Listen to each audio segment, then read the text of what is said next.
It isn't entirely positive. It's simply a revivification of archaic form.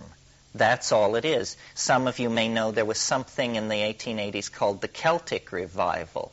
This was an effort to imbue everything from poetry to furniture design coming out of England with a spirit of the archaic Celtic mind. But what the archaic revival that I'm talking about is, it's a global phenomenon and a necessary phenomenon. You see, what happens is when a society begins to come apart, when the metaphors that have sustained it for perhaps thousands of years begin to wither on the vine, there is an unconscious, it is not rational, there is an unconscious reflex which sweeps through the society. It is to go back into time to the last model that made sense and then put it in place. Now, an easy example that lets us understand this is the breakup of the medieval world in Western Europe about 500 years ago. It came to a place where it no longer made any sense, and forward-looking thinkers reached back into time to the models of ancient Greece and Rome and created what we call classicism. I mean, bear in mind that classicism is a creation of the 16th century. You know, they are as far from classicism as we are from the mentality that built Chartres Cathedral. And yet they went back into Roman law, Greek philosophy, Greek religion, and tried to revivify these forms, and did so very successfully, and created the European Enlightenment. The period from the Renaissance to the Enlightenment was this working out of classical form. Well, our cultural crisis is much deeper and global. And so when we reach back into time for a steadying metaphor, it isn't Greece and Rome. It isn't even dynastic Egypt. It isn't even the hierarchical male-dominated societies of Sumer or Babylon or the Harappan civilization of Mohenjo-Daro.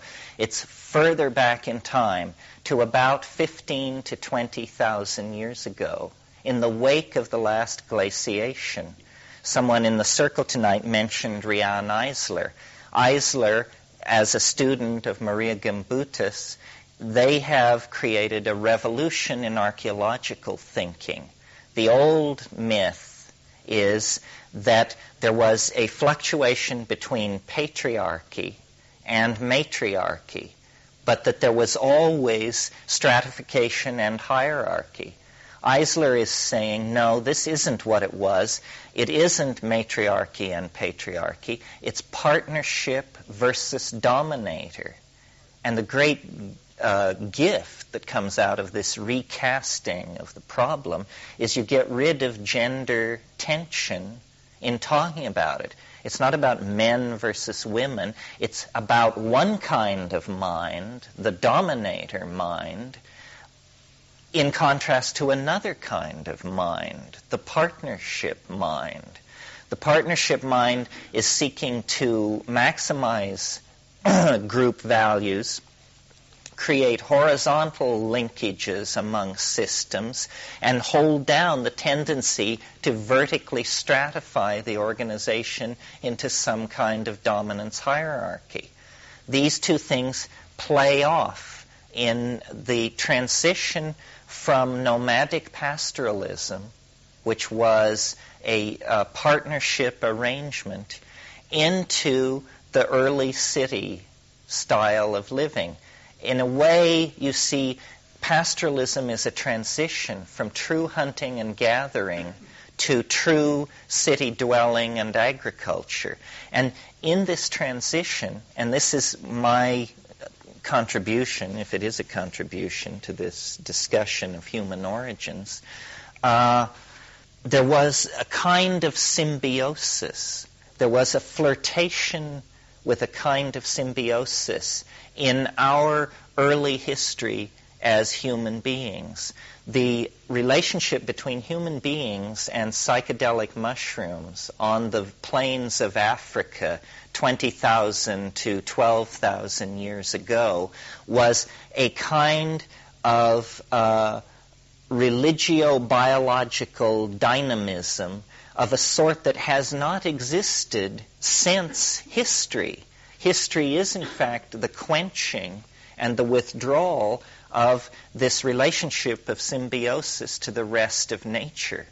So what I will argue this weekend is that in our private, personal, small lives, we can create our own archaic revival by exploring shamanism, hallucinogenic plants. These are the technologies and the tools of prehistory. We can do that in our own lives, but also we are part of this larger, generalized societal phenomenon that is major. I mean, it is major, because what we're discovering is not a new way to measure the speed of light, not a new way to make war against our neighbors, but actually an entire aspect of reality that has been culturally blocked from our awareness, because we are embedded so deeply in the dominator style of language that we cannot even cognize this other reality unless we have recourse to some boundary-dissolving, neurophysiologically perturbing tool of some sort. And there are various, an excellent tool, and the way most people, at least in modern life, I think, come against the psychedelic experience, is they nearly die. I mean, you pull somebody out of a burning airplane or something, and they're immediately ready to talk turkey about what's real and what is not. They have no illusions. It's been shorn from them. But this is a very hit-and-miss method, because you lose half the people when you try to bring them through that way. So what is needed, you see, is a challenge. It needs to be put a little more strongly than a challenge. It has to be, you have to feel the actual bite of fear, because that is an indication that the existential mode in which you're operating in is real. I mean, what is always put against people who use hallucinogens is that they're hedonists. Well, hedonists are people who don't take hallucinogens, to my mind, because it largely is very hard work. I mean, it isn't always hard work, but as a life, as a path, it's extremely hard work. And the reason for that is that it's real. And this is the main thing that I am interested to put across, and the main way in which I think I differ from the New Age, and I think the shamanic option differs from all other options. So far as I have been able to determine, it's the only thing which works. And, I get a lot of flack about this, and people say, well, that's just a terrible thing to say. I mean, you've just devalued 10,000 years of ontological speculation on the part of Buddhism, Hinduism, and so forth. And so, I know, but I was there. It didn't work. That's all I'm saying. It didn't work. It works when you're stoned. Then they all work. Mantra, mudra, the whole crowd. It works. But it's as though you have to have a battery to run the car, and the spiritual machinery that we're given is the equivalent of a Maserati without any gas in the tank. The issue of psychedelics, of plant transformation, of losing the ego, is the most closely held facet of reality in a dominator society. And what I will argue this weekend for you is that the ego as we experience it as moderns, is actually a pathological condition. The ego is like a calcareous tumor or a cyst. It begins growing in the personality in the absence of hallucinogenic substances. Because in the absence of hallucinogenic substances, assumptions get rolling, and there's no stopping these assumptions because they are never held up to a reasonable standard, They're just simply taken for granted.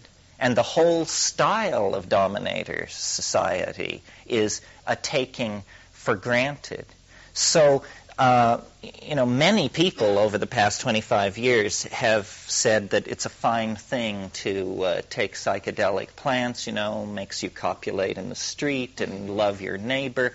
And I agree with all of that, but having been raised a good Catholic girl, I want to go further and create a compelling reason why this is correct, a compelling reason that doesn't rest on the needs of the individual, but actually addresses the needs of society. And I think what it is, and I won't say too much about it tonight, but the issue is ego, and how when there was this very tight symbiosis with vegetation, the ego could not arise. And there was a direct pipeline into something which we call the overmind, the logos, the gnosis, the goddess, a direct pipeline into a transcendental reality, which, if it weren't for psychedelics, probably most of us could be convinced that this transcendental reality doesn't exist. I mean, except for people who take psychedelics, the only other people who contact these things on a regular basis are, pathological is too strong a word, but they are definitely more delicately balanced than the rest of us. The big news about psychedelics is that they're democratic. And it's not like summoning flying saucers where you go to the same cornfield on 8 successive nights and freeze your ass off and get nowhere. The thing to bear in mind is that this is on demand, It is on demand. I mean, it's not 100% certain, but if it's 95% certain, this is big news. And what is it that is delivered on demand? Literally, the fulfillment and transcendence of our wildest dreams. Not the white light, not any of these cheerful hypostatizations of Eastern religion, but, instead thousands of overdressed elves pounding their way into your inner sanctum and squeaking at you in languages that are not scripted on this planet. And what are we to make of such a thing? What are straight people to make of it? I mean, it's hard enough for heads to come to terms with this stuff. And I think we've dealt with it so far by just saying, well, heads are pathological people, and we do not have to listen to what they report, because anybody crazy enough to take one of these drugs on their own without expert psychiatric supervision can't be trusted anyway. Well, this is just nonsense. This is what is really going on is a continuing insistence on an expression of shamanic forms. That people will not let the world's oldest religion die. And it is more than drumming, fasting, humming, whistling, and all that. For my money, it centralizes on some kind of technique for creating a rupture of plane, an ecstatic experience, an inflow of information that is completely unexpected. I mean, to me, the world divides into two kinds of people. People who know that this is possible, and people who either don't know or, if it's suggested to them, deny it absolutely. It's as fundamentally a part of who we are as our sexuality is. Now, the interesting thing about sexuality is that we can almost make the statement, no one escapes. I mean, when you're an 11-year-old boy or a 9-year-old boy, you may say girls are yucky and I'm never going to have anything to do with it. But life hormones have a way of channeling us inevitably toward these then boundary dissolving and shattering experiences where we seem to discover what people are for. Say, my God, they're not just to drive me to school and to take me to dance lesson. They're actually into this other thing. The psychedelic experience is optional. You can go from birth to the grave and never come near this. Never have an inkling. And most people do. But that is not, to my mind, a proper use of the opportunity afforded by human existence.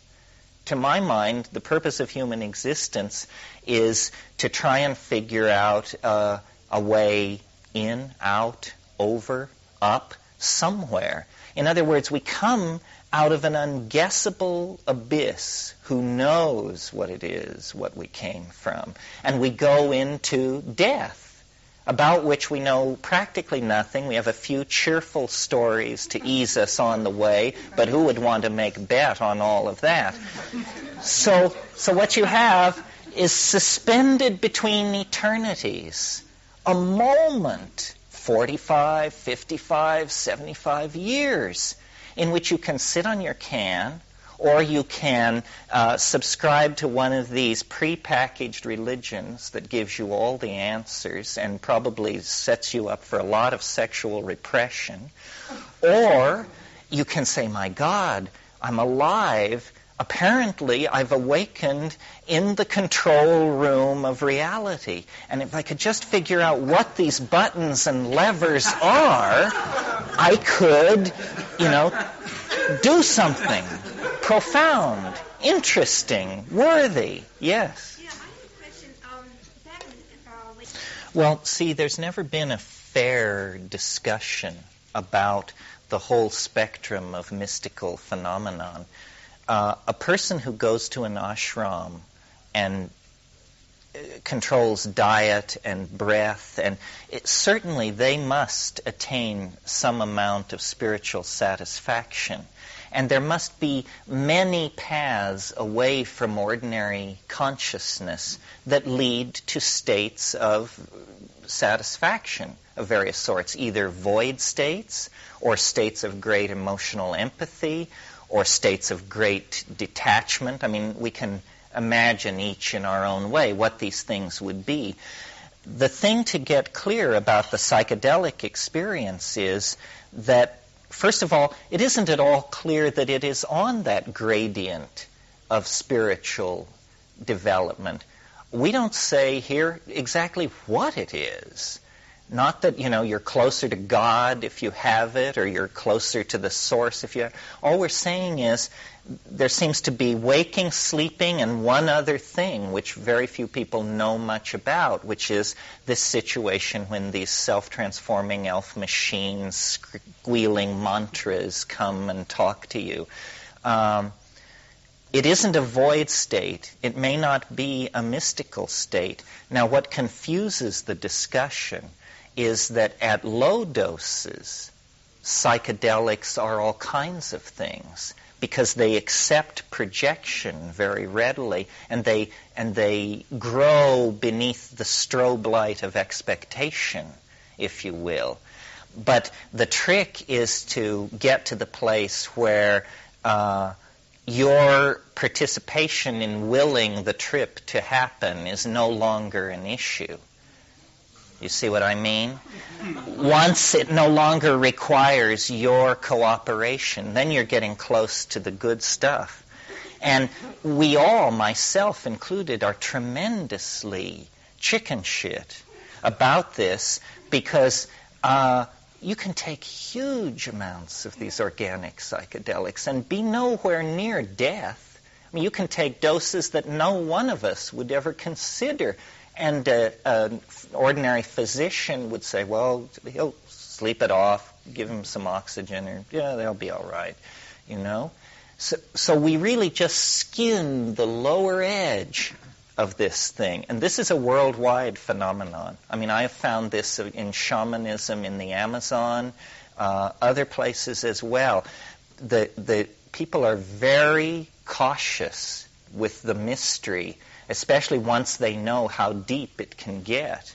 Because until you have had this experience where it's no longer you thinking strange thoughts or having unusual insights, it's that, you know, reality has dissolved, the carpet is speaking to you, you can't find your knees, and everything has come apart. This is very impressive. And inside this place, it isn't as you might imagine if you had a reductionist view of brain function. It is, and a lot of early psychedelic literature makes this mistake. They give you the idea that you're going to see beautiful patterns, drifting lights, clouds of transparent color. This is in the first 5 minutes as whatever it is begins to lock hold. That's called hypnagogia. That's not the trip. That's just your brain telling you that something is about to happen. When the thing really begins to happen, it completely transcends any kind of straight description of what is possible.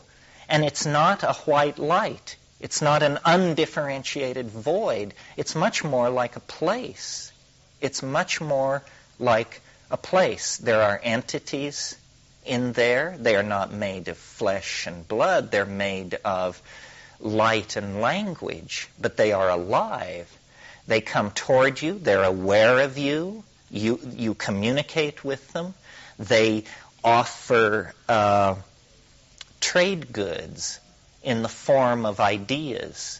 This seems to be the currency of the other realm, is ideas. They're saying, what can you show me? Here's what we've got up today. And trade ideas. Now, if you were to ask a shaman, what are these things? What are these creatures in this other place? He would unhesitatingly reply, oh, well, those are the ancestors. Those are the ancestors. Those are the souls of the dead. Well, if we were to entertain this notion seriously for even a moment, our entire reality structure would unbuckle. I mean, we are much more willing to believe that it's friendly extraterrestrials from Arcturus coming to check on what's going on than that it's my dead uncle. I mean, that is just too weird to wrap your mind around. And yet, if we want to apply a principle of parsimoniousness, meaning you don't make it any more complicated than you have to, then we are living intelligent beings, and probably the closest you can get to us is our souls. So before you go off looking for extraterrestrials or fairies, you might consider the possibility that the human being is organized in some way that actually persists after death. One thing that we'll talk about here is the future. What is to become of us? How can we make sense of our situation and continue to live and honor not only the planet, but the unborn generations to come? The current situation is we borrow against the unborn. I mean, we are using up our share, our grandchildren's share, their grandchildren's share. We're using it up. No society in history has ever been so rapacious that it left its children no world to inhabit. And I think, there is no rational way to save the world. Our only hope is a miracle. And the only place a miracle is going to come, so far as I can tell, is from psychedelics. That's the only miracle in town. There aren't any others. These geishis, rishis, roshis, babajis, all these swamis, these people need guidance themselves. They're not leading us anywhere. But each of us based on our own authenticity, can confirm the fact that, hey, there's a universe next door. It may be as big as this universe, or it may be as small as Rhode Island. We don't know yet because, we've never really been able to explore it. But this is what all the big excitement is about. Now, our culture, prodigal, dominator, male conscious, war-making, so forth and so on, has fallen away from this awareness. And I tomorrow will explain in excruciating detail how this happened. But basically what happened, I'll cut to the chase here tonight. What happened was they ran out of dope. And as soon as they ran out of dope, now what does this mean, they ran out of dope? It means that on the African veldt, it progressively became more and more dry. And as it became more and more dry, the mushrooms were less and less available to be the driving force in this ecstatic, orgiastic, ego-dissolving religion, which was the religious form of human social life at that time. As the climate became more dry, the mushrooms became more scarce. The ceremonies occurred less often. In some cases, they occurred only a couple of times a year. And in the meantime, everybody turned into less fully functioning members of society because ego, sense of property, my food, my women, my territory, this kind of thing began to get going. Eventually, there were so few mushrooms that they had to be preserved in honey so that supplies could be built up sufficient for them to be taken. Well, this is all fine, except that honey is itself capable of fermenting into alcohol, and you get mead from fermented honey. So over a very long period of time, what began as a mushroom cult that turned into a mushroom cult preserving its mushrooms in honey turned into just a frat rat beer bust 1,000, 5,000 years later. And notice that there's no blame.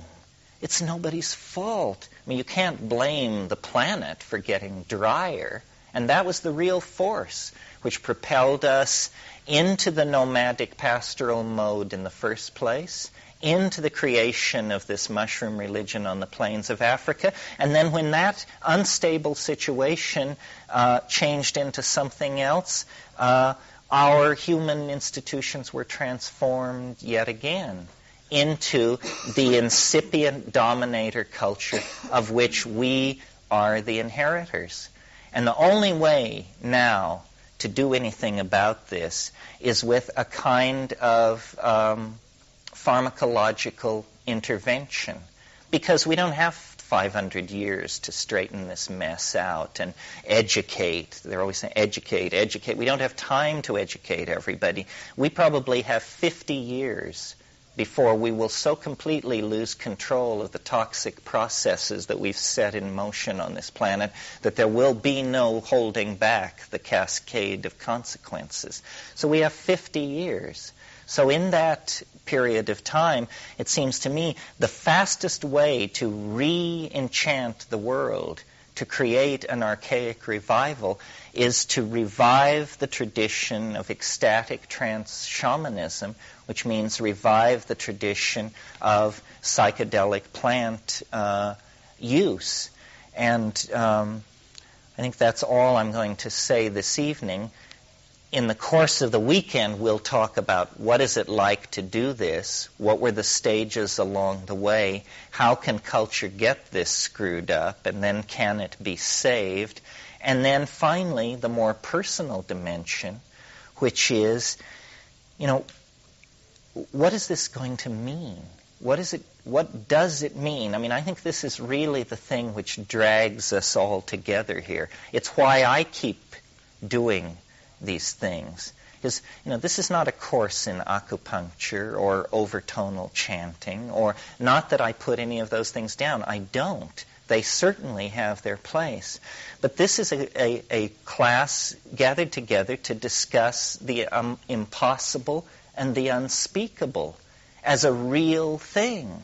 It's not some philosophical hypostatization. It's something that most of the people in this room have had their hands on. Well, how can we then create a collective language so that we can understand this reality and then anchor it to the larger reality so that it can become a legitimate domain of cultural concern? This is what I want to talk about this weekend, and to try and create within the group a sense that we are part of a change. Not that we're bringing back the 1960s. That's not it. It's that we're bringing back the 15th millennium before Christ. That's what we're shooting for. And everything leading up to this has been prelude. We are like the prodigal son. I'm sure you all know the story of the prodigal son. I don't, but the basic notion is he left the family, and the father grieved for him and kept him in his mind, and finally the prodigal son returned. And this reunified the family. The fall into history is a prodigal experience. We have now wandered for 10,000 years in the desert of male dominance, historicity, linear thinking, phonetic alphabets, bad advertising, you name it. And the only way that edifice of phenomena can be redeemed is if we bring the snake around and let it take its tail in its mouth. In other words, there was a reason for it. It was not simply a random walk into error. The reason for history was to empower us to then live shamanic ethics, no more as pitiful hunter-gatherer bands oppressed by disease and resource constraints within the environment. That isn't what we are now. Now we are, in a sense, the pinnacle of creation. We are the dominant species on this planet. Dominant in the sense that what we do matters. It's not what flatworms do that matters now. It's what we do. We send out ripples of perturbation that affect every organism on the planet. So, in a sense, the healing of the planet, the saving of the planet, and the healing and saving of ourselves is obviously the same task. The third declension of that is it's a personal task. It's very easy to get up on a soapbox and exhort people and say, well, you should be doing this, and those people over there have it all wrong. They should be doing that. But I really think the major political obligation upon all of us is to get more stoned, take larger hits, because then you find out, who was it? I think it was Arthur Eddington who said, we must find out what is true in order to do what is right. How can you do what is right if you don't know what is true? Well, the task of finding out what is true means the exploration of the experience of being human. Our sexuality, obviously. Our ability to care for our parents and to care for our children, obviously. But then this other thing as well, this massive internal dimension in the mind that is as much a part of our human nature as any of the rest of us, and in fact, probably a dominant part. Years ago, these things were called consciousness-expanding drugs. It was a good old phenomenological description. Consciousness-expanding drugs. Well, if there is one iota of truth in the notion that these drugs expand consciousness, then we have to line up and take them. because consciousness is what we are starving for. It is the absence of consciousness that will shove this planet irrevocably into the abyss. If yoga works, use it. If psilocybin works, use it. Whatever works must be used, because we are beyond a debate on methods now. This is a sinking submarine. Anybody who has any idea about what should be done should be very, very carefully listened to. And as I say, I scrounged the world, sat at the feet of various people in various countries and traditions, and my personal take on it is that there are no human answers. There are only answers in the plants, and it is for us then to find those answers. And this is what we'll attempt to discuss and delineate this weekend. One question. Before the last ice age, what models have Well, there have been 5 or 6 ice ages in the last 125,000 years. The last interglacial lasted about 11,000 years, from about 40,000 BC to about 32,000 BC, and then the ice came again. As recently as 13,000 years ago, the ice was a mile deep at Sidon in Lebanon. And if any of you have been to northern Israel, try to imagine a mile deep of ice right there. Each time the ice came south, it bottled up hominid species in Africa. They couldn't get out as they previously could. And then there was intensified natural selection because of increased pressure on natural resources. So in a way, the disystolic ebb and flow of the glaciers was a major force creating the rapid evolution of the human form. The group of people that left Africa about 18,000 years ago, when the last glaciers melted, were the first people to leave Africa as pastoralists. In other words, the people who left Africa at the close of the last glaciation herded cattle and had a very complex social form based on cattle and nomadism and so forth and so on. The previous people to leave Africa at the interglacial before that were simple hunters and gatherers. And what I will argue this weekend is it's this pastoral form, the human beings and their flocks. That was the Edenic moment. That's when we had fully left the animal nature behind, and we had not yet encountered the dominator style at all. And there was a period of 10, 15,000 years that was absolute bliss. I mean, what we were made for. And this is the myth of Eden. And the destruction of Eden, maybe we'll talk about that myth, is definitely the destruction of an equilibrium by episodes of aridity and drying, and a whole world in balance, a minded world. I mean, a world with song, with dance, with painting, with music, with story, with astronomy, with medicine. The whole world was lost there.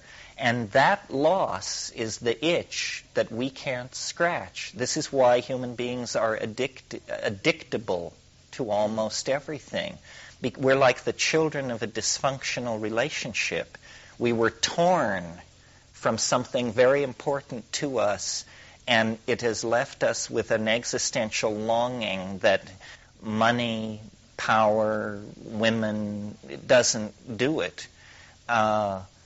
And I think it's because we had this Edenic symbiotic relationship, that history is a fall. History is a declension from that state of perfect equilibrium. And history, if allowed to go on unchecked, is ultimately fatal to everything. So we have to steer back toward this partnership mode. Okay, well, that's it for this evening. Go to the baths, get some sleep, do whatever you have to do. See you at 10 a.m. Thank you.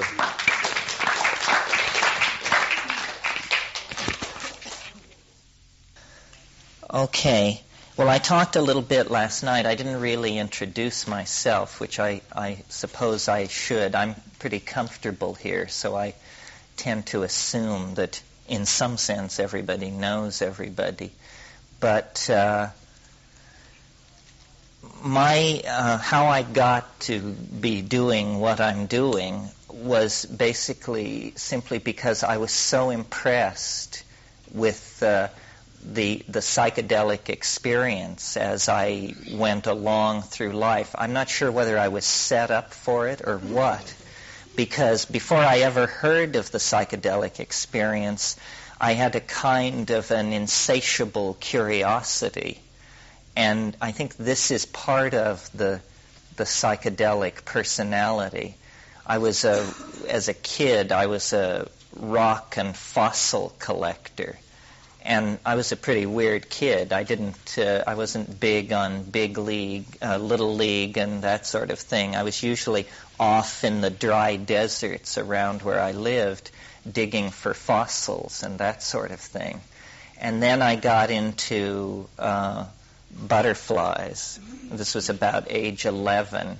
And this was in the pre-Buddhist phase of society, so the slaughter of insects was not viewed with the same horror that it is reserved for it today. And then I got into rockets as I hit adolescence. And Freudian interpretations aside, there is something immensely satisfying about burning up all this metallic fuel in a few seconds and sending something hundreds and hundreds of feet into the air. And then I I read Aldous Huxley and Ashley Montagu and all those people, and I sort of turned on science and my previous naive love of nature, rocks, stars, and butterflies. And I discovered what was called then the humanities. And I was completely taken by this whole notion. I had never given human nature a thought. This is me, age 13. And so then I got into history and art history and literature, and it was fairly obnoxious, actually, because just, always right no matter what it is you don't know was sort of my attitude. And eventually this kind of insatiable curiosity, I think, will lead most people to this sort of triggered discovery, which is that most things in the world are hype. Most things in the world are oversold and under-deliver. But in my experience, sex, music, and psychedelics deliver. They are actually better than advertised. And this means this is the place to put the pressure and to check it out, see what's going on. And I was very fortunate just in my history. I went to the University of California at Berkeley in the fall of 1965, which meant that somehow this kid from this coal mining town in Colorado had been able to figure it out to the point where I was at ground zero of the cultural explosion of the 1960s. I remember my parents reading these horror stories about the University of California. They said, well, there are 40,000 students there. You'll be lost. You'll be a nameless atom in a sea of humanity. I said, that's right. That's the plan. Because I understood that something about my development required anonymity. Well, LSD was breaking out, and even marijuana was a tremendous deal back then. I mean, I can remember as a senior in high school starting to smoke pot, and it was very interesting. But the thing that came along with it that I had not expected was what I named back then the head ethic, and that there were these people called heads who were very weird. And they seemed to have an entirely different perspective on reality than everybody else. And at that time, it was more conspiratorial than being a communist or a homosexual or anything you can possibly imagine. I mean, you kept it under wraps. And in fact, then when I went to Berkeley, it was sort of disappointing to realize that this meme was apparently going to sweep the world, and our little thing was going to expand to the dimensions of a social phenomenon. And, up to that point, I think probably my story parallels a lot of people's story of that time and generation. But in January of 1966, someone who worked on an army project at Stanford in a menial capacity brought me some DMT that they had gotten out of the lab. And I'd taken LSD 3 or 4 times and immediately proclaimed myself an expert on the subject, and it seemed to be there was nothing else that was talked about in the circles that I was in. So I asked this guy, well, what is this? And he said, well, you should just try it. And I said, well, how long does it last? And he said, well, 5 minutes. I said, okay, I'll try it. That was all I felt I had to know about it. Well, I don't know how many of you have smoked DMT, but it is like being struck by metaphysical lightning. I mean, it's the most appalling thing that can happen to you this side of the grave, if it's right, because, what happens is very rapidly, over a space of maybe 30 seconds, the universe is entirely replaced by something else. And the thing that's so astonishing about what replaces reality is it's utterly unexpected. It's the most astonishing thing you can imagine. In fact, what makes it so bizarre is it's more astonishing than you can imagine. It seems to slam through your capacity for amazement. Somebody once asked me, is DMT dangerous? And the answer is only if there is a possibility of death by astonishment. And, hey, don't sell it short.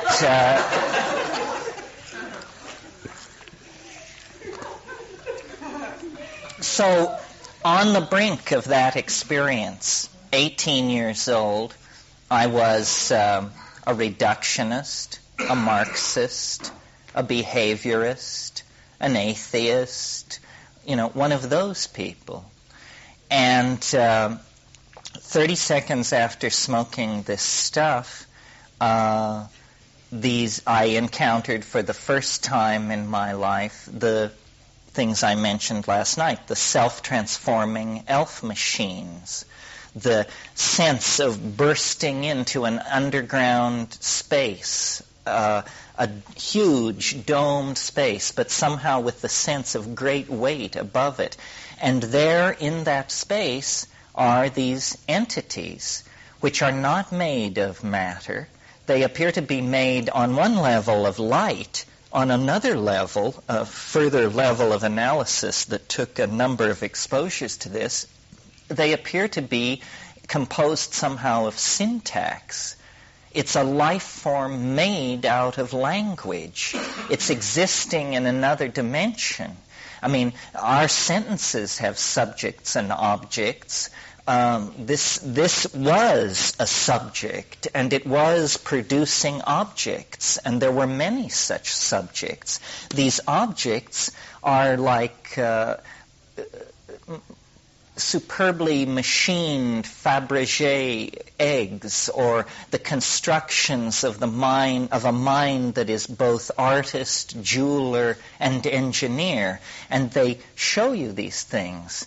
very quickly, one after another. The amazement comes from the fact that in the contemplation of what you're being shown, you know in the back of your mind, the middle of your mind, the front of your mind, that what you're seeing is impossible. That there is something about it that if you could carry it into this world would unravel. That this level of beauty, perfection, enfolded intentionality is impossible in this world. And these syntactical beings are proffering for your inspection these objects. The objects themselves are somehow alive. They, in turn, through this condensed language of song, produce other objects. And the whole spectacle is one of, zaniness mixed with beauty, mixed with confusion. Most of the confusion coming from the percipient, because your mind is literally blown and struggling with major issues, such as, am I dead? Is this what's happened? What has happened? Something really catastrophic has happened. It's as though a door has opened and you have been shoved through into a previously unsuspected domain. And when you search your physiognomy for signs of trouble, you don't find them. You find my breathing is normal, my heartbeat is normal, my pulse is normal. But what the hell is going on? Well, what is going on is that the visual input into the brain, whether your eyes are open or closed, has been taken over by a vision of another place. And we can imagine other places, alien worlds, Arctic worlds, jungle worlds, the interior of buildings, primitive, advanced, futuristic, but it all goes on within a context of three-dimensional space and time and linear language. This is stranger than that. This is literally another dimension where there are subjects and there are objects and there is a field and there is a ground. But more than that, you can't really say. And after many, many exposures to this, and by many, many, I mean like a dozen or so, because, talk about a drug that is not abusable. I mean, anyone with any sense will have very little to do with this, even if they regard it as a lifetime obsession. I mean, this is not something you do on a daily basis, is what I'm saying. So after putting in a lot of thought about it, I realized that there was a way to map the situation in the DMT space. And what it is it's this. When you burst into that space, it seems like the most alien thing you have ever encountered. It is, in fact, the most alien thing you have ever encountered. It completely exceeds expectation.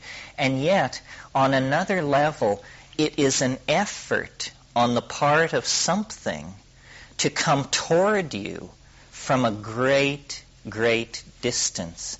And the map that seems most applicable to what it is it's a playpen. It's a receiving area. It's somebody very strange. It's their idea of what would make a human being feel comfortable and reassured. I saw Ralph Metzner on Thursday night, and he and Kathy have a wonderful new child, Sophia. And so there was Sophia lying in her bassinet, and suspended above her head were these shiny plastic objects in bright primary colors, which a series of geared mechanisms keep in motion. And so she's just lying there looking at this thing. That's what this DMT receiving area is for us.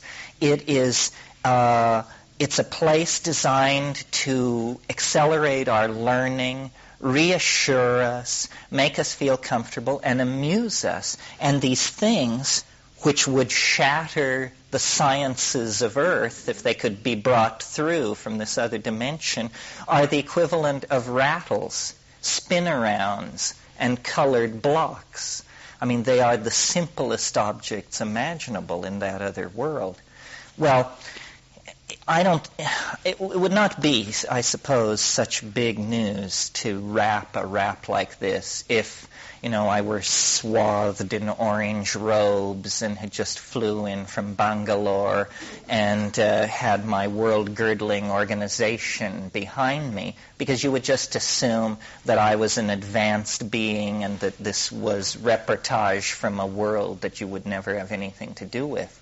But the fact is, everyone in this room, or most people in this room, are capable of this experience. I went into it, nobody was more hard-boiled than I. I mean, I was an existentialist in the Sartian mold, and it didn't keep the elves from approaching me.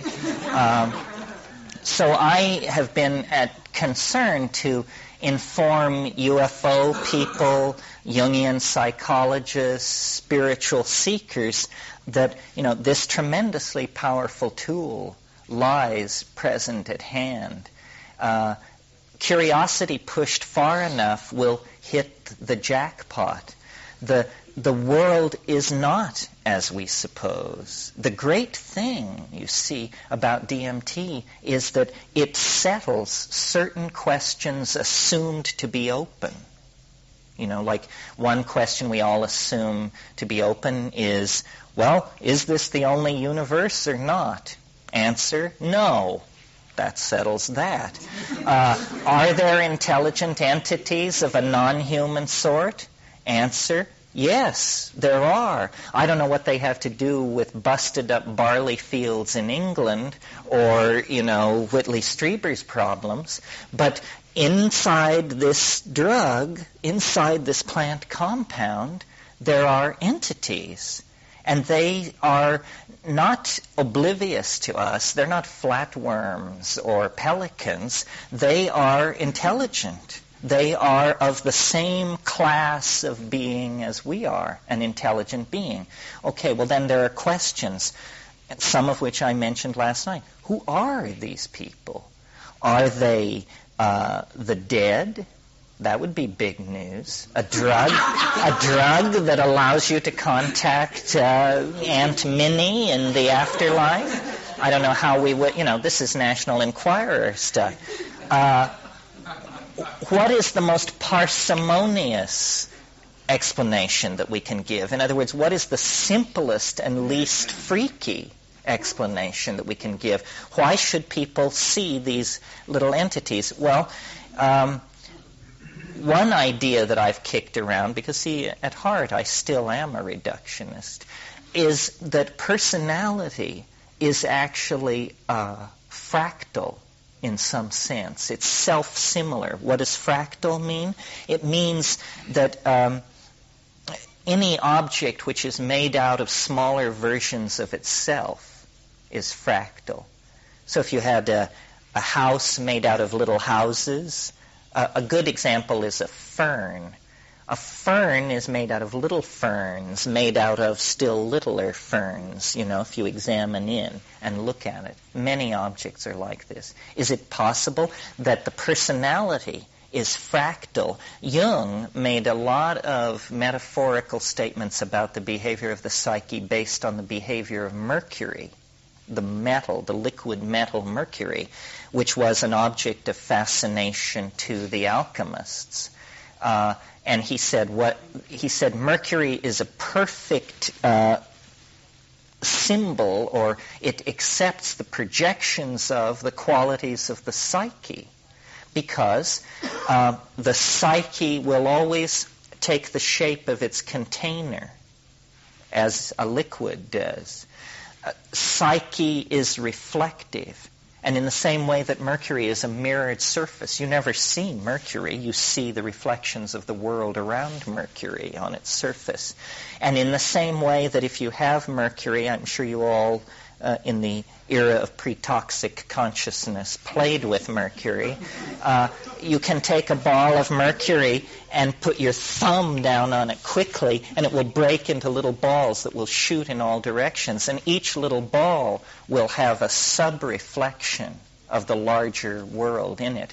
Well, is it possible that we could take the Jungian metaphor of the self as alchemical mercury and then say, well, what happens on DMT is the alchemical vessel is essentially hurled down in front of the experient, and the mercury of self shoots everywhere, and there are thousands of little versions of the self then ricocheting off the walls, some this big, some this big, some this big, some tiny.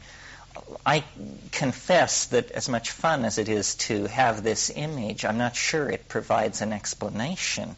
You have to have this experience to realize how resistant to explanation it's going to be.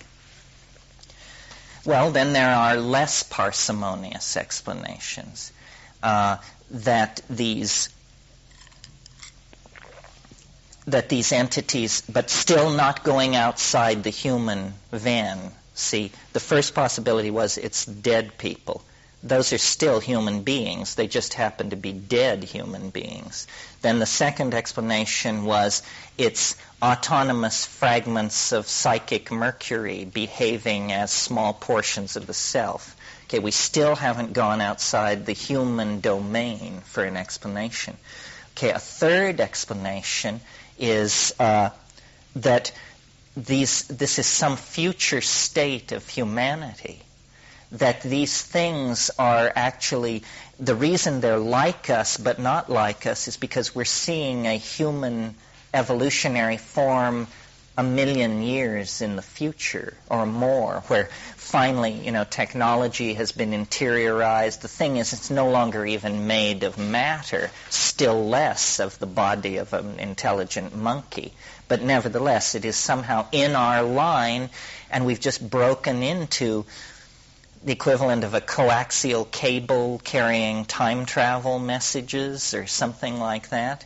Because there are reports on DMT of people bursting into spaces where the entities were extremely surprised and basically said, what the hell are you doing here?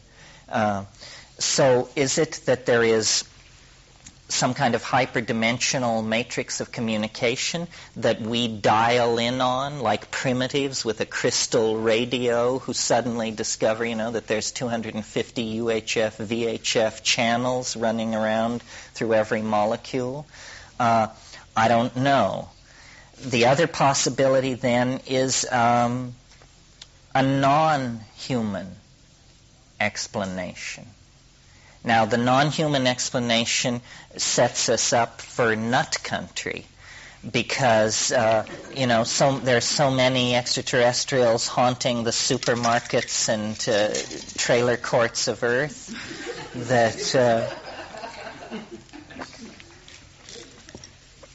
Nevertheless, science has never really fairly dealt with the question of human origins and the presence of human beings in the ecology of this planet. There is no doubt that if you're looking for the fingerprint of alien intervention in the biosystem of this planet, the presence of human beings is the major contender. I mean, we are not simply another kind of monkey. And the most reductionist people, when they attempt to explain how you move from a hominoid ape to a human being, use phrases like confluence of mysterious forces, as yet unelucidated factors, means they don't know. Missing links. They haven't the faintest idea. Here's a piece of data to chew over. The tripling of the human brain size in a period of 2 million years was the most rapid acceleration and transformation of an organ system of an animal in the history of the earth. And this comes from this, that the tripling of the human brain size over 2 million years was the most rapid transformation of an animal organ in the whole history of evolution. And this comes from Edward O. Wilson, who, as you know, is the sociobiologist and the keeper of the flame of scientific rhetoric and purity. So, and he's pointing his finger at the problem for anybody trying to talk about the emergence of human beings out of the hominid apes. What drove this to happen so quickly? And obviously along certain very channelized lines. I mean, not human beings, but advanced hominids had been chipping stone and wandering around in Africa for a very, very long time, and culture was dull. It was dull. And then suddenly, 100,000 years ago, something took hold. Was it language? Was it fire? What was it? Well, we don't know. And nobody on the straight side of things has any reasonable explanation. I think that the Promethean fire that was brought to human beings, that gave us a leg up on the rest of creation, was a relationship with these psychoactive plants. And this doesn't get rid of the mystery. This intensifies the mystery. You see, we now can analyze what happened on many, many levels. Neurophysiological, at the level of the individual brain in contact with exogenous substances brought in from the biome in the form of foods. We can deal with the population genetics and mechanics of this kind of a confluence of factors. And then finally, at a higher level, you have to ask, why? Why does it take the form of a personified other? Well, the scenario that I've created to explain all this is basically an evolutionary scenario. I mentioned some of it last night. The planet undergoes successive cycles of wetness and drying. 30 million years ago, longer than we've been talking about, Africa was heavily forested from top to bottom. The world was warmer, and it was a climaxed forest ecology. Then, and these ape forms and primate forms proliferated and had an arboreal style of life where they were fruit-eating, and they were social or gregarious, and they communicated through a very minimal language of signals. And they had binocular vision because they were insectivores. So they had the capacity to coordinate space very well because of living in the canopy environment. Under pressure of drying, the rainforest environment began to shrink. And when it did, these organisms, these animals, made their way into the grassland. And there they had to compete with other large mammals, ungulate mammals, that were evolving there. Binocular vision was accelerated or really set in place. It wasn't so much in these early primates. There was the precondition for it. But for some reason, the eyes moved around the head. And the theory now is that bipedalism was basically an adaptation that allowed carrying. It was for carrying. It was because the style of these apes was to have a campsite. They carried nutrition back to a central site. And this gave them a leg up on competing hominids that were not able to take this erect position and free the hands. Well, this is the point. On the grasslands, in the presence of these ungulate animals, now bipedal, now binocular, this is the place where these mysterious unelucidated factors raise their head, because it's right there that begins the cascade in the explosion of brain size. This three-part process of increased visual acuity, increased sexual activity, and then increased, for want of a better word, religious activity. And in this religious activity, and this is very important, there was glossolalia. Glossolalia is language-like behavior that goes on in a kind of trance-like state. And it's very dear to American fundamentalists of certain stripes, but it's a worldwide phenomenon. And many, many shamans give performances of glossolalia. Glossolalia, when they do it? What do they say they're doing? Do you have a word for it? No, they say it's the spirit language. It's the language of the spirits. It's the language of the Heruka. And what it is clearly is a kind of seizure and discharge of the neurological machinery. I mean, language is the most complicated thing we do. It is orders of magnitude more complicated, even if you're a structural engineer or a software writer. Well, if you're a software writer, you work in language. But language is the most complicated thing that we do.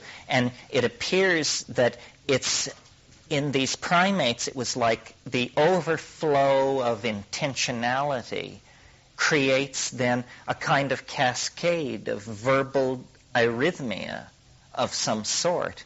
And over 1,000 generations or so, this becomes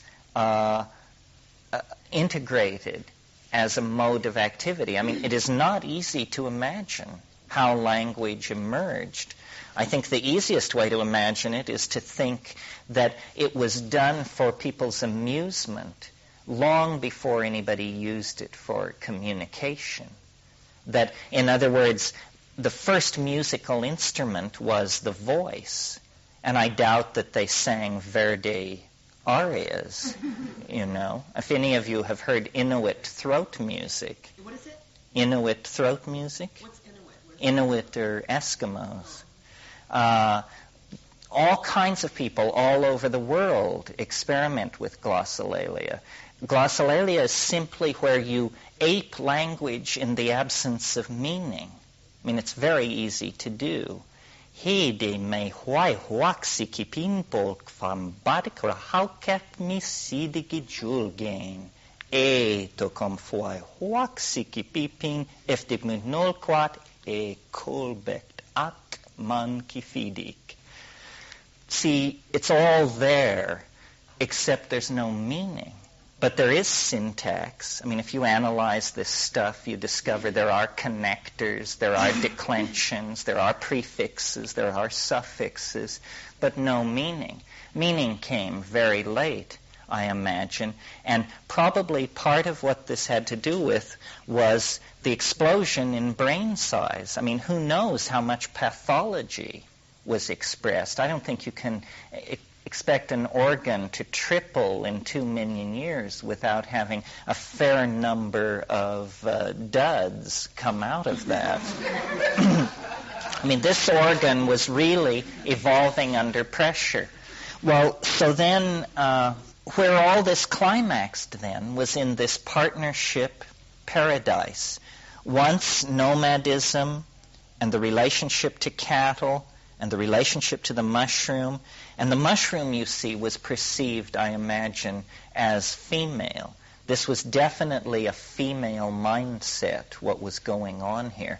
Probably the language pressure was heaviest on the females, because the males, sharing a general primate characteristic of being more robust physically than the females. I mean, if you've ever seen baboons, they're the most grotesque case. I mean, the male baboon is 3 times the size of the female. I mean, he's just a hunk, you know, and she's a little creature skittering along beside him.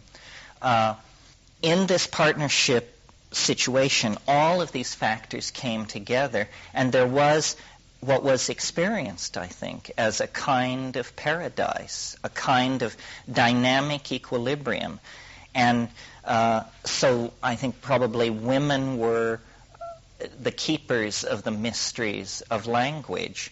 The cattle were very central to all of this, because the cattle were a new way of life, a much easier way of life. Instead of scavenging off lion kills, which is what the previous hominids were doing, we actually formed this reciprocal relationship where blood, milk, and meat were available to the human beings, and in return they propagated and increased the size and protected these herds. But a natural consequence of all this activity is for the mushroom to always be there, to always be present.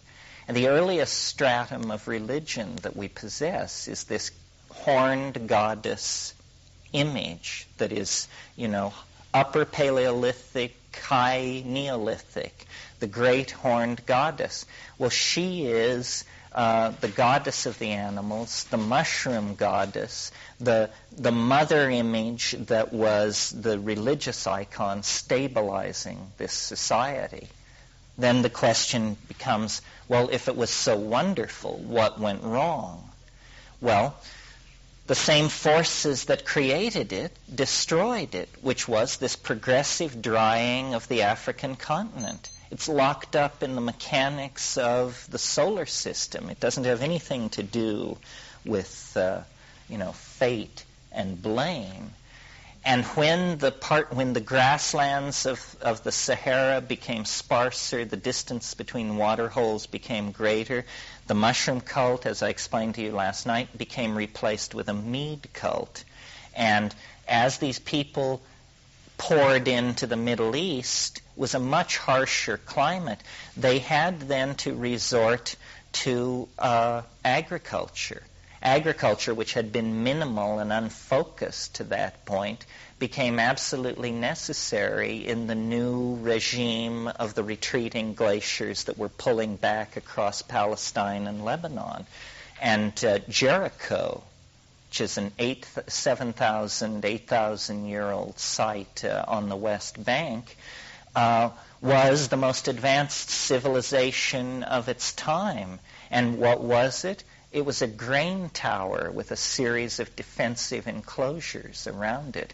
It indicates that agriculture had succeeded to the point that it had brought with it paranoia. Because if you succeed at agriculture, you produce surpluses. These surpluses mean you are a target for raiding by less fortunate people. So this kind of thing was going on. The evidence for all of this are these rock paintings in southern Algeria on the Tesseli Plateau, where we actually see shamans with mushrooms sprouting out of their bodies and dancing. This has never been talked about by ordinary anthropologists or students of cultural influences. I'm not sure why. I tend to think that there is a kind of unconscious racism in the suppression of the idea that the origin of not high culture, but of humanness itself, is in Africa. There's a great deal of stress placed on what's called Old Europe, the Gravettian civilization of Old Europe that flourished in Yugoslavia and the Balkans. But I think when you factor in the wetness, until very recently, the wetness of Africa, the argument can be made very strongly that, perfected human society existed there and only there. And that, recapturing that is what this is really the task of reclaiming the world. If you look at Genesis, the story of Adam and Eve, which is the story of our origin, you can see it in a whole different light. It's the story of a drug bust. It's the story of the suppression of information about plants. Analyze the story. It's a story about an uppity woman first of all, a woman who doesn't take orders from anybody, and she has a relationship with a snake, and the snake tells her that if she will eat of the fruit of a certain tree, she will gain, it's the fruit of the tree of life, I believe. Knowledge, the fruit of the tree of knowledge. So she does this, and she gets her rather dull-witted consort to join her in this enterprise. And then it says, and their eyes were opened, and they saw that they were naked. Now, the fact of the matter is they were naked. So opening their eyes and seeing that they were naked is one way of saying they gained true information about the world. They were informed of their existential situation, which was that they were naked. Well, when God heard about this, the shit hit the fan. And there's a very, very interesting passage in Genesis in which Yahweh, musing to himself, as far as you can tell, in the garden says, this was bad enough, but if they were to eat of the fruit of the tree of life, then they would become as we are. They would become as we are. And so this whole thing has to be shut down, and these people have to be kicked out of here. And they are. He says, you're going to labor, and it's going to be a bad trip, and I want you out of here. And then the final shot is an angel with a burning sword is placed at the eastern gate of Eden so that the human beings can never find their way back. What this is the story of the breakup of a woman-run psychedelic partnership society by aridity. The angel at the eastern gate of Eden is the unforgiving Saharan sun, making it impossible to go back. You see, and the switch from partnership to dominator society is occasioned then by abandoning this set of practices which keep the ego under control. Now let me make it clear. It isn't that our general tendency is toward dominator organization. If we relax our vigilance against being assholes, the whole thing will slide toward a dominator model. The reason this is because the really primitive primates, the proto-apes, the apes, they have very hierarchically structured societies with alpha males at the top and females very closely controlled by males and so forth. It was only this very brief period, no more than 50,000 years, where the use of a psychedelic plant made that impossible. And the reason it did that is this. If you analyze thousands and thousands of psychedelic experiences so that all the individual qualities of the experience are subsumed in the general form, and then you ask, what is the psychedelic experience? What can we say about it that will be true of all 50,000 cases? The answer is, it dissolves boundaries. That's what this stuff does. Whatever your boundaries are. I mean, you may be a Hindu priest, a communist bureaucrat, a gay hairdresser in New York. It doesn't matter. It will totally challenge and overthrow your view of reality, because that's what it does. Boundaries are creations of culture. Remember the child lying underneath the spinning things in its crib. William James, great psychologist of the turn of the century, said, we are born into a blooming, buzzing confusion. That's which is a good description of a DMT trip, too. And we reside in that blooming, buzzing confusion 18 months, 2 years, until we get our language skills together. And then we begin to mosaic over the confusion with concepts. And we create culture. One of the great strides forward in the 20th century has been the general understanding on the part of the straight practitioners of the art that language creates reality.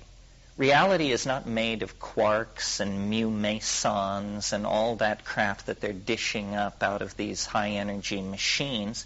That's a dance of language. What reality is made up of is language. Reality is made of words. And many, many realities can be made of words, and they can be mutually exclusive realities. They do not necessarily map onto each other. The world of the Hopi medicine man and the world of the communist bureaucrat and the world of the Eskimo fisherman are almost mutually exclusive domains. I mean, they can only reach each other over bridges of very generalized concepts.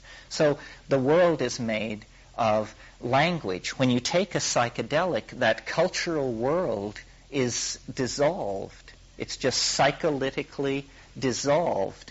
You know, Aldous Huxley had the notion of what he called the reducing valve. He believed that, following C.D. Broad, that our senses have evolved to only allow in the tiny stream of data that is necessary to animal existence. That all the rest of the electromagnetic radiation and data that is raining onto our eyes and our skin and our senses is shunted into the unconscious. But that when you take a psychedelic, the reducing valve is suddenly cranked open. And here comes all of this stuff, and it just washes away all assumptions that are cultural assumptions. It puts you, in other words, in contact with the nitty-gritty. It's about what is real, not what is culturally sanctioned.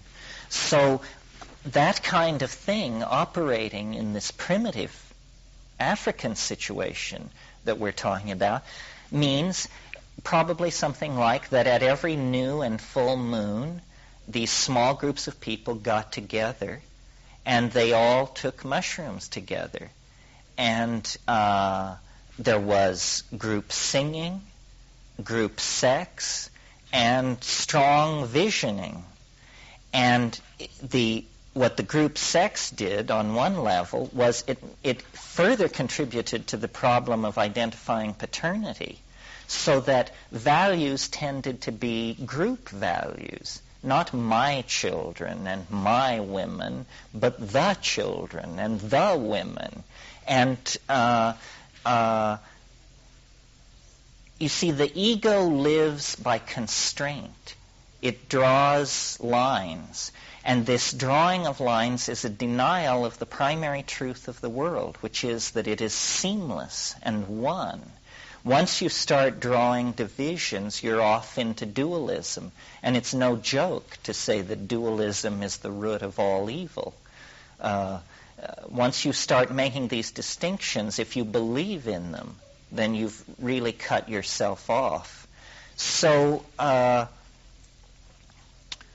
in the Middle East, about 9,000 years ago, out of nowhere, come these people called Natufeans.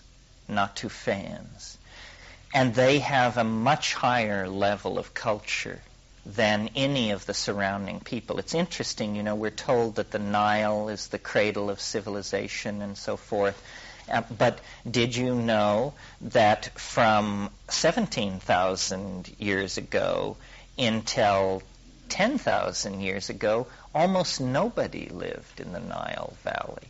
For some reason, it was not thought of as desirable. Probably it was a malarial lowland, and the happening habitat was out on what is now the desert, what was then the grassland.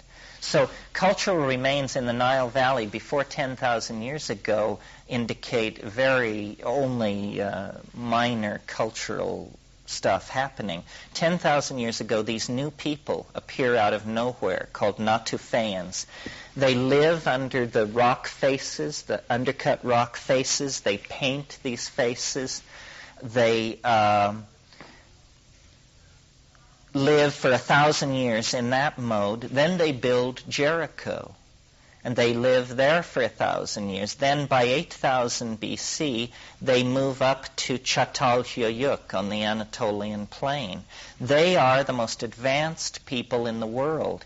Now, it's always been assumed on zero evidence that these people must have a cultural connection to the Gravettian culture of old Europe. There is substantial physical evidence to link them with Africa. At Çatal, they had a cult of the vulture, which is a quintessential animal of the African grassland. The so-called burnished Sudanese ware, a certain kind of pottery that we know where it came from in Africa. We find fragments of it in the middens at Jericho and at Çatal. So there is strong evidence that these were the people who had been practicing the partnership paradise model of life. Around 6,500 BC, wheeled chariot people, probably part of the Kurgan wave phenomenon hypothesized by Maria Gimbutas, come down from north of the Caspian Sea in the Zagros Mountains. Level 6 and 6B of Çatal is burned through. Clearly it had been overwhelmed by invaders. Well, now, I don't know how many of you know about Çatalhöyük, but this is, in some ways, the most interesting archaeological site on the planet, because this is a 7,000-year-old town in Anatolia, 7,000 BC, which makes 9,000 BP. This is a civilization. Aside from the monolithic architecture, this is a civilization as advanced as Egypt, with glass, with a primitive astronomy, with a pharmacopoeia, with agriculture, with husbandry, with an advanced religion, and it exists much, much older than if you grew up in my generation. You were taught history begins at Sumner. Well, Sumner was not even a twinkle in anybody's eye when Çatalhöyük was a civilization of immense accomplishments and richness, eventually destroyed by these dominators. Then that civilization went to Crete and thrived in that environment for a very long time, coming down into the time of ancient Greece. The Eleusinian mysteries are Cretan mysteries that have been transplanted to Greece. And that's really where the psychedelic religion died. It had been dying for thousands of years. It never really flourished outside of Africa. But in the period when it was happening in Africa, it created in us an appetite bordering just below the level of a genetic proclivity for boundary dissolution. And this is the key to understanding our fascination with addiction. This guy Ron Siegel wrote this book about how animals love to get stoned. And so they do. Elephants like rotted papaya and so forth and so on. But human beings addict to about 60 compounds and are fascinated with maybe 40 more.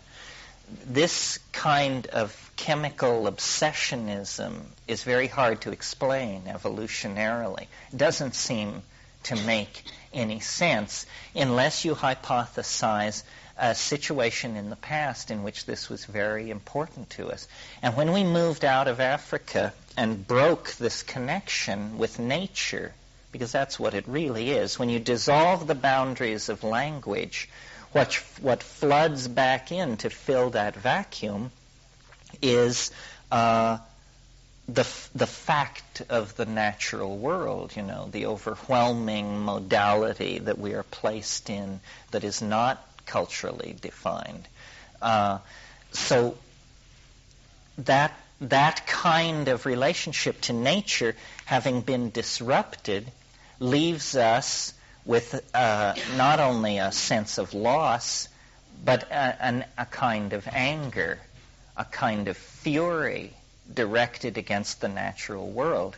And if you know the story of Gilgamesh, you know that he spurned the goddess Inanna, and she sent a bull to convince him, and he destroyed the bull. And then he took his friend Enkidu, the shaman guy, and against the will of Enkidu, they went out together and they chopped down the tree of life. This is what Gilgamesh was all about.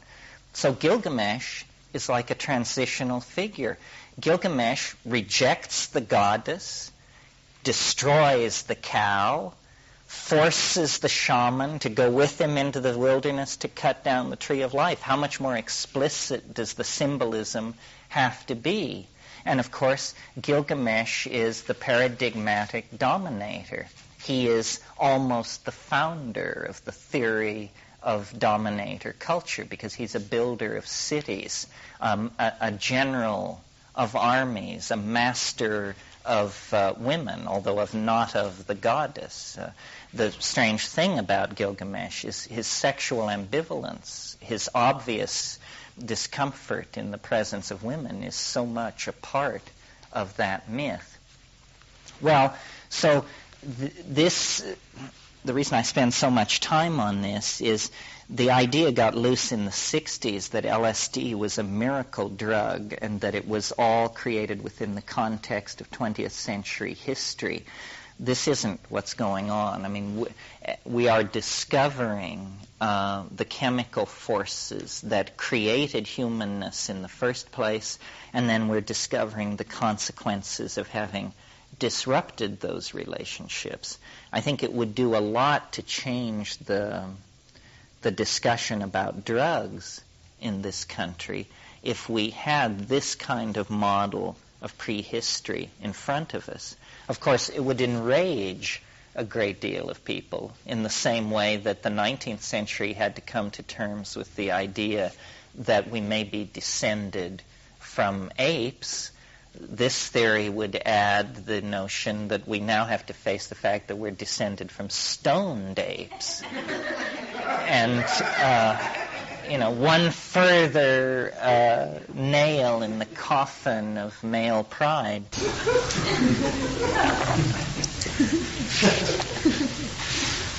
Now, all over the world, not everybody fell into history. Only the white European type fell into history and then eventually managed to drag everybody else into it by making it a global phenomenon. But even as we speak, in the rainforests of the Amazon, in the highlands of Mexico, in the even in the slums of Lagos and in Zaire, in many places, a connection to the vegetable gnosis has been maintained by people whose societies didn't opt whole hog for the historical model. And I think that the centerpiece of the archaic revival is going back and looking at shamanism, both ancient and modern, and trying to create a bridge back to some kind of wholeness. We're all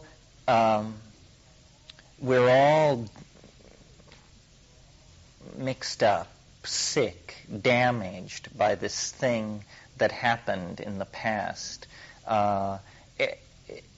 People used to say, well, the only people who need psychiatrists are people who are crazy. But the fact is, everybody is crazy because the cultural legacy of being now 1,000 generations removed from anything authentic, for most of us, it's quite traumatic. And the dominator culture has fed upon itself, and now, they can call the power that lights the stars down upon their enemies. I mean, this is like the final apotheosis of dominator values, that they have learned enough about the structure of matter and the dynamics of energy that they can call down the stars upon their enemies. Well, this is a very small and fragile planet in the face of that kind of energy. We could lose the whole thing. I mean, we could lose it spectacularly, or we could just toxify it out of existence.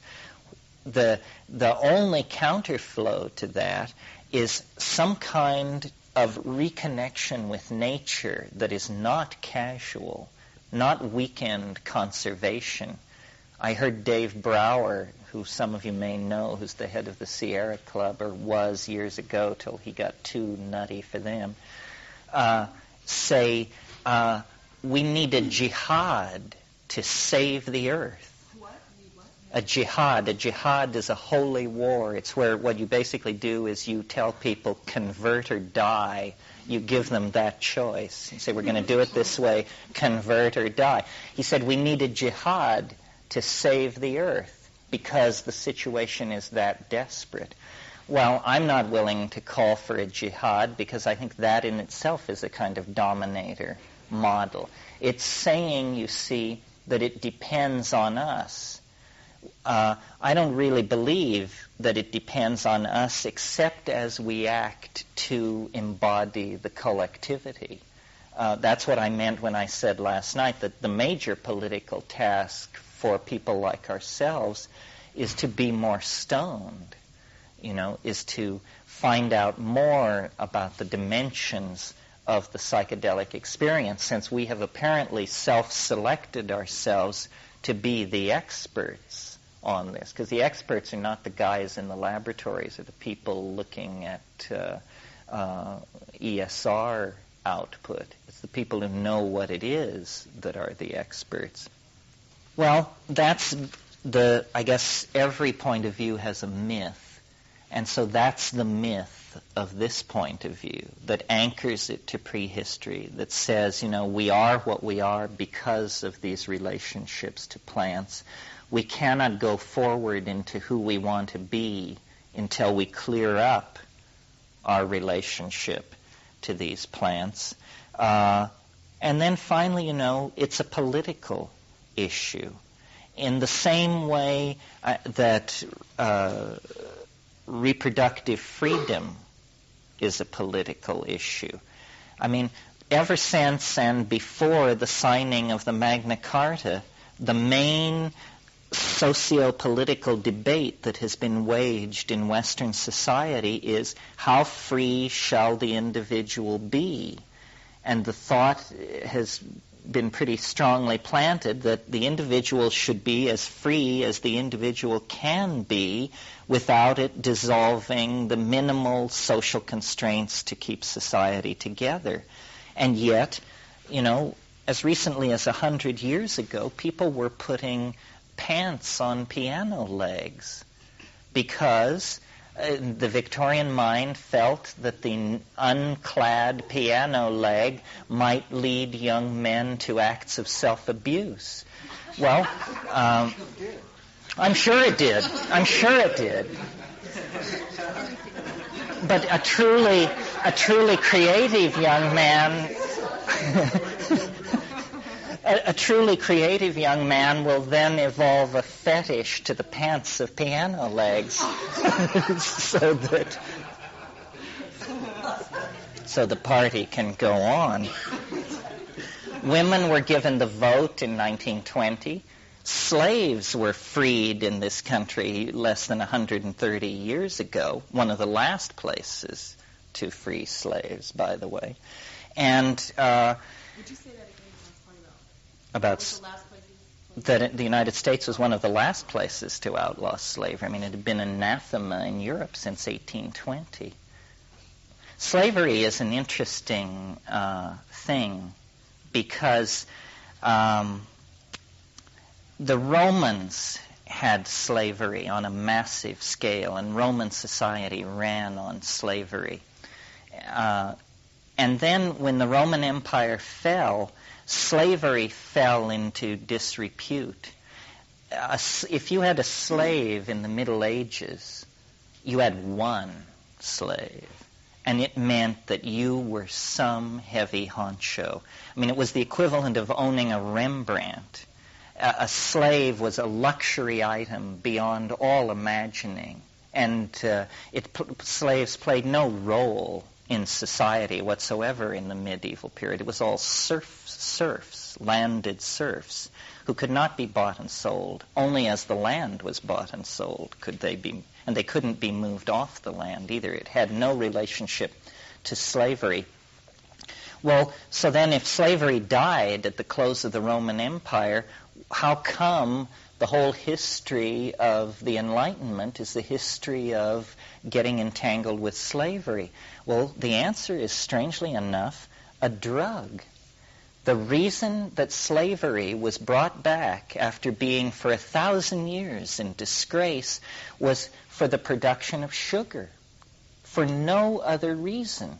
Sugar at that time was produced under conditions of about 130 degrees of temperature, these boiling vats and crystallizing processes. No one would work sugar unless they were shackled and under the lash.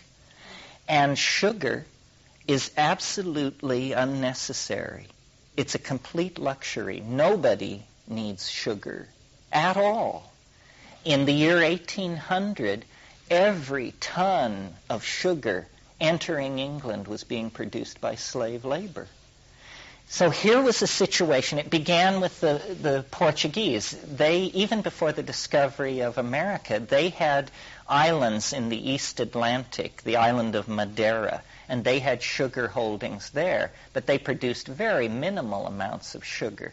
And then in a confrontation at sea, they captured a bunch of Arabs, pirates, basically, and they were about to have these guys walk the plank when they said, listen, there are all these black people in the center of Africa who would make wonderful bonded labor. Instead of offing us, why don't you set us up and we'll bring human beings out of the interior for the sugar industry. And this was done.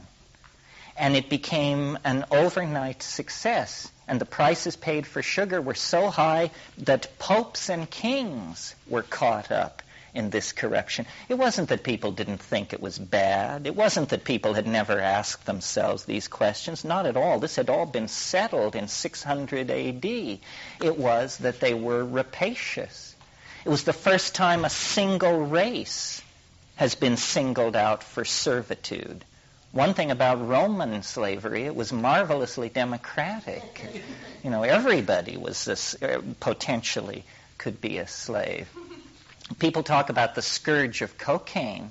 It's as to nothing what was done to the values of Western Europe in the pursuit of sugar.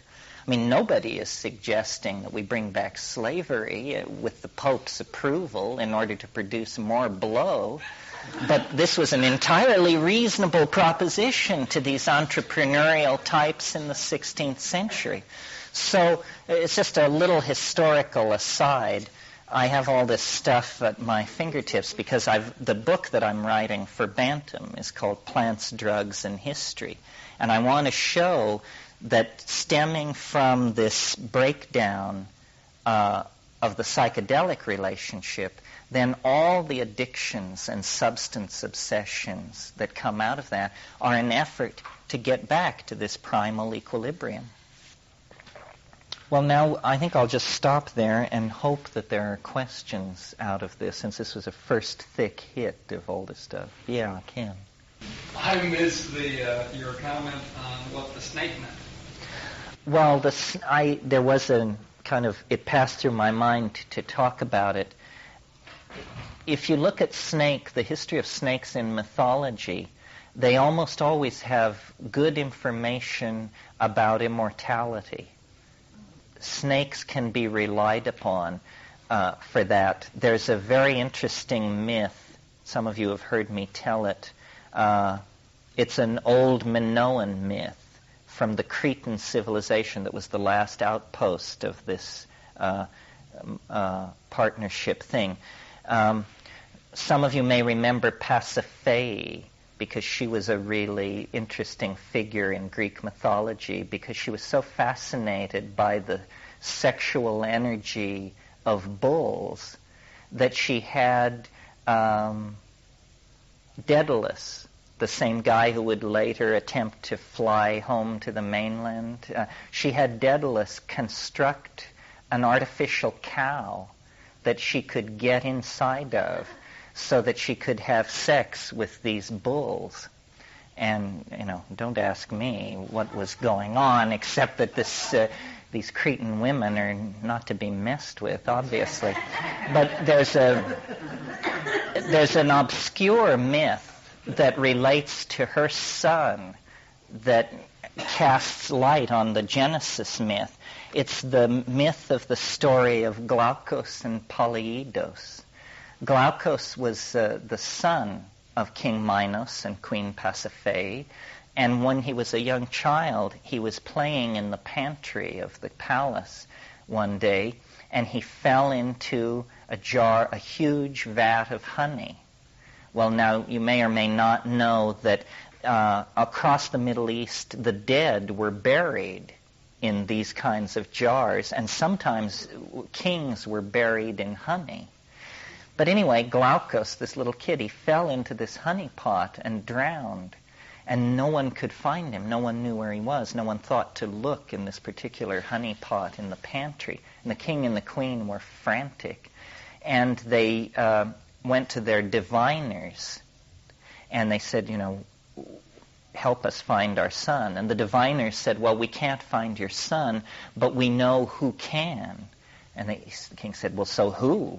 He said, it will be the man who can compose the most apt simile regarding a 3-colored cow in your herd.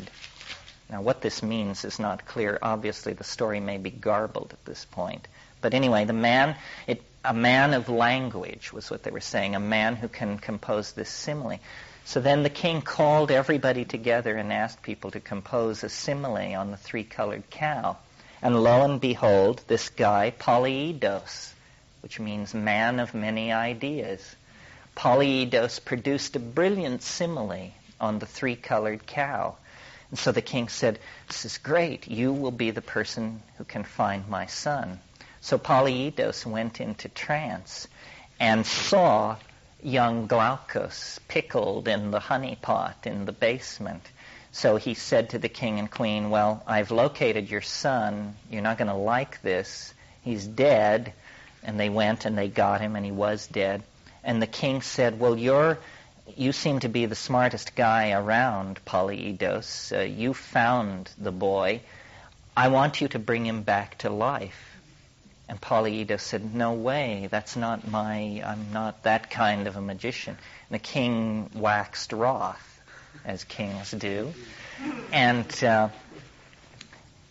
put him imprisoned him with the body, and said, you're not coming out until my son lives. So Polyidus was completely freaked out by this situation, didn't have a clue on what to do, and was just basically wailing and tearing his hair in this cell. And he noticed a snake come in, a little hole in the wall. And he thought that the snake was going to do something to the corpse of the boy, and that he would get into even worse trouble. So he took a stone and threw it at the snake and killed it. And it was lying there dead on the floor. Then he went back to freaking out about his predicament. And a while passed, and another snake came. And the snake came, and it took one look at the first snake, and before Polyidus could make a move, it backed out and was gone. And some time passed, and the second snake came again. And this time it had some leaves in its mouth. And it went over to the dead snake and did something, and the snake lived. And Polyidus rushed forward and seized a little fragment of the plant and saw what it was, rang his jailers and asked that quantities of this plant be brought. And with it he revived Glaucus and brought him back to life. And everybody was delighted, and Polyidus thought that now he would be allowed to go back to Syracuse, which was his home. And the king said, "No, you're too valuable a man to me. I can't let you go. I'll only let you go once you teach my son everything you know." So Polyidus said, "Oh, yeah." So he did. He settled down and he took on young Glaucus as his student, and he taught him everything he knew. And then years later, Glaucus is a young man. The king has given Polyidus permission to return to his homeland. They all walk down to the boat together, and at the very last moment, Polyidus says to Glaucus, "Your old teacher has just one request of you." And he says, "What is it?" And he says, "I want you to spit in my mouth." He says, "Okay." So he does. He spits in his mouth. And at that moment, all of the magical teaching and understanding returns to Polyidus, and he walks up the gangplank and sails away. Now, this is an interesting myth for several reasons. Your question about Eden, you see, the snake knew the secret of immortality in both stories. The snake had information about the tree of life, and the snake had information about the plant of immortality. What's interesting also about this story is Glaucus means blue-gray. And blue-gray is the color that psilocybin-containing mushrooms turn when bruised. And preserving mushrooms in honey was a well-known maneuver in those areas. So what this may be is a death and resurrection myth connected with the mushroom as both the thing raised from the dead and the thing then which is somehow caught up in this hieros gamos of transformation. So that's the Eden angle on the snake. Yeah. That's right. He wrote a book called The Breakdown. Is it called The Breakdown of Consciousness and the Bicameral Mind? This guy, Julian Jaynes, his idea was, and it's an interesting idea, the whole thing was somewhat frustrating because he wrote a very big book on the role of hallucinations in shaping culture, and aside from one piddling mention of mescaline, you would never know that there are plants which cause hallucination. But Jaynes wanted to say that until very recently, the mental life of human beings was very different than it is for us. He wanted to say that as recently as Homeric time, which is 1000 BC, people didn't have egos. People were sort of robot-like. And then if they got into a very tight spot and were about to be offed or something, a god would speak. It wouldn't appear, but this god would speak and tell them what to do. Say, like, "Get out of there.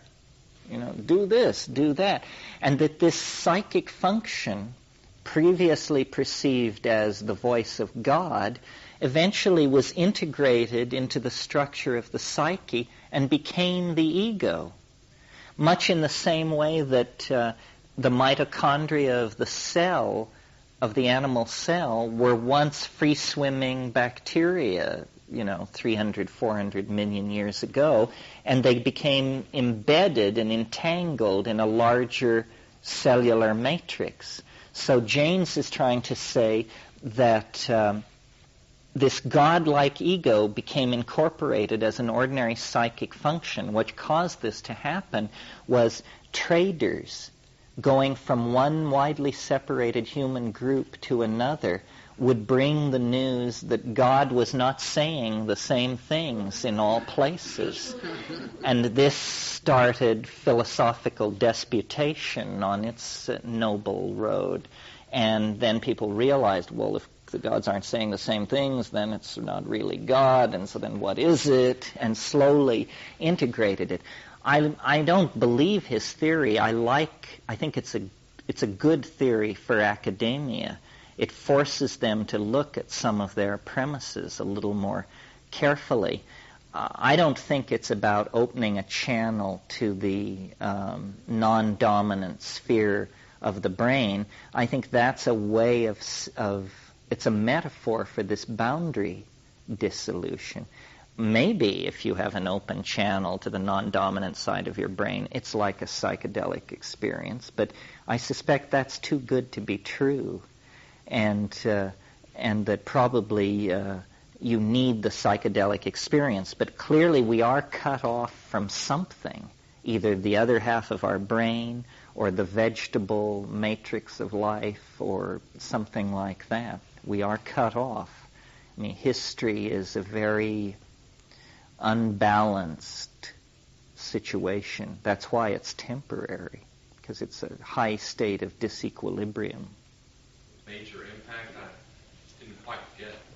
Well, sugar. I consider sugar definitely a drug, and one of the most heavily addicted drugs on a world scale that there is. There have been numerous episodes over the past few hundred years. I mean, I maintain all culture is styles of relating to chemicals.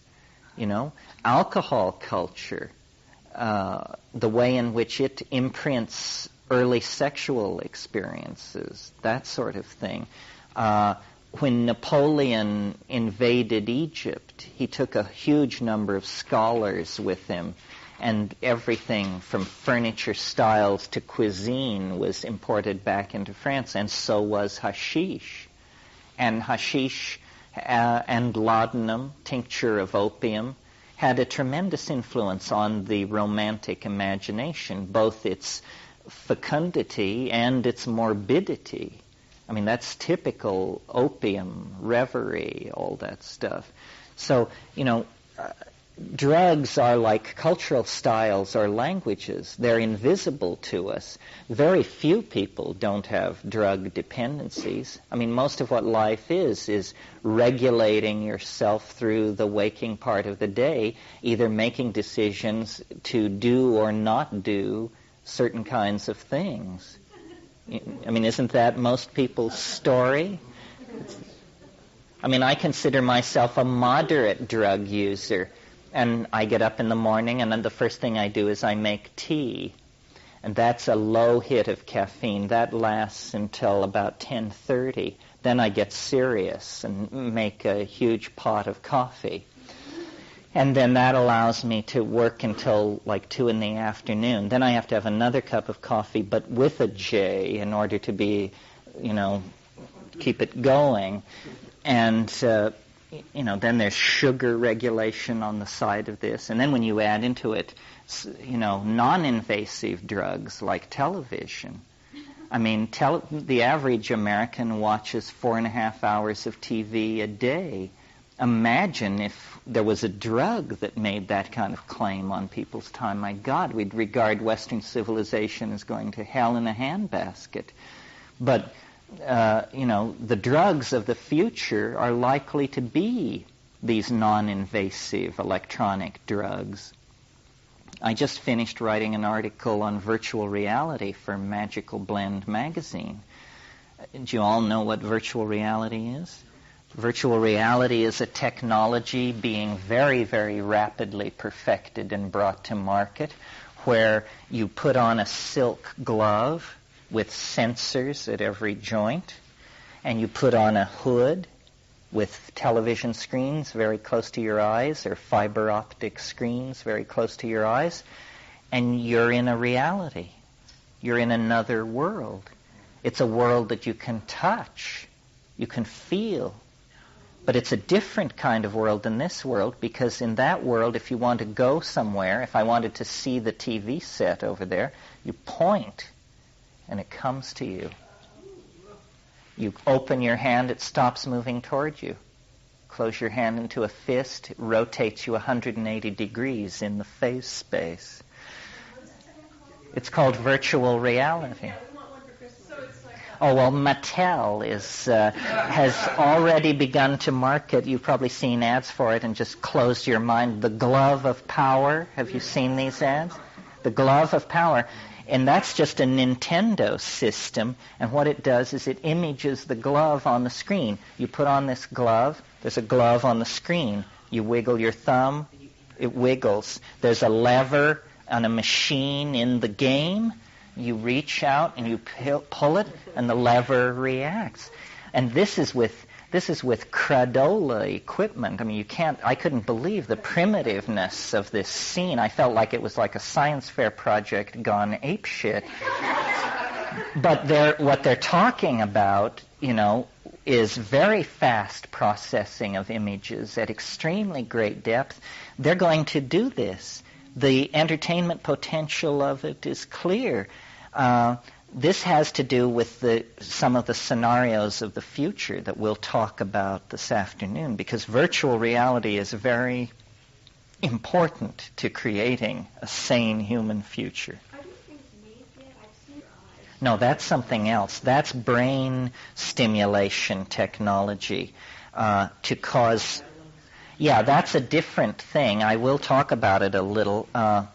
It's the idea that there are machines that can duplicate drug experiences or create equally interesting neurological experiences. And it's done with goggles, with flashing lights around the perimeter, and then a sound. By varying the frequency and amplitude of the flashing light as it beats against the incoming sound, you can create very interesting neurological states. They're not... Well, they are and they aren't like psychedelics. Nothing is very much like a really breakaway psychedelic experience. But it is interesting that with these machines, so much imagery and so much color can be coaxed out of these setups. Just a few weeks ago, I was at a place in Berlin called Relax Berlin. And it's a place designed for yuppies on their...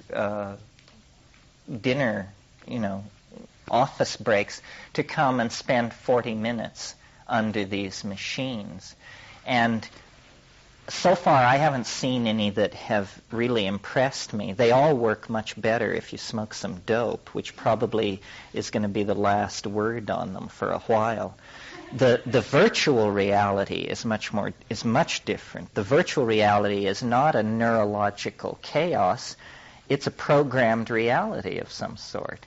I mean, the one I was in was, so banal it brought tears to your eyes, but it was an office. It was a reception area. A reception area, and then you walk through a door, and then there was a large desk with a telephone on it and a bookcase with a couple of books in it. But I discovered something immediately. I mean, it was not an intended discovery. I forgot that if you point at something, it moves toward you, or you appear to move away from it. And I would just let my pointing hand drift downward. And when I would do that, I would burst through the ceiling of the office, and then if I didn't change my position, the office and the attached antechamber just were shrinking smaller and smaller in a kind of olive drab space that I was clearly, flying into infinity, and there was nothing else in this reality. Well, so then I did the fist thing. It turned me around 180 degrees, and then I could get back down to the office hanging in this olive drab space. But it's a freaky technology because the human visual apparatus is unbelievably forgiving of error.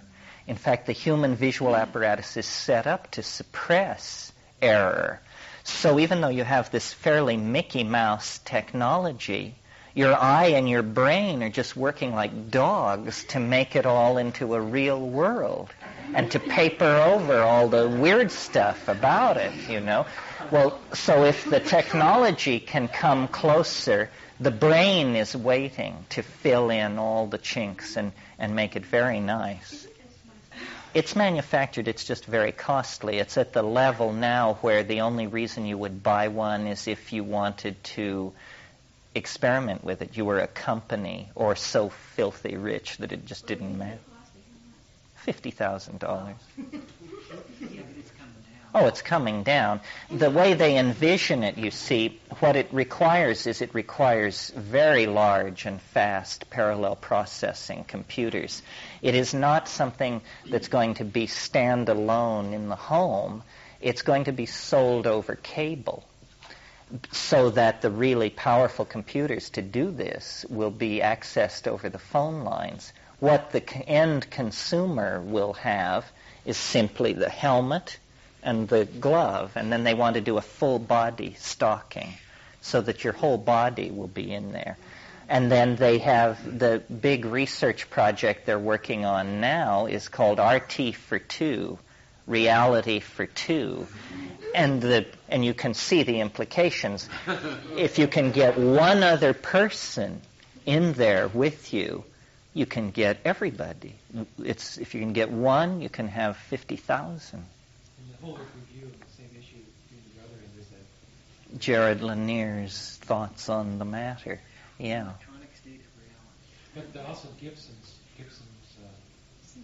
Yes, well, Gibson, who knew nothing about computers, was the first person to come up with this concept. He called it cyberspace.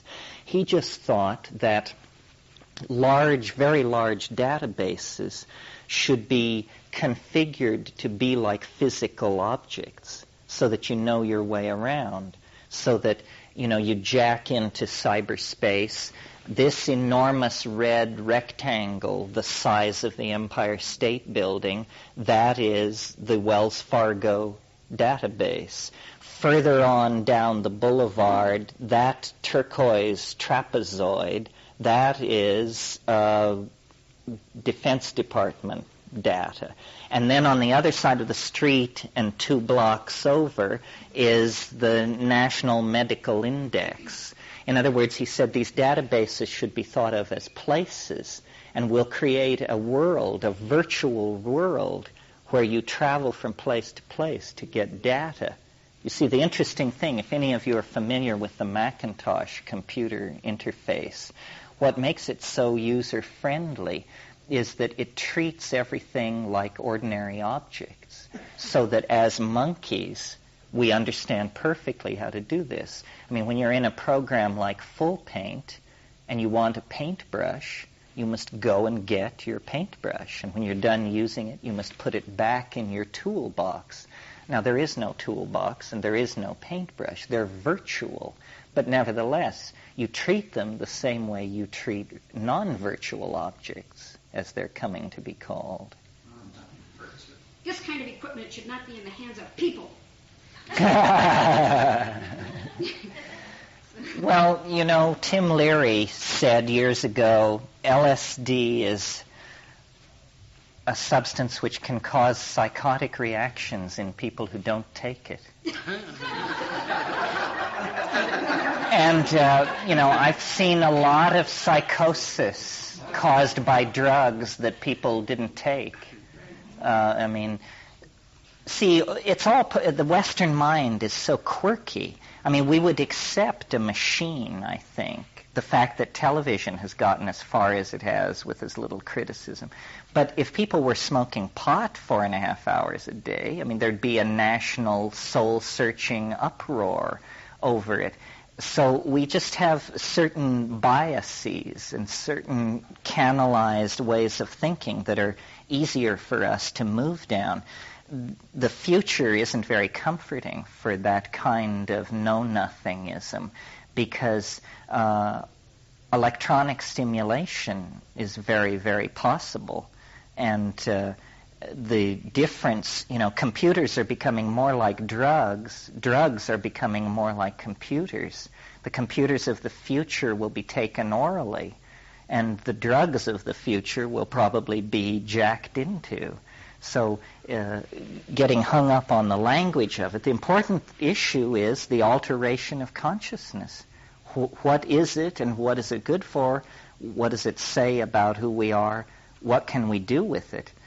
The reason the people who've produced virtual reality, they're the people who are in charge of trying to think of something neat to do with it. haven't gotten very far. I mean, of course it will make astonishing pornography possible. Of course, cleaning up radioactive waste spills will now be very easy. Fixing space stations, if you happen to have one, will be less of a problem with virtual reality, because you'll go in virtual reality outside, find the box, lift the lid, turn the screw. You'll do it 10 times in virtual reality before you'll actually put on the suit and go out. But what I think virtual reality is good for is showing each other the insides of our minds, that we are going to be able to create art like nothing that has ever been seen before. In fact, one of the mavens of virtual reality, Eric Gullickson, has predicted that most designing in the 21st century will be virtual design. I mean, when you think that,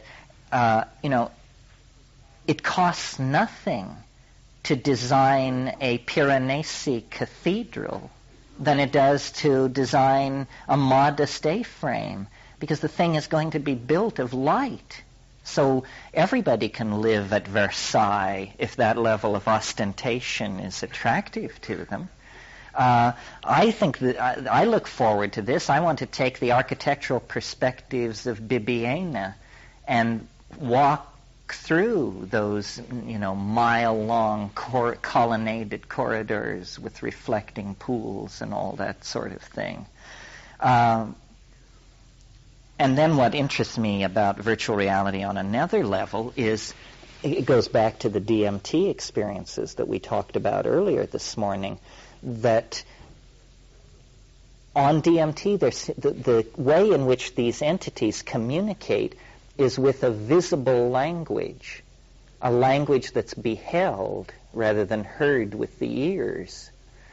Well, this is a higher signal, it's a better signal, less degradation of intentionality in a visibly beheld signal. The old rap, a picture is worth 1,000 words. So I think we could create a new modality of communication in virtual reality, modeled on the psychedelic experience.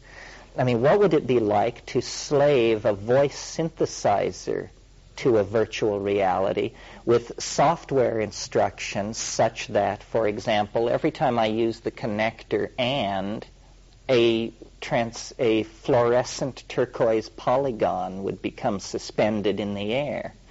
And every time I used a certain verb, a different kind of topological manifold would be plugged in to the connector. In other words, if we changed the stuff of language into virtual tinker toys, then we could use our voice to drive an assembly of visible objects in the virtual reality. Do you follow what I'm talking about? Good. Well, it's noon, so time for lunch. We'll be back here at 4 to 6. Okay. Well, is there anybody who was left unbalanced by the brutal truncation of this morning's session and needs to ask a question? We can talk a little bit about this morning's session, and then I thought, if he's still game, that Ken, who is a regular attendee at these things, he has a sort of interesting field work story to tell that would be inspiring, and then we could talk about that or other issues, or if it went flat, I would synthetically create a focus. So, okay. Is there anything left over from this morning or any line of discussion that needs to be pursued on that? I think we took it up to the notion of virtual reality being promising for the production of a kind of higher order logos of communication that would be beheld rather than heard.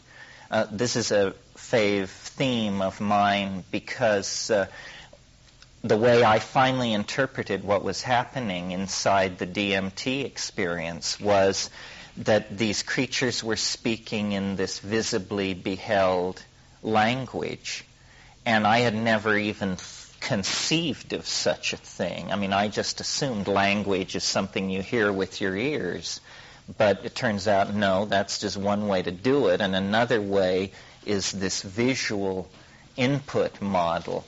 And it seemed to me it's a true form of telepathy. It's not telepathy as we might have anticipated.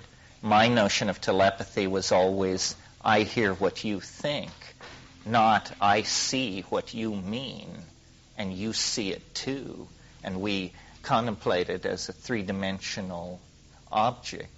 So virtual reality is interesting for that. See, I think that the engineers and the people who are putting this together don't realize how odd the insides of our minds are, and what a revolution it will make when we can show the insides of our minds to each other, and the imagination can leave a trail, as it were, so that imagine if each trip of every one of us could be set on a stacker here, and we would just move among the cuts and say, well, here's Ken in the jungle an hour and 20 minutes into his, and here's McKenna 5 years ago on X, Y, and Z, and have these things discussable as objects, as media. Well, this looms, I think, and it will empower the creation of a language and a community of understanding about these things that will be, lighting a wildfire of shamanic awareness. I mean, it's approaching critical mass, the ability to talk about this other reality in 20th century English. It's approaching critical mass, and when it bubbles over, then it will be a reality. Then it will be something. Yeah. Mike. Yeah. My idea of the real state of balance that you could achieve if you were able to perfect what psychedelics promise is a kind of state of mind where it was perceived as ego, but it was Tao. In other words, that you come so into phase with the how-ness of things that your wishes are the wishes that would be there in your absence almost, so that you are invisibly merged with the flow. And when this happens, and it for some reason, I mean, this is really an interesting subject, and I confess that my best guesses are not very creative. This thing that everybody talks about, which is when you first start using psychedelics, the deep ones, you set off cascades of synchronistic events. And some of these are what psychologists call delusion of reference, in that every license plate, if you live in California, seems to convey a unique message designed for you. But some of it cannot be so easily dismissed. Some of it actually appears to be disruption of the statistical flow of casuistry in the so-called three-dimensional world. And getting a handle on that or getting a theory about that is pretty elusive. Does it mean that causality itself is something embedded in our language, and that when we dissolve the boundaries of language, what we ordinarily think of as the laws of physics, or at least the laws of statistical probability, begin themselves to break down? That actually, I think a lot of people in our ven of thought pay lip service to the notion that the world is made of language. But the question is how to take that idea and ride off on it. If wishes were horses, beggars would ride. Well, if the world is made of language, we should be able to construct stallions of syntax and just ride on down the road. Is this possible? Is it worth entertaining the idea? The forward escape that is going to be necessary to save the planet or even save our own skin is going to be extraordinarily creative. It's not a stopping of anything. It's not a managing of anything, because nothing can be managed. I mean, you have, just the unleashed rapaciousness of 5 billion intelligent human beings spreading out over the planet. So the breakthrough is going to have to come in a major reconceptualizing of reality. How can it be done? Are we to shrink ourselves down to the size of fruit flies and all live in an arcology on the dark side of the moon? Is that a reasonable alternative? How can we manage the present population back down to a population that could be in balance on the earth in the monkey body? It would take 1,000 or more years to get us down to 1 billion people, I would think. So the breakthrough has to be a kind of deus ex machina, or more a homo ex machina. In other words, man must create a way out of the impasse.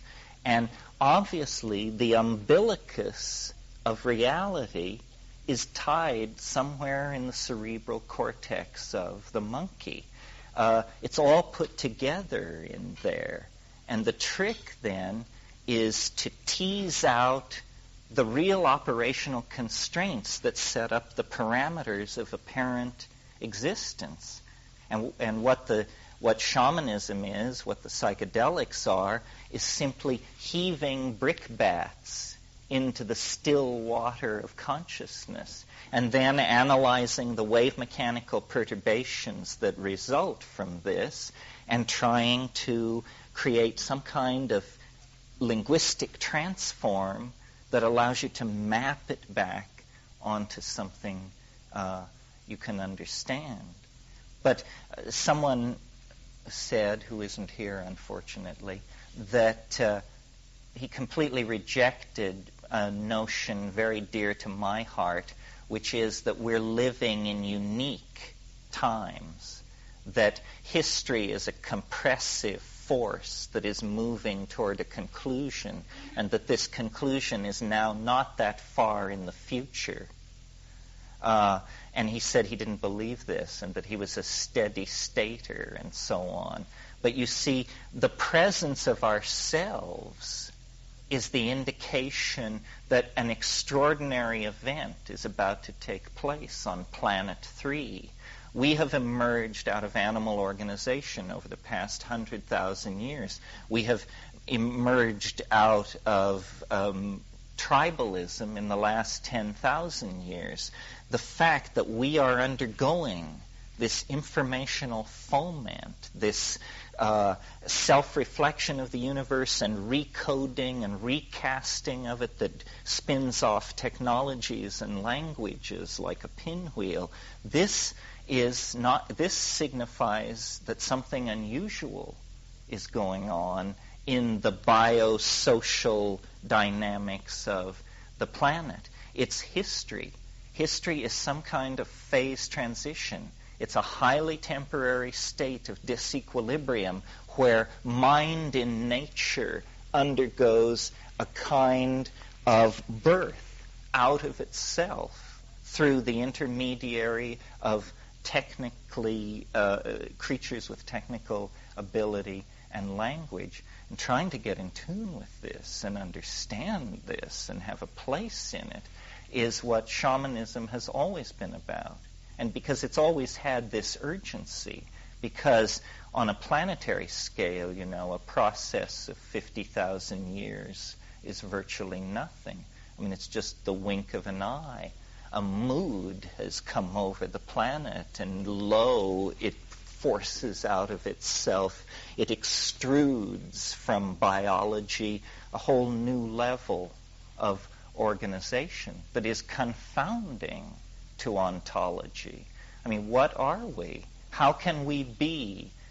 What is the place that we occupy in nature? Well, you can think about this in your armchair, or you can perturb the field, as it were, with these hallucinogens, and I think they centrally address the issue. I mean, I've compared them to what the telescope was for astronomy in the 16th century, or what the atom smasher and particle accelerator was for the study of the primary structure of matter. I mean, here is a tool that, you get phenomena when you apply this tool to mind. It isn't a stilled surface, or you aren't caught in the insect mechanics of social games, but instead, you really begin to penetrate to the more profound levels. Well, Ken, would you like to tell what you've been up to recently, in as much or as little detail as you care to?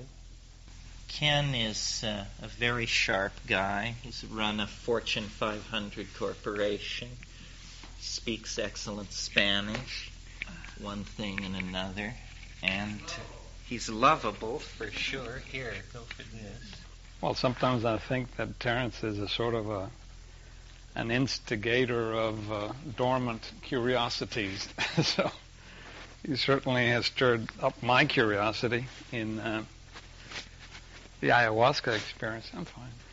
So and he asked me to tell you a little bit about what I've just come back from, and through a series of coincidental happenings, a couple of friends and I went down to Peru last month and spent some weeks in the Peruvian Amazon. One of the friends is here with us tonight as well, and I'd ask him to add whatever he wants to what I'm telling you. But the purpose of our going down there was simply to come with direct contact with the ayahuasca experience and the way it's practiced there, and the way it's used, and the purpose for which it's used there. So we had a very surprising and rewarding trip, and we came into contact with the local native Peruvians there in the Amazonian Peru that use this stuff on a regular basis. And I guess I'll just make some descriptions of what happened there, and maybe stop and ask whatever. But what we found there was simply that these people are using this thing on a very regular basis in the area of the Peruvian Amazon. It is not organized in any way. It is not, at least there, it is not a religion. It is not an organization in any way. This is just individual practitioners.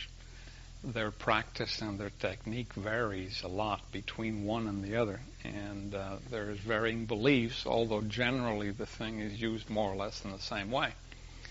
There are many ayahuasqueros, or curanderos, what they call them in Spanish, which is literally healers. And these healers have sessions as often, sometimes, as 3 times a week, in which they welcome patients of different kinds. And these patients come sometimes for physical reasons. They have a pain or an ache or a disease of some sort. Sometimes it's for emotional reasons. They're distraught, or they're depressed, or they're afflicted in one way or another. Often it has to do with relationships. She's not getting along with her husband, or the husband doesn't relate to the kids, or what have you, so they come to them for that purpose.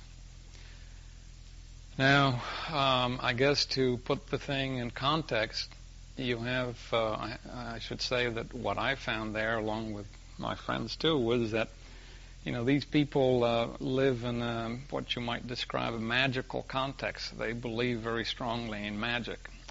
And by that I mean nothing in their system is coincidence or coincidental. Everything has a reason, and usually the reason has to do with, at their level, is somebody's trying to harm you, or somebody's trying to take power from you, or somebody's envious of you, and this is the reason for some of the diseases.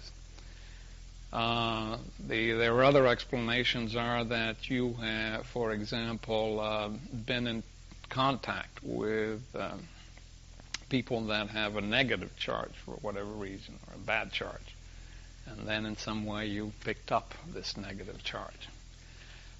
In some other cases,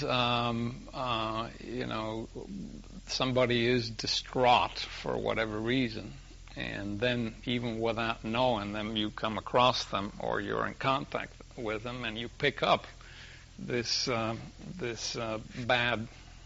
vibe, so to speak.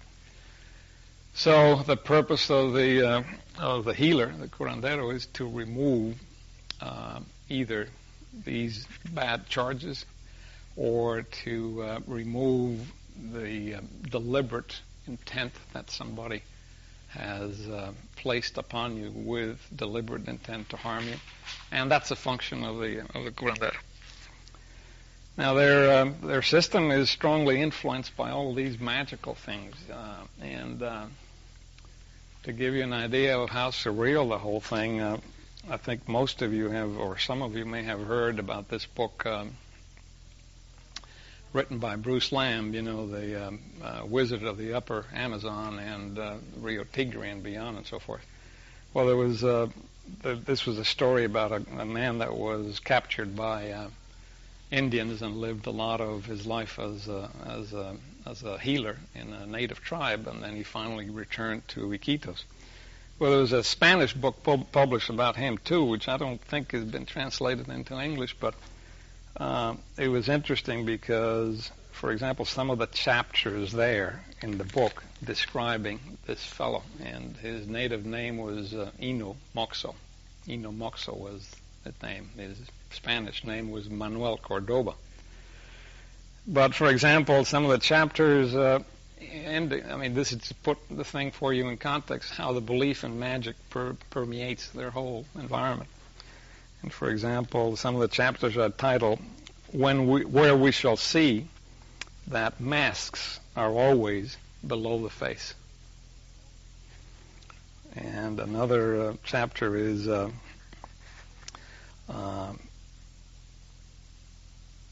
is how certain healers create persons. And another chapter is Master Ino Moxo. This guy disappears blowing smoke. So it's a very poetic thing, These things are very magical, and they have not sort of left that magical level yet.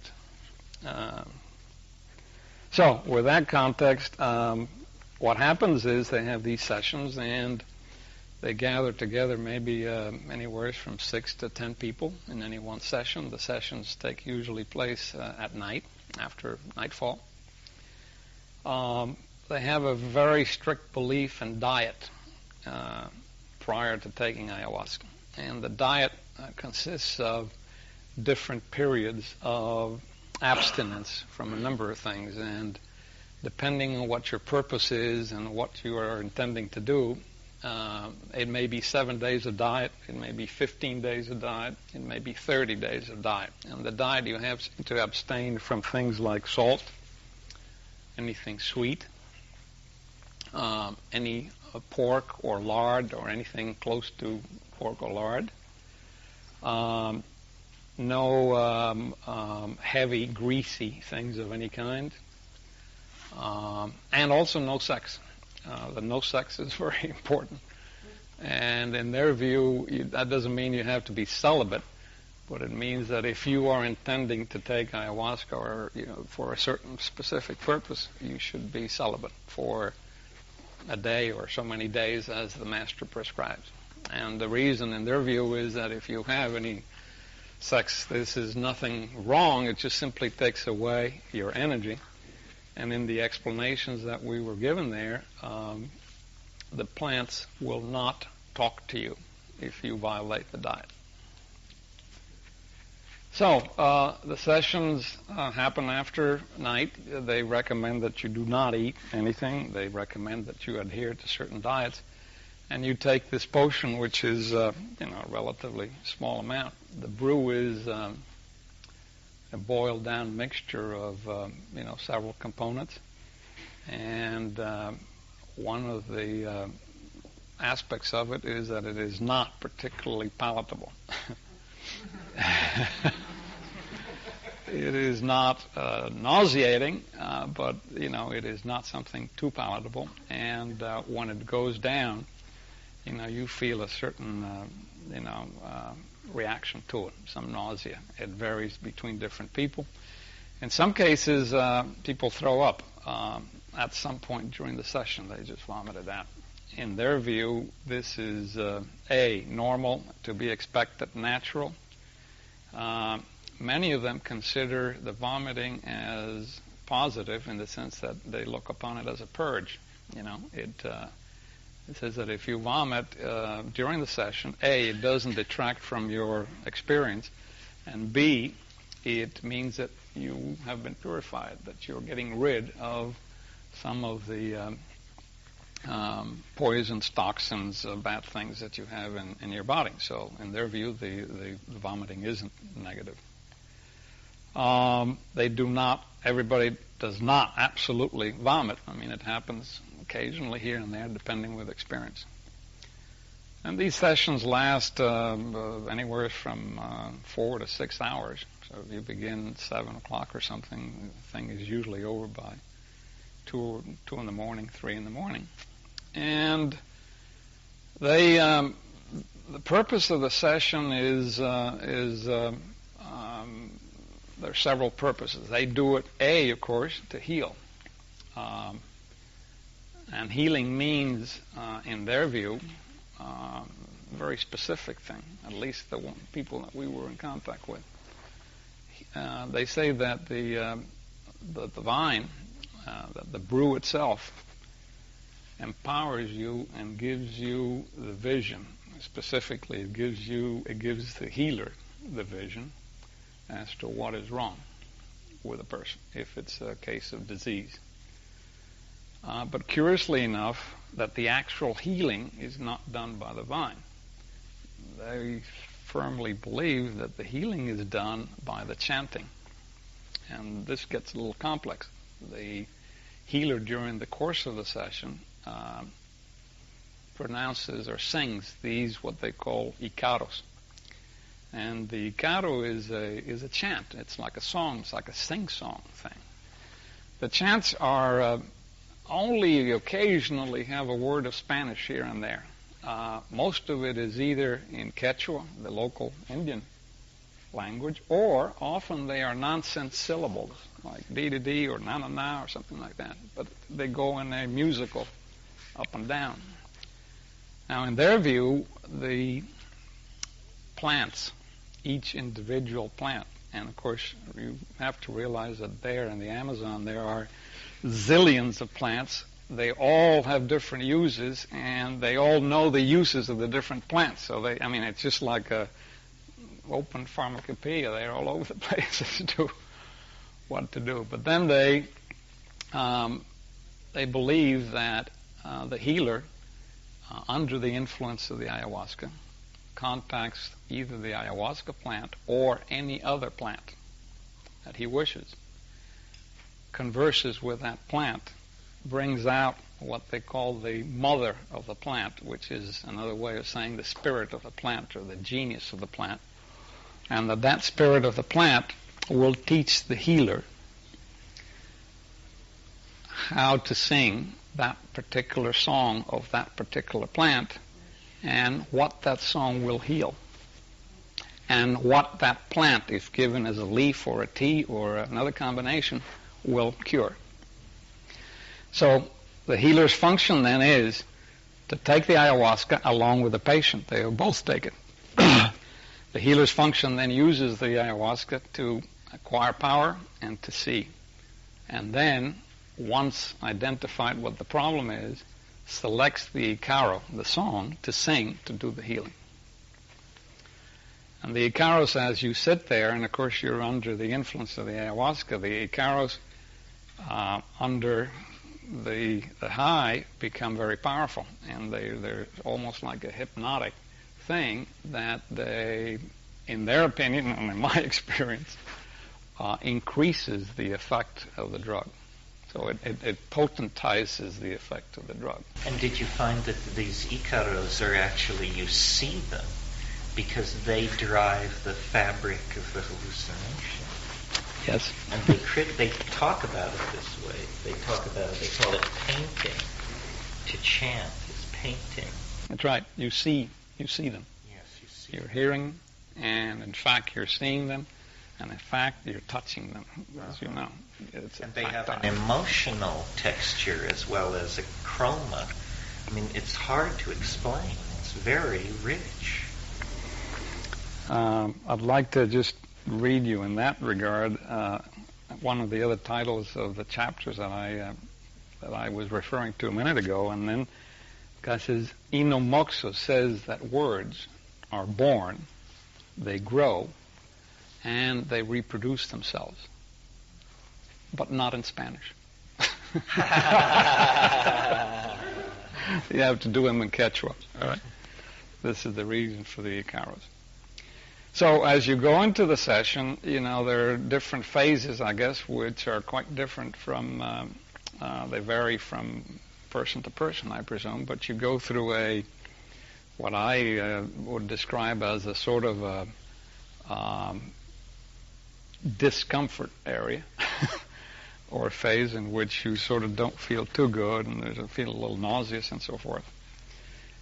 You progress on to a second phase, and of course I'm generalizing, and this would vary according to people, but you progress on to what you might call the terror phase. And at that point, the horror, the terror, all right?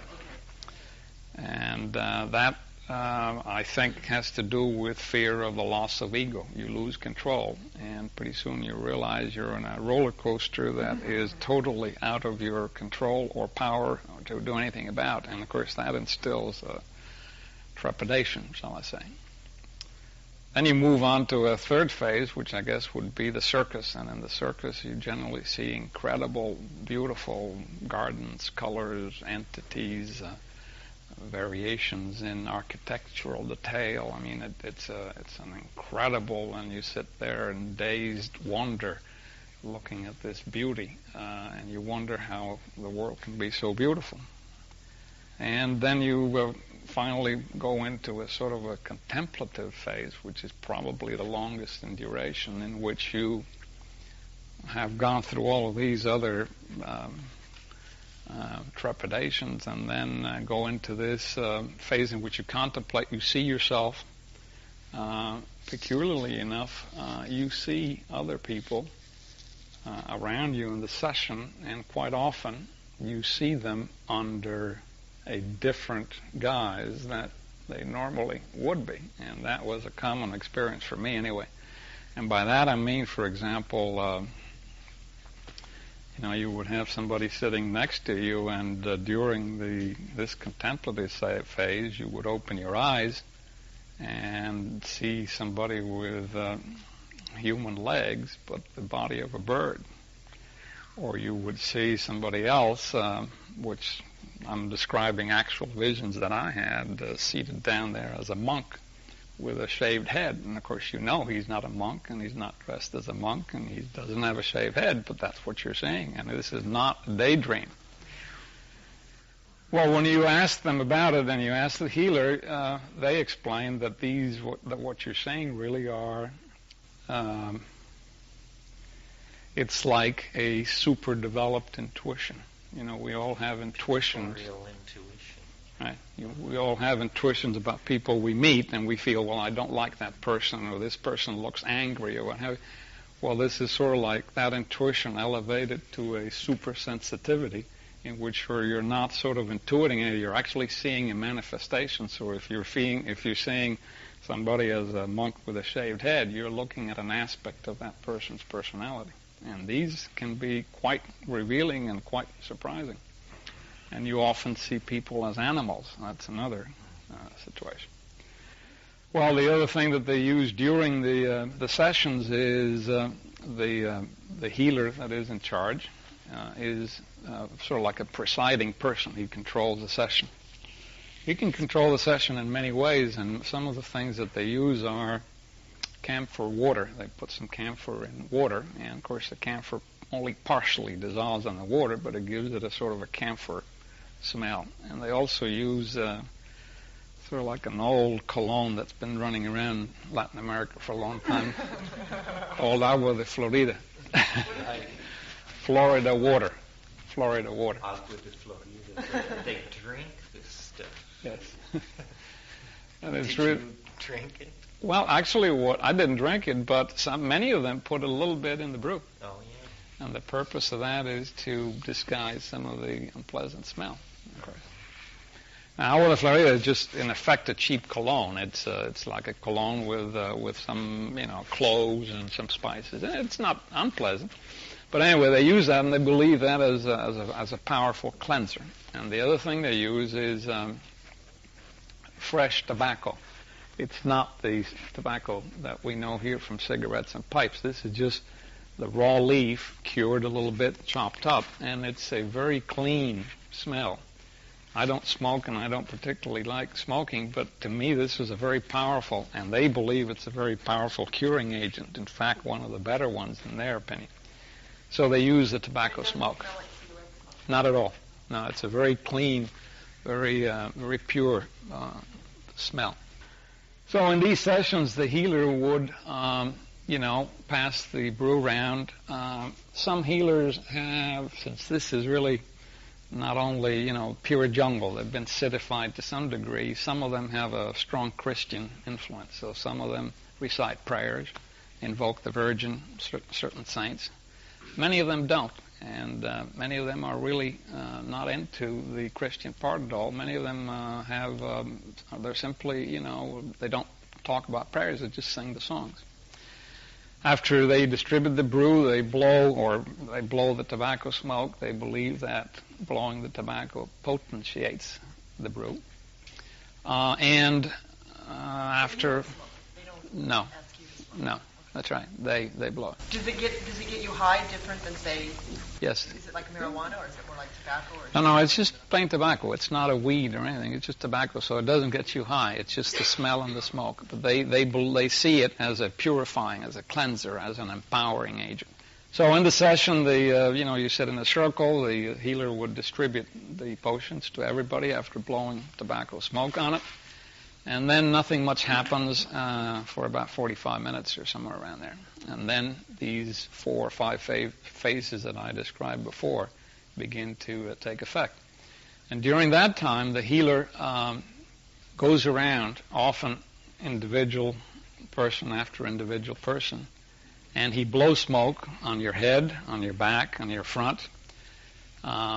He puts some of the agua de Florida or the camphor water or both in his mouth and sort of blows some of that down your back and that in your head.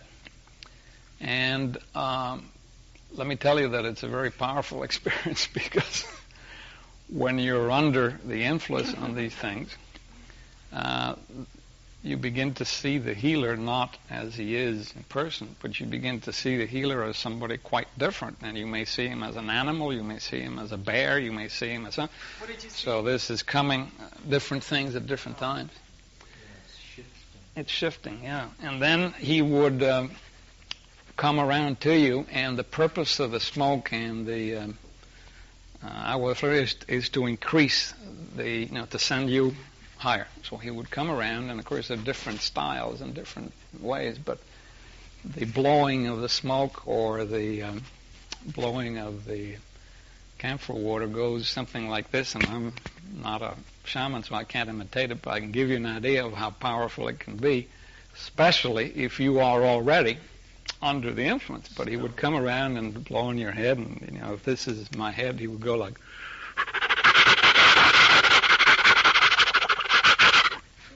So if you're sitting there, this just. I love it. As an animal doing that. I'm picturing an animal. Or perhaps a giant mantis waddling across the shed to suck on your anterior fontanelle. All of the above. All of the above, right? Yeah, I know. He moves around and repeats that with everybody. In some cases, if you have a problem that you tell him ahead of time, he will call you in front of him. You will sit in front of him, and he will chant directly the carols to you according to the problem that you have. And he will spend 10, 15 minutes with you alone, and blowing smoke and spreading the camphor water. Well, I did it myself because I didn't feel anything physically wrong. But many people go to these sessions not only for a physical or an emotional problem, they go to complete themselves, to learn more, to contact another reality. So it is not necessarily a disease-oriented thing, all right? They're learning. They're learning, right? And you mentioned the entities in the part after the rush. Mm-hmm. Was it like an extended DMT flash?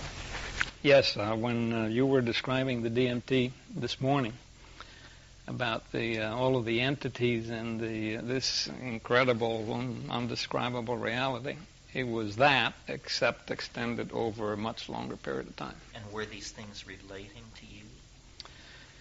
To some degree, and I think that that's different for each person, and maybe Thomas can expand on that, but for example, if you ask a question, one of my experiences was, for example, I asked a specific question, and then I had all of these long arms coming out at me with sheets of paper. And there were things written in the sheets of paper in these facts on the astral plane. And of course I was trying to read these things. Some I could, some I couldn't. Languages are seen and touched and heard. And was there English printed on this paper? No, this was no English. No English. No. Yeah. Uh-huh. And the entities, were they steady in image, or were they transforming and geometric? What was their character? Well, I would describe them as very active, moving around all over the place. They're absolutely clear. I mean, it's no blurred. You're not seeing blurred. They're clear. I think one way of describing them is the influence, the chemical influence of the vine is so strong that you almost feel as if this is some magnet in front of you that is drawing you into it, because, and by that I mean, it's a very strong effect on your body. As you do more of these things, I found that if you were to surrender to this magnet, you would lose most of the experience, because most of the interesting things were going around in the periphery. So I felt that the best way to handle it, and I think this you learn after a little bit, is to, be drawn by the magnet, but pay attention to all of the things that are going around. And what's going around, there's such a variety of things that you have to be alert to catch them, Did you ever totally surrender to the magnet? I think if you do, you probably miss part of the experience, because it's so powerful that you it's... didn't do that. No. Did you speak to anyone who did?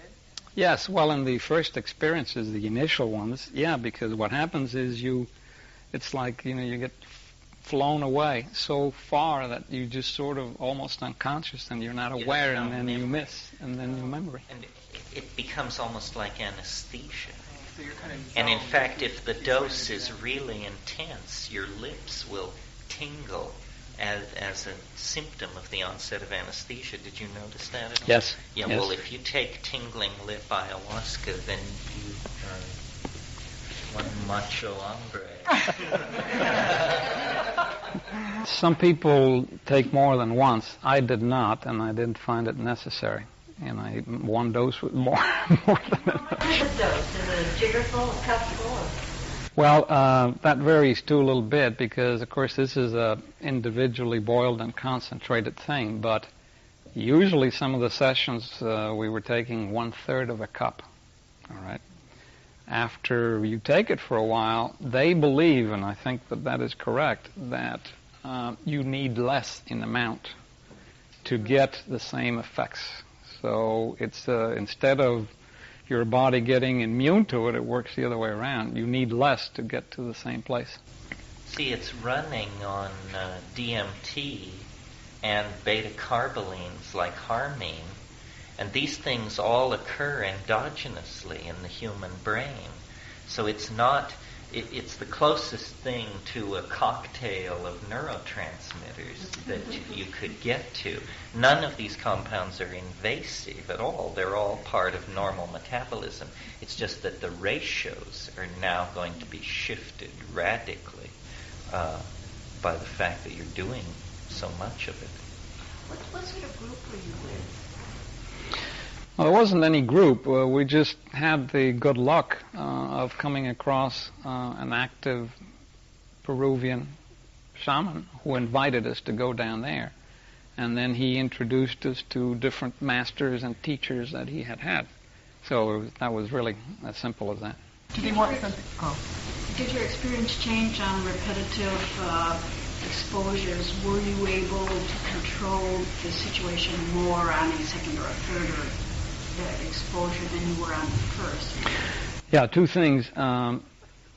They individually prepare the brew in different ways. Some may add some more mixtures. They may add other plants. Some may not. So the brew from master to master changes.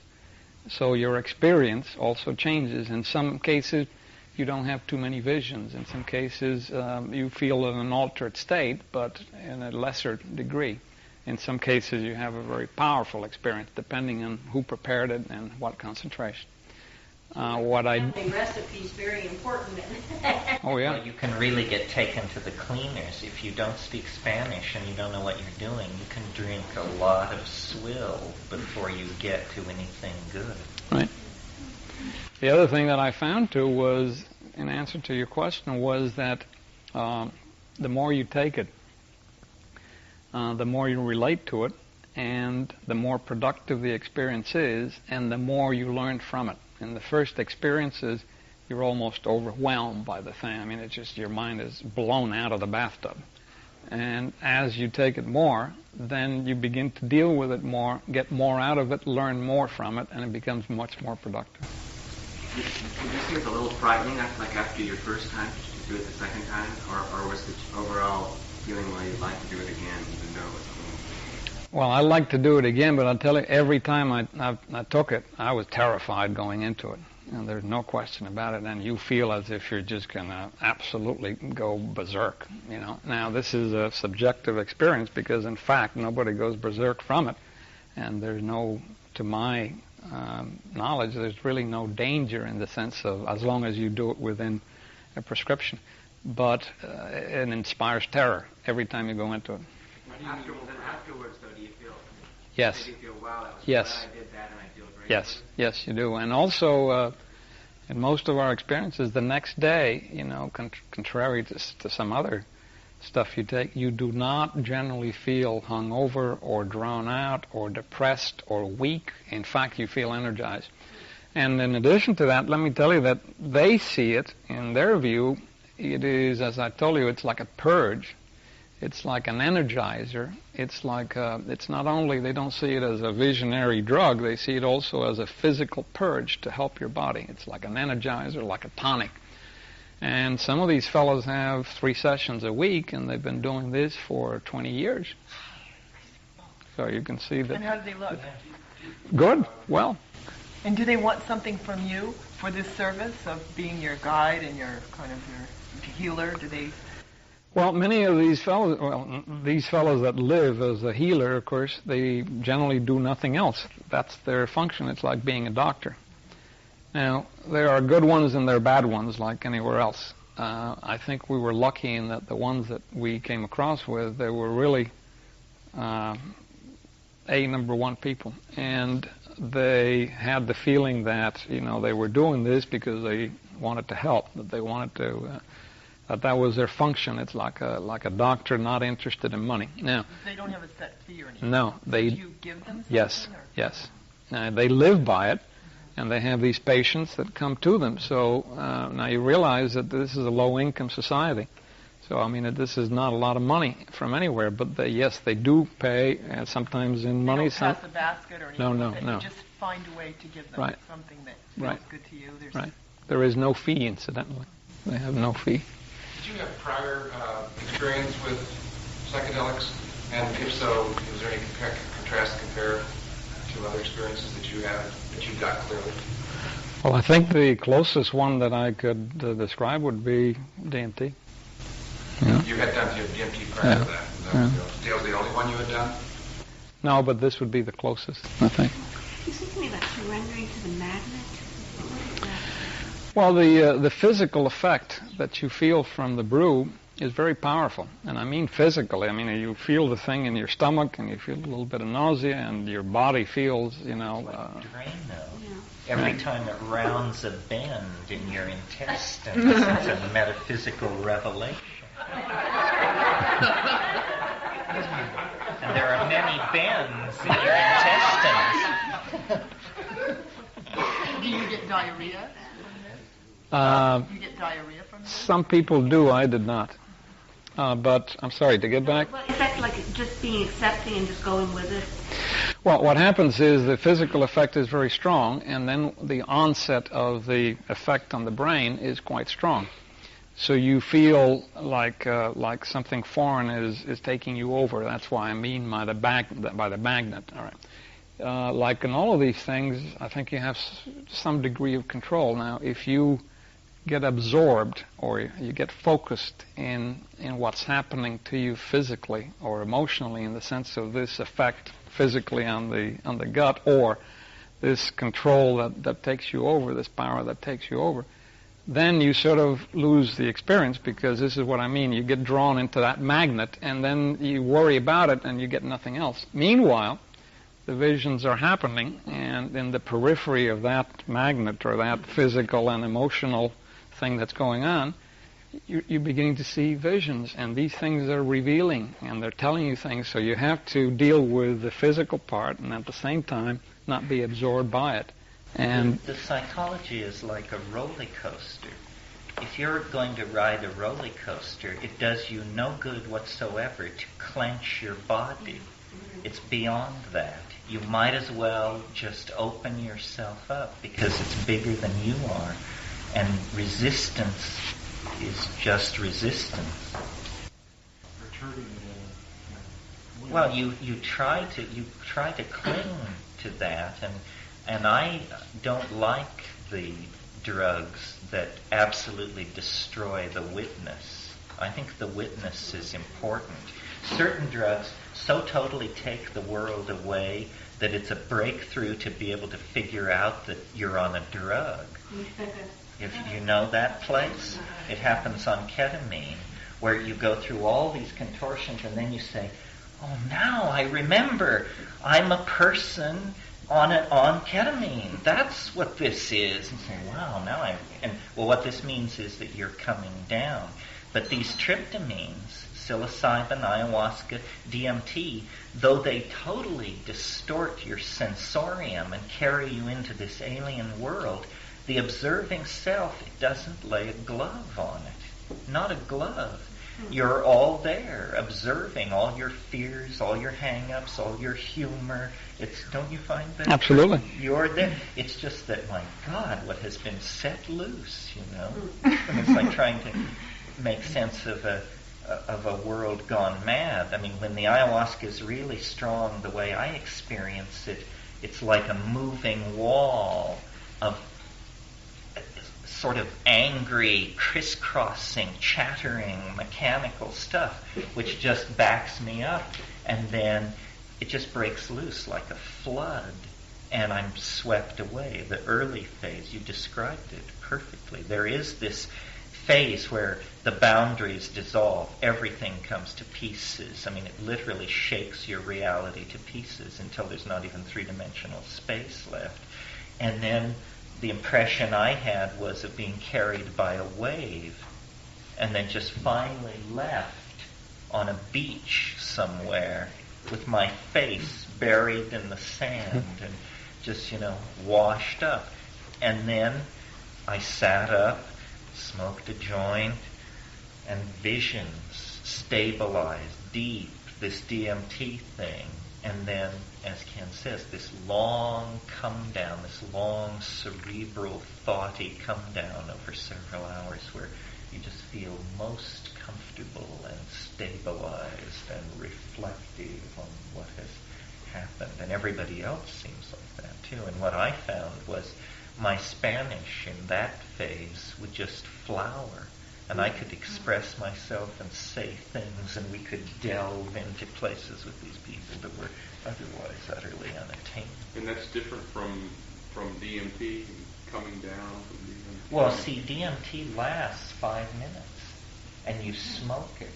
The genius of these Amazonian shamans is that they figured out how to take DMT, which ordinarily would be destroyed in your gut, and combine it with another plant which turns off the enzyme system in your gut that would ordinarily destroy the DMT. And instead the DMT becomes orally active.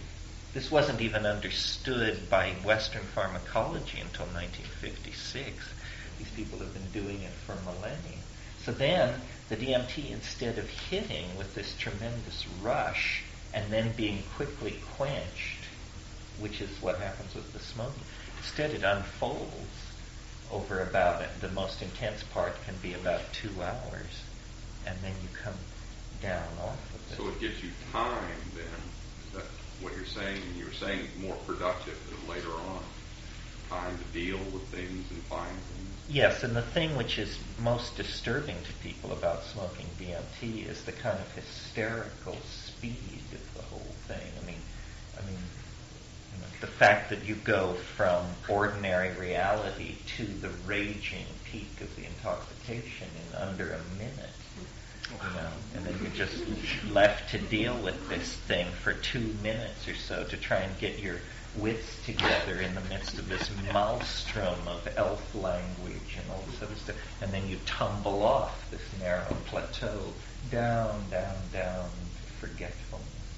But the ayahuasca you retain. Long time. Go up. Long period of time. Remember what you saw.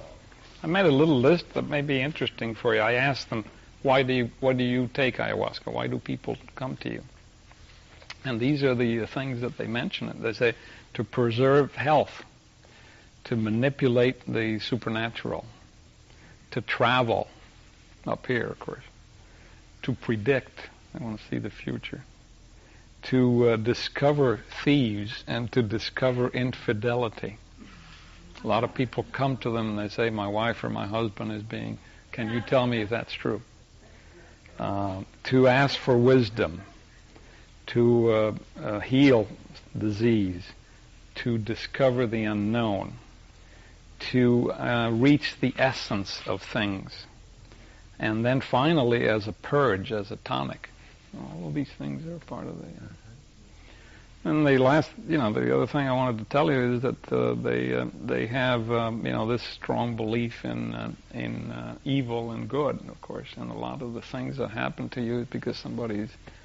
and then if you talk to some of the more enlightened of them and that are a little more psychologically aware, you realize that this thing is... you can't discount it as being a very primitive or, very stupid, uncivilized thing. Not at all. It's a very sophisticated system. And what they say is, that there are good and bad people like everywhere else. That many of the people that get into the power that ayahuasca gives them, we all have good and bad things inside of us. That people that are not aware of this thing, they have some of the bad things inside them come out. and they don't want to admit that it's part of their dark side, part of their negative side. So when you can't admit that that is part of you, then of course the only other explanation is it was put there by somebody else. And that somebody else must be something evil that is trying to harm me. And that in a primitive, original environment with this, when this was, in the jungle and the Indians were not yet cityfied, that it was all good because the healer either healed diseases or cured troubles and so forth, or in case that he was trying to defend himself from the other tribe, he was also good because he was defending his own people against the other enemy, the other tribe. But that now in a cityfied environment, of course, where it's partially civilized, and there is no other tribe, so the other tribe is somebody evil. It's so you can't really.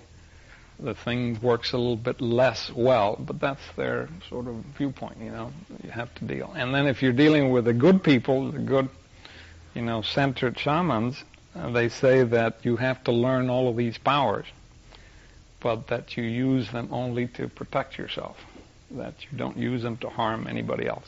That the function, you have to learn all of the power, and then you use the power only to benefit people, but not to, or to protect yourself, but not to harm somebody else. When this was first discovered in the 1910 to 20 period, they called the alkaloid in Banisteriopsis caapi telepathine, because they actually believed that these people were experiencing some kind of group state of mind induced by this stuff. Then later it was discovered that it was conspecific to harmine, which had been isolated earlier from Pergamon harmala, and the law of nomenclature dictates you take the earlier name. But Ken's list is interesting. Things like observing the future, finding lost objects, determining infidelities. What all this means in mathematical terms is a higher dimensional perspective, a perspective from which the closed doors of this world are open doors. And Ralph Abraham, who some of you may know, has suggested that one way to model the psychedelic experience is to take seriously the possibility that because we live in a three-dimensional matrix, the incoming data about the world is neurologically processed into a usable three-dimensional map. But under the influence of psychedelics, higher dimensional mappings of the same data are provided, and this would entail the possibility of, if not predicting the future, at least finding lost objects and seeing behind closed doors and knowing the hidden motives of people's actions, which would be a very powerful thing in the hands of someone who understood magical psychology. I wonder to what extent there's communication or exchange among the Indian groups. With what you described, I went on a trip about 10 years ago to Ecuador. We had sort of the same kind of mechanics, and they also spoke in Quechua, how we pronounce that. And I just wondered how far this tradition extends and whether the Indian tribes communicate with each other about these techniques. I'm not sure. I can't answer that myself. I'm not there long enough. I think it's huge that probably this ayahuasca curing religion is probably the world's largest psychedelic religion. I mean, we've talked to people about it, trying to estimate the numbers of people involved in this, and it's, in the several million anyway. I mean, every village in Peru, every river town has at least one practicing ayahuasca, even if people deny it to you. I mean, it is happening all around you. And now it's spreading down into Brazil. These groups like Unión Vegetal and Santo Daime are revitalization movements in the context of the Brazilian social situation that are using ayahuasca to create a new syncretic religious form there. Yeah. Does ayahuasca have a meaning? It means vine of the dead. And the scientific name for the plant is Banisteriopsis caapi.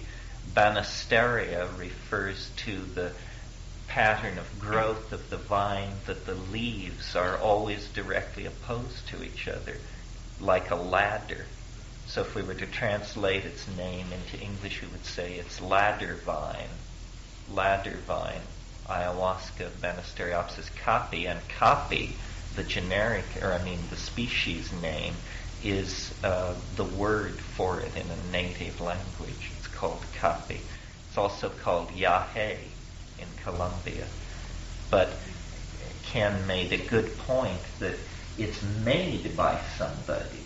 See, this isn't like peyote or mushrooms or something where it's in its natural state, the consumable drug.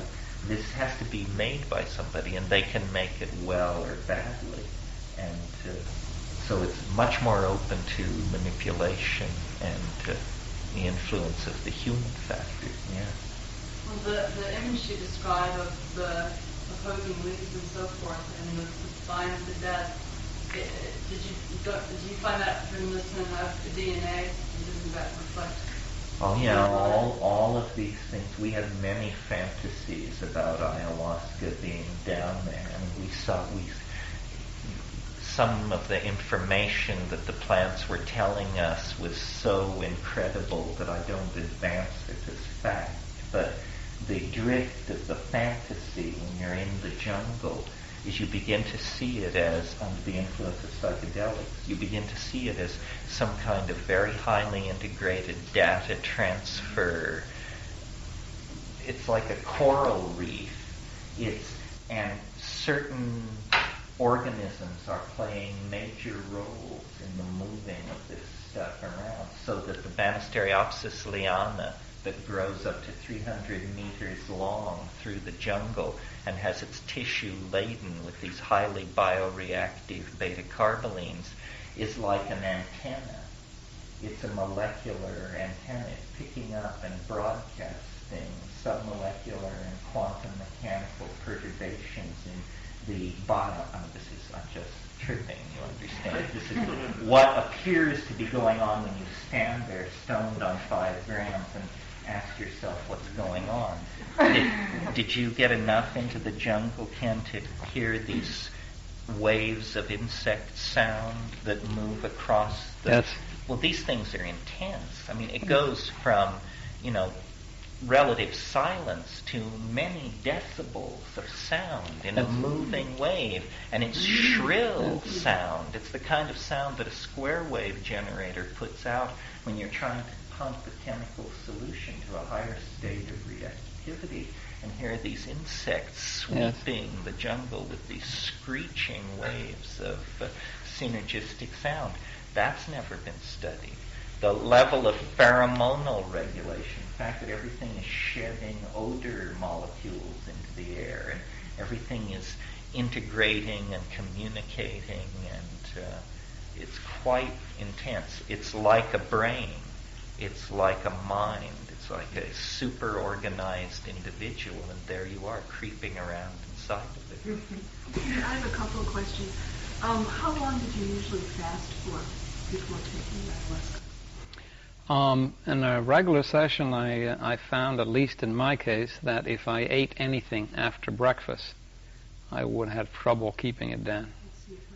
So you really have to do it, at least for me, that day. Now, if they talk about if you really want to get into some of the higher levels, higher level means bringing forth the spirit of the plant and getting deeper into the thing, then you have to fast for longer times than just one day. But one day fast, at least for me, was enough to be able to take the brew without throwing up. If I ate anything during the day, I just couldn't keep it down. And did you get to observe different healers preparing? The proportions that they were using? No, we prepared one batch ourselves with one healer, so I know how he did it.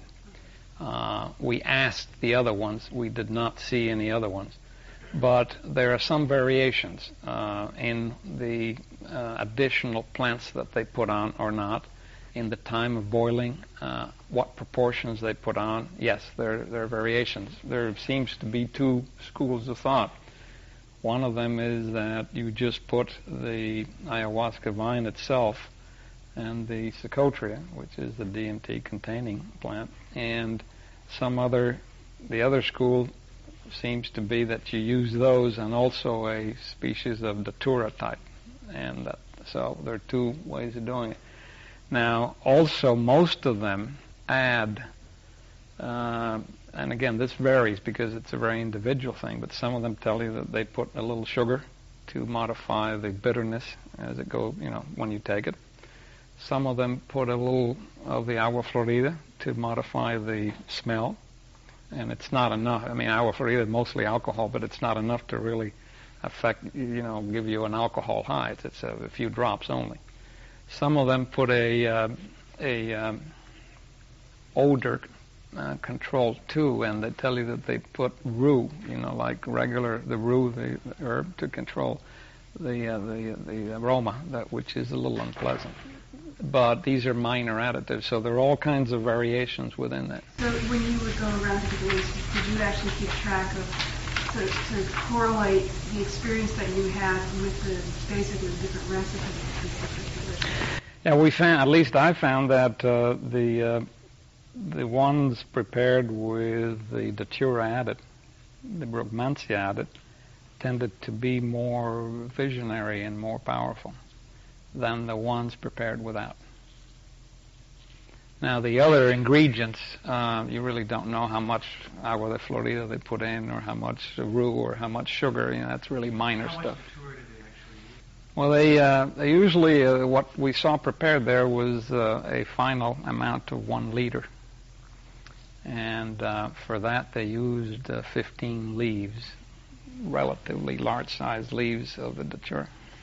For 6-8 people? Well, 1 liter would probably give you enough for 10 to 15 people. So basically 1 leaf per hit. Right. But it's not Datura, it's a Brugmansia that they call Toa. But it's very strongly solanaceous. When you roll the leaf in your hand, it smells just like Datura. It's a bush. It's a tree Datura. It's not a creeper. I can't have it. How many times did you experience it? Well, while we were down there, must have been at least 8 times or so. Are these compounds and plants all Schedule 1? Interestingly, beta-carbolines have never been scheduled. But DMT is, of course, scheduled. But I wondered if there's some kind No, of... the harmine, harmaline, tetrahydroharmine, and 6-methoxyharmalan are all psychedelic, and none have been scheduled. What does schedule mean? Scheduled means put on the DEA's list of very bad drugs. If something is Schedule 1, it's treated like cocaine, heroin, LSD, psilocybin, DMT. These are the Schedule 1 drugs. Then there's a Schedule 2 and a Schedule 3, and so forth. But beta-carbolines have not been scheduled. Another interesting thing about ayahuasca that makes it very powerful in the environment where it's operating is it kills intestinal parasites very effectively, worms especially. This is a major problem in the tropical third world. We even brought some back, and at UC Med Center, they used it to kill the trypanosomal phase of the life of the malarial organism. Well, if it's even slightly retardant of malaria, and it has a proven ability to retard intestinal parasites, it's definitely, for that alone, it's probably extending the lifetime of its users by a significant percentage. I have another question about preparation. The ayahuasca, do they use the dry form or do they use it fresh? No, what we saw there was used fresh, and they simply cut foot-long pieces of maybe anything up to an inch in diameter. And then they mash it and boil it down in water with the Secotria. Well, it's probably 4 to 1 for ayahuasca to 1 of the Secotria. And then they do not add the Brugmansia till the very end. And the other question I had was, in reading Lamb's work, Right. Manuel Cordova, at least in the tribal situation, it seems that ayahuasca is a substance that's used for men. You know, that the men come together and they use that in their visioning. And later, when he goes back, you know, into his hometown, and as a healer, there are definitely women who, you know, who take to be healed. But I never got the sense that there are actually women healers who used. And I was curious if you ran across them. No, the people we met there were generally, I mean, it was not in a strictly jungle environment. This is really in cityfied, and they're usually not pure Indians. They're sort of mestizos, Indian white mixtures. We did not see a woman healer. We did hear that there were women healers.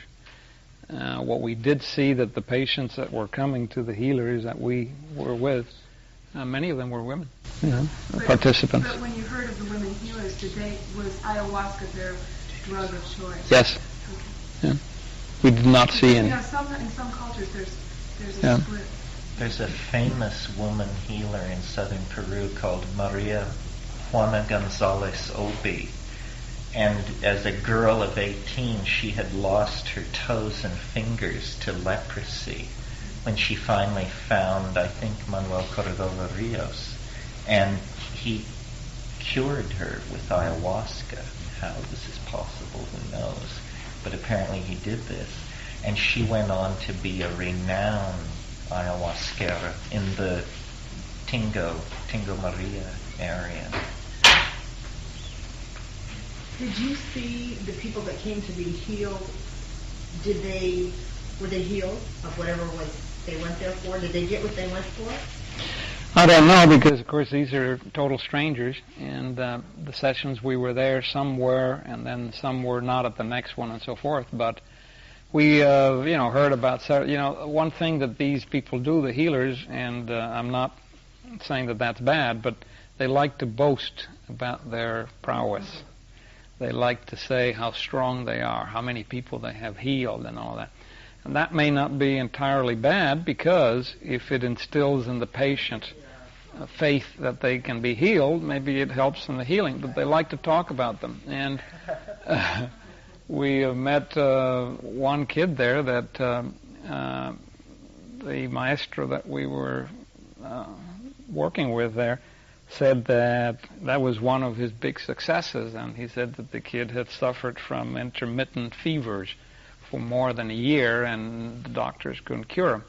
And then he was feeling better, and the fevers had disappeared. And we talked to the kid a little bit, and he said, yeah, and so forth. Interestingly enough, the kid at the time was sort of weak and not in very strong physical condition. So he was attending the sessions, but not taking ayahuasca himself. But you see, the theory is what heals is the song, not the vine. So he didn't necessarily take the brew. He was being healed by the singing, the tobacco, and the water, and so forth. And what about you? You got what you went for, right? Absolutely, sure.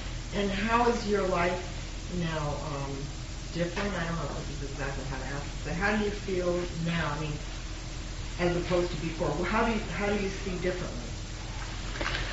Well, I just came back, but I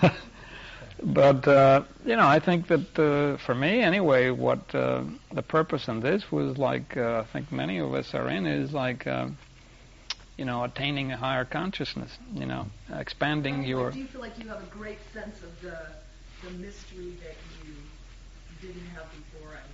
Yes, to some degree, sure. I don't think I'm quite getting my question out. Well, the other thing maybe to answer your question is, during this contemplative phase, after all of the shenanigans are over, you really begin to see other people, as I described, intuitively and very special things like birds and animals, but you also see yourself, and you also reflect, and you also see your own psyche in a very different way. And you learn from it. At least I learned a lot from that, because you see things that you normally would not be able to be aware of in your ordinary state. So you see things about your own life and your own behavior and your own psyche that are, sometimes terrifying and sometimes very good, but both in any case enlightening. So I think that's where you learn. Is this creating a more aware society down there for these people? Are they spreading? Are they, are they know a sense of peace or something that we would all like to get out of this? Well,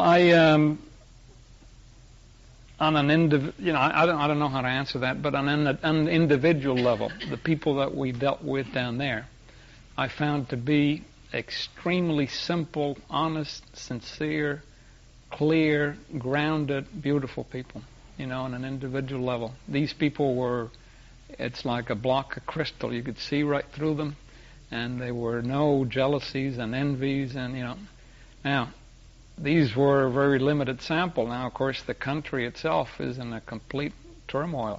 Politically, it's just a disaster, and there's very little order, and the place is chaotic. So, but that's the only things I could tell you. But the people we were dealing with there, especially the healers, were very clear, very centered, and very sincere, and very honest, and enormously helpful people. They were turned outside to help. And did this make a closer connection for them with nature?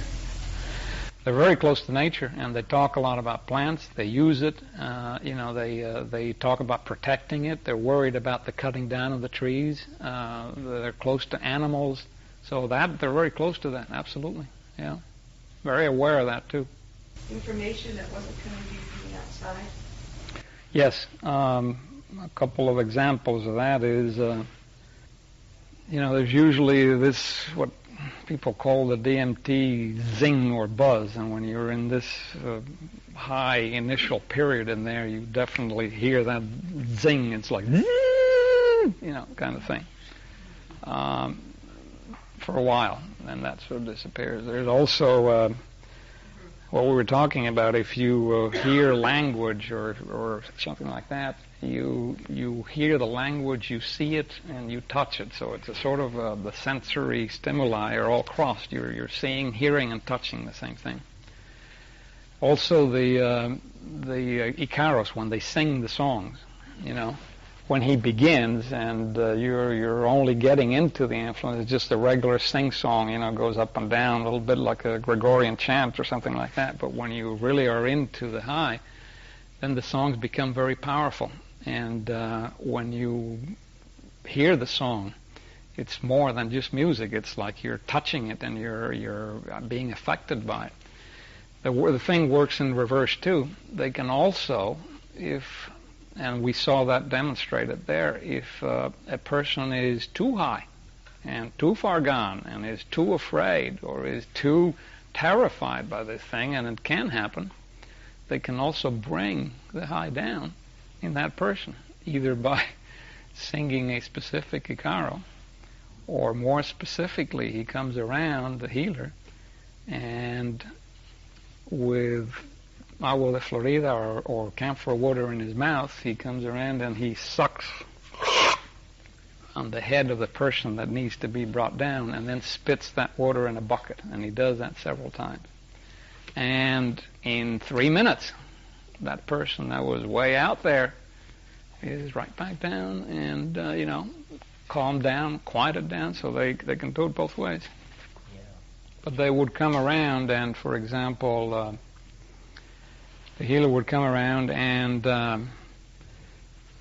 in front of one person, and he would, blow the tobacco smoke and the water and so forth. And sometimes he would say, "I see this," or "I see that," in the same way that you're seeing other people as different things. He would come and "I see this," and he would tell the person what he's saying. Terence, are these vines and stuff growing in other parts of the world besides South America? Only where they've been taken. this is, propagated. It's native to South America. This whole complex is definitely South American. Is this brew available for export? From Peru? Well, the Santo Daime people seem quite interested in propagating their new religion and seem to be holding sessions. I don't know what their production capacity is. People are using it in psychotherapy experimentally and holding sessions. In the United States? In the United States. It's very hush-hush, but this kind of thing does go on. It's very promising, I think. I mean, MDMA was, the idea there was that it was an empathogen, introducing this new word of inducing empathy.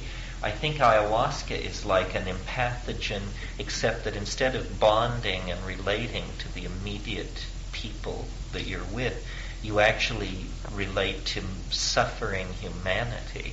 I mean, it's very heart-opening. It's interesting that it can be so much like mushrooms chemically, and yet the experience is quite different. Mushrooms are this titanic, alien, planetary perspective that's very off-planet.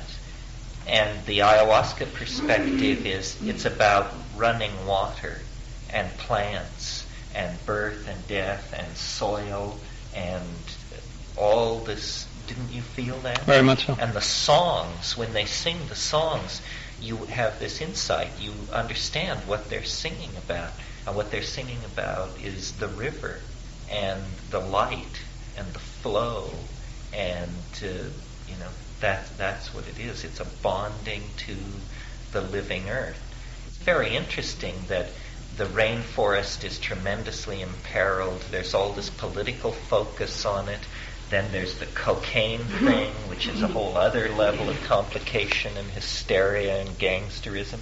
And then there is this transcendental speaking vine that makes people sing themselves to health. So, maybe the answer is there, and it's just a question of who gets there first.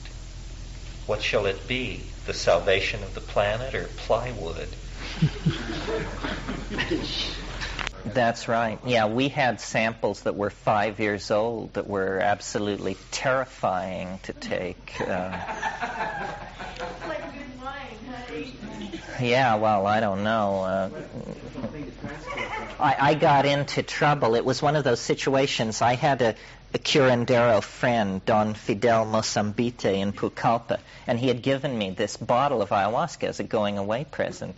And I had kept it for like 5 years. So in 5 years, you forget what the details are. And I got it out to turn myself and these two other people on. And I couldn't remember whether he said, always shake the bottle or never shake the bottle. And there was about 1.5 inches of sediment in the bottom of this thing. So I said, well, reasoning pharmacologically, it's better to shake it than not to shake it.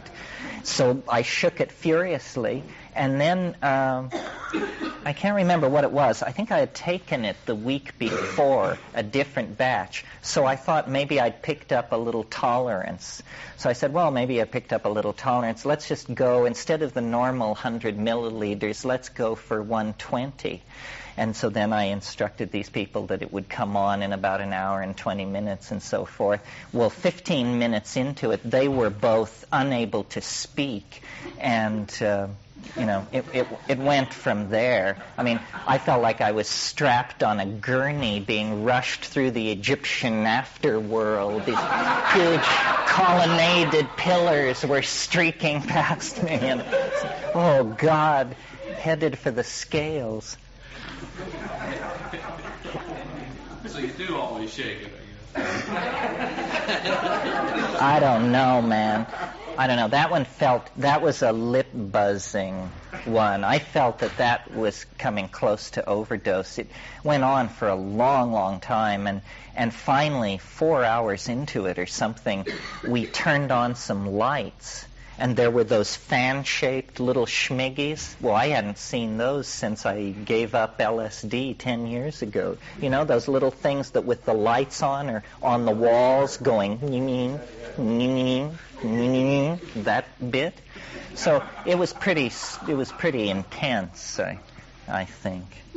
The great thing is, you know, you'll always come out of it in great shape. Ken's right. You feel better the day after than if you hadn't done it.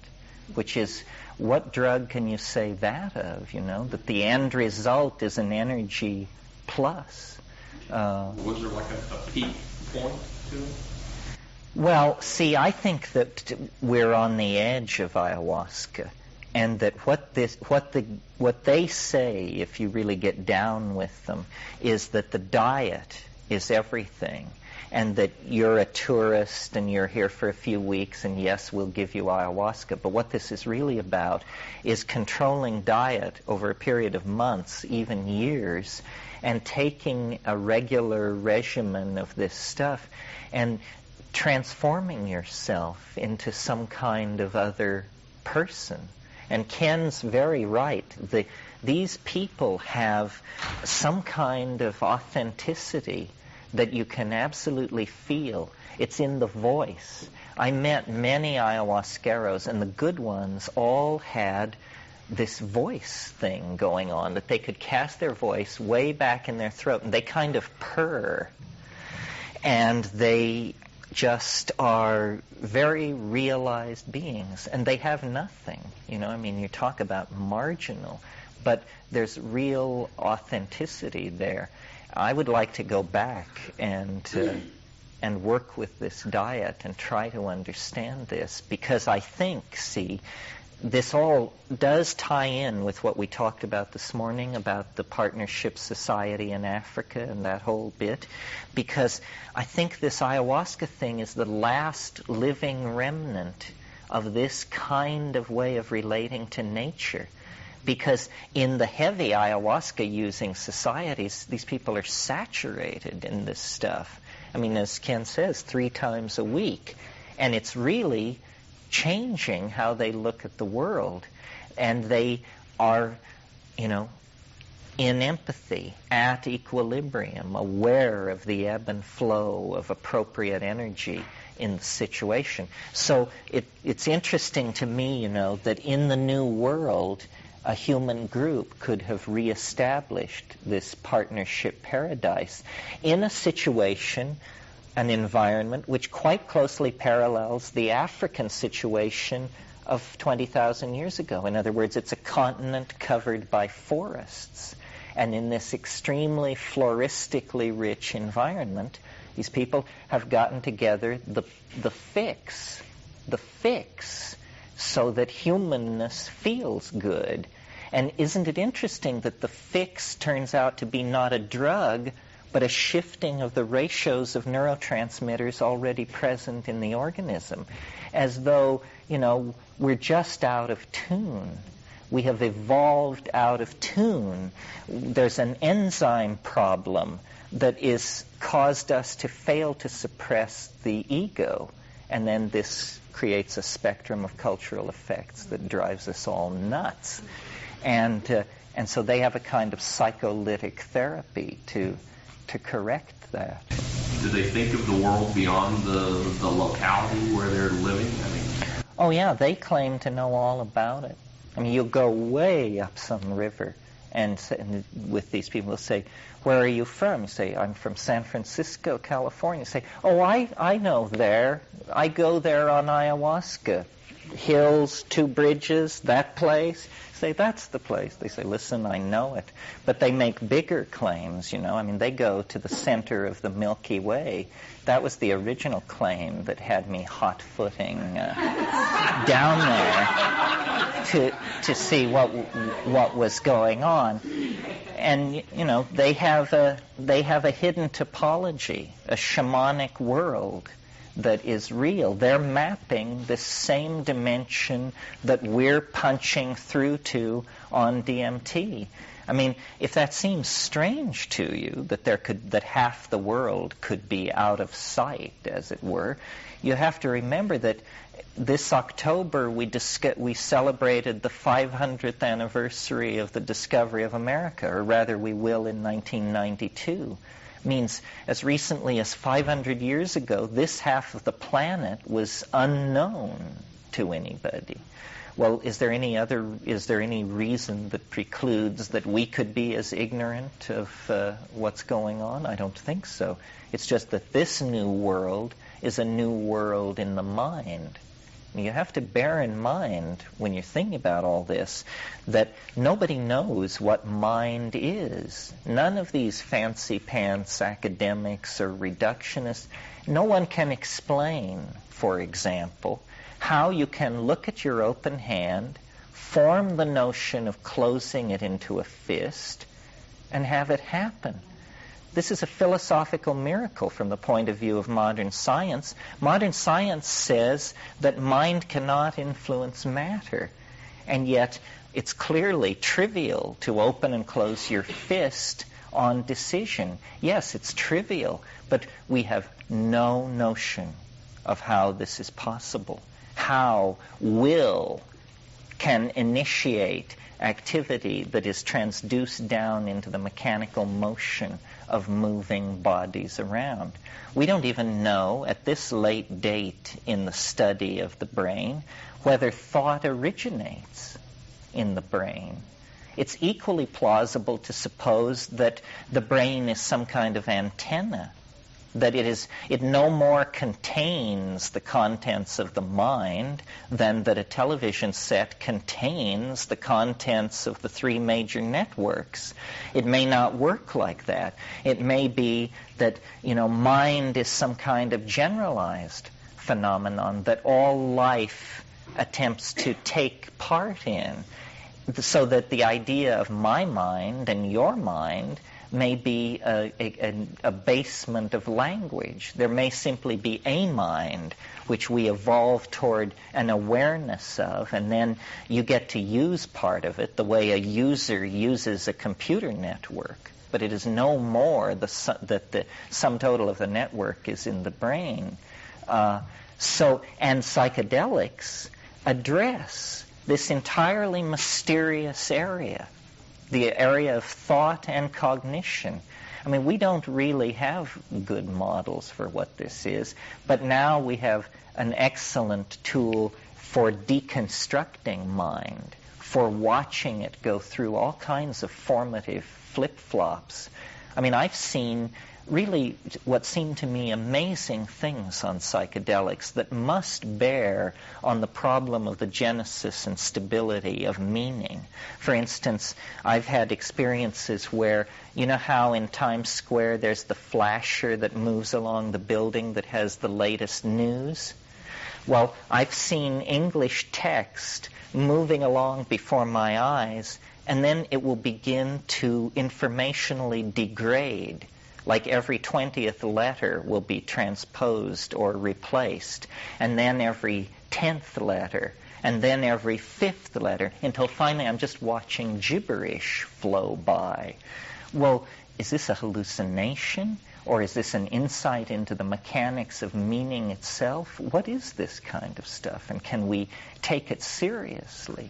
The problem with studying hallucinogens is only the physiological parameters have been deemed worthy of interest. What does it do to blood pressure? What does it do to your response to these 5 standardized questions? They don't want to correlate the massive data represented by individual tales. But when you get a group of people like this together, there is fair confirmation of a pretty outlandish data set. I mean, how many people here have encountered non-human entities or what appeared to be non-human entities on a psychedelic? 1, 2, 3, 4, 5, 6, 7, 8, 9, 10, 11, more than half of us. Well, what do the other half of you think about that? I mean, something that at first, second, and third glance does not appear to be at all like Aunt Minnie. In other words, if it's smaller than a bread box or not made of matter, and it's talking to you, it's a safe bet. It's a non-human entity of some sort, right? So those of you who haven't had this experience, see, the thing to put across is there's so much loose-headedness in the world, and this is really a stumbling block for psychedelicos, because we have people claiming to channel 11,000-year-old Central Asian herders who have a message for mankind, and we have people who are in contact with all kinds of entities with weird names. And so then the people who don't do psychedelics say, well, this is something it's like channeling or all this other stuff. No, it isn't, because we are not like those people. I mean, I maintain this rigorously, that our bit is intellectual rigor, not airheadedness. We're willing to put as much pressure on the ideas as you want. We just believe in fairness. So that it's not ipso facto that there's no such thing as elves. It's that if you think there are elves, prove it to me. Well, then the problem is that the skeptic, the critic, says, well, the notion that there are elves is just, you're sadly deluded. You're living in your own private Idaho. But then you say, well, the proof of the pudding is a 15-minute DMT trip. Are you willing to carry on this criticism after having made the experiment, sir? I mean, we're not like UFO enthusiasts. We're not telling you to stand in cornfields in the dead of night and pray. No, this will work. This will work on you, the reductionist, you, the doubter, you, the constipated, egomaniacal father dominator. It'll work. And then they just, and they say at that point, you are a menace, is what you are. Because there's no place else to go with that game. You have to say, you and your ideas are illegal, or they say, well, I guess I'll have to just try it. And that's the point. That's the point where we've come to, is to slowly try and create a consensus. One of the things that Ken said, quoting the teacher, that is very profound, is that words are alive and that they multiply. And at every recent workshop I've given, I've talked about the notion of memes. And those of you who have heard it, it's okay to hear it again, because this is the political baggage of this trip. It's that, first of all, do you all know what a meme is?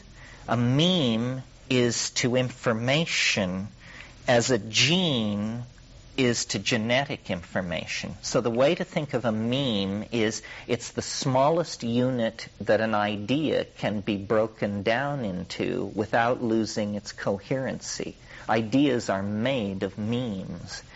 And memes, like genes, compete in an environment very much like the environment in which Darwinian natural selection goes on. So a new idea is a meme, and it immediately begins to compete with other memes in the ideological environment. And the psychedelic meme is such a meme. Now, one profound way in which memes are like genes is genes can be copied. They can be replicated. They can be passed around. So can memes. When I tell you something which you remember, I have taken a meme, and if 15 of you remember it, I have propagated the meme to 15 new individuals. Each one of them is capable of now passing this meme along, provided they replicate it with sufficient fidelity. And this is a problem of information degradation, that if the meme is not reinforced, it peters out. And someone says, well, what did so-and-so say? And then you get a version that, is unrecognizable. I have this experience all the time, because people come up to me and say, I thought it was wonderful where you said that, and then they break out with something not only that I've never said, but that I never could have conceived of and probably don't agree with. So keeping the meme straight is very important. And the psychedelic meme is competitive with the just say no meme, for example. And I believe that on a level playing field, the most open-ended memes will prevail. That what is a good meme is a meme that doesn't foreclose its options. Because as soon as you have a closed cycle of explanation, whether it's Egyptian theology or Marxist-Leninism, there's no way out. It's like Gödel's incommensurability theorem. No formal system can generate all possible formal statements within the system. In order to keep that option open, you have to preserve a lack of closure. And this is one of the things about the dominator ego that makes it a little like being stupid to be under the influence of the dominator ego. It always searches for closure.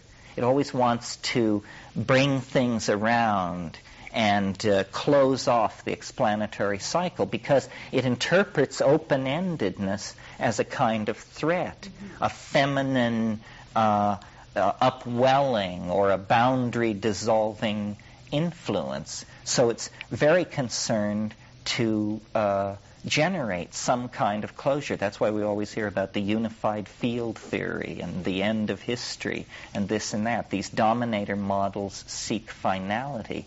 The trick is, to live in the presence of the mystery, not as an unsolved problem, but as a force for personal transformation. By knowing that the mystery exists, we are empowered to relate to it and to nurture the mystery within ourselves. In other words, you don't kill being. The theory kills. The letter kills. The real facts of the stuff of being are locked in the primacy of immediate experience. And this is why the psychedelics are so powerful, because this is what they address. It's not an idea. It's not an ideology. It's a transformation of the felt presence of immediate experience. The other two things which do that are birth and death. And then romantic overwhelmment has another part to play. But this is the biggie, the transformation of the felt experience of the self. And by reclaiming that, we dissolve hierarchical structure and we actually emerge into our full expression as human beings. I don't see how this can be done without psychedelics. It's dinner time, but we'll take one question. Yeah, since you've done so much with psychedelics, have you been able to get to some of those states now without the use of psychedelics? The only progress I've made in that area is this glossolalia, which you heard me do this morning. I used to only be able to hear it when I was stoned, and then I used to only be able to do it when I was stoned. And now it's some kind of creode in me. But it doesn't, when I do it for you, it doesn't feel like it feels when I do it on 5 grams of psilocybin. Generally, I resist the idea that there's some other way to do it. I think it's just a waste of time. If there is some other way to do it, you may be sure it takes a long time and is excruciating. And I would be alarmed if psychedelic phenomena began to intrude into my normal waking existence, because it isn't a state of enlightenment or at-one-ment or clarity. Those are lower levels of it. But the full-on thing is so intense that it's very reassuring to know that a substance is doing this, and that when the substance goes away, the phenomenon will go away. It's so radically different from ordinary reality. I mean, I marvel that we sit in rooms like this and talk about this. I mean, just close your eyes for a moment and imagine what it's like to be smashed. And it's so different from this. And yet we're operating here at a pretty high level of efficiency. Everybody's focused. Half of us at least are awake. But it's completely different. And I don't know if you can understand being stoned by talking about it. You can create a communal empowerment that is permission. But, Plotinus called the mystical experience the flight of the alone to the alone. And there's something to that. Well, I think we bring back maps of the foothills, and that's very useful. But the private Mount Everests and Jungfraus that we scale, there's no words for it. I mean, there are no words for it. Every single person who has delved into these regions has gazed upon vistas that no human being had ever seen before or will ever see again. I mean, the universe is that huge that that's possible. Okay, well, I'll just start while we get this thing up and running, and I'll try to make it succinct if I can. The notion here is how this relates to the rest of the workshop has to do with my belief that the really important thing that can be done with psychedelics in a generalized sense is that they are inspiration for ideas, and that when you sail out into the psychedelic dimension, you're sailing out onto an ocean of ideas, and you can lower your nets. And, there are many minnows and few whales, but the goal is to bring up something middle-sized that is both astonishing but non-lethal, that you can wrestle into your intellectual life. And so over the years, especially since 1971, I have been sort of the victim of an obsessive idea that I have developed to great lengths. And the inspiration for this idea is all this time spent in the psychedelic dimension. Nevertheless, I wouldn't have to say that. I could just claim to be a kind of incipient or idiot savant who had dreamed up this thing. But I tell you, it springs from an attempt to understand the psychedelic vision. Generally, the idea is this. It hypothesizes a quality to reality that science has never recognized or discussed. And the quality is called novelty. And novelty is something which knits the world together and creates new emergent properties out of the densification of previous states of existence. Novelty is the force which caused stars to condense out of a primal cloud of energy, caused planets or this planet to evolve life, caused life to leave the oceans, caused humanity to emerge out of animal organization, high culture out of previous culture, so forth and so on. And it's a morally neutral force. It isn't good, it isn't bad, it just is a tendency in the universe to conserve complexity and to build ever more complex phenomena by incorporating lower levels of complexity into higher levels of organization. And this is how biology works, and it's how the physical sciences work. And I noticed that if you think about the career of novelty as the life of the universe, and you see, the primal explosion, its condensation into the primitive galaxies, at lower and lower temperatures, what is happening is more and more complex phenomena become possible. Because at very high temperatures, atomic particles can't even settle in to stable orbits around the nucleus and form atoms. Then eventually atomic chemistry does become possible. At still lower temperatures, the molecular bond can form, and life can emerge. And then within the regime of temperatures and pressures that life operates, complexity proliferates very rapidly and always conserving itself, always building on the previous levels. So I thought that this was very interesting and that it could be mathematically modeled. I noticed that each threshold into deeper novelty takes place ever more rapidly, so that novelty in the career of novelty in the world can be said to be speeding up.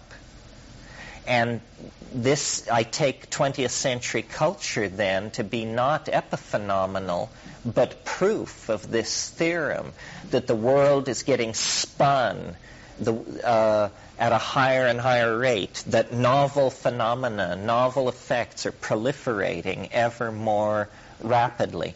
Okay, well, so that's the general notion.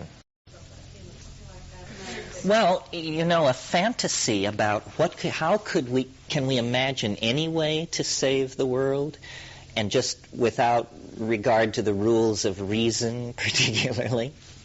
An obvious solution is, why not make everybody an inch and a half high? And this apparently utterly ludicrous idea can be pursued slightly further, because the creatures in the DMT place are small. That's one of the main features about them. They're small, and when we talked about them, we said it would be parsimonious to suppose that they might be from the future. Well, is it possible that the destiny of the human race is to become an extremely diminutive species that lives in a solid state matrix inside hills? And that this is where we're going. We're just going into the mountains, sinking away from the surface into the kind of solid state crystalline matrix that we know the Earth to be.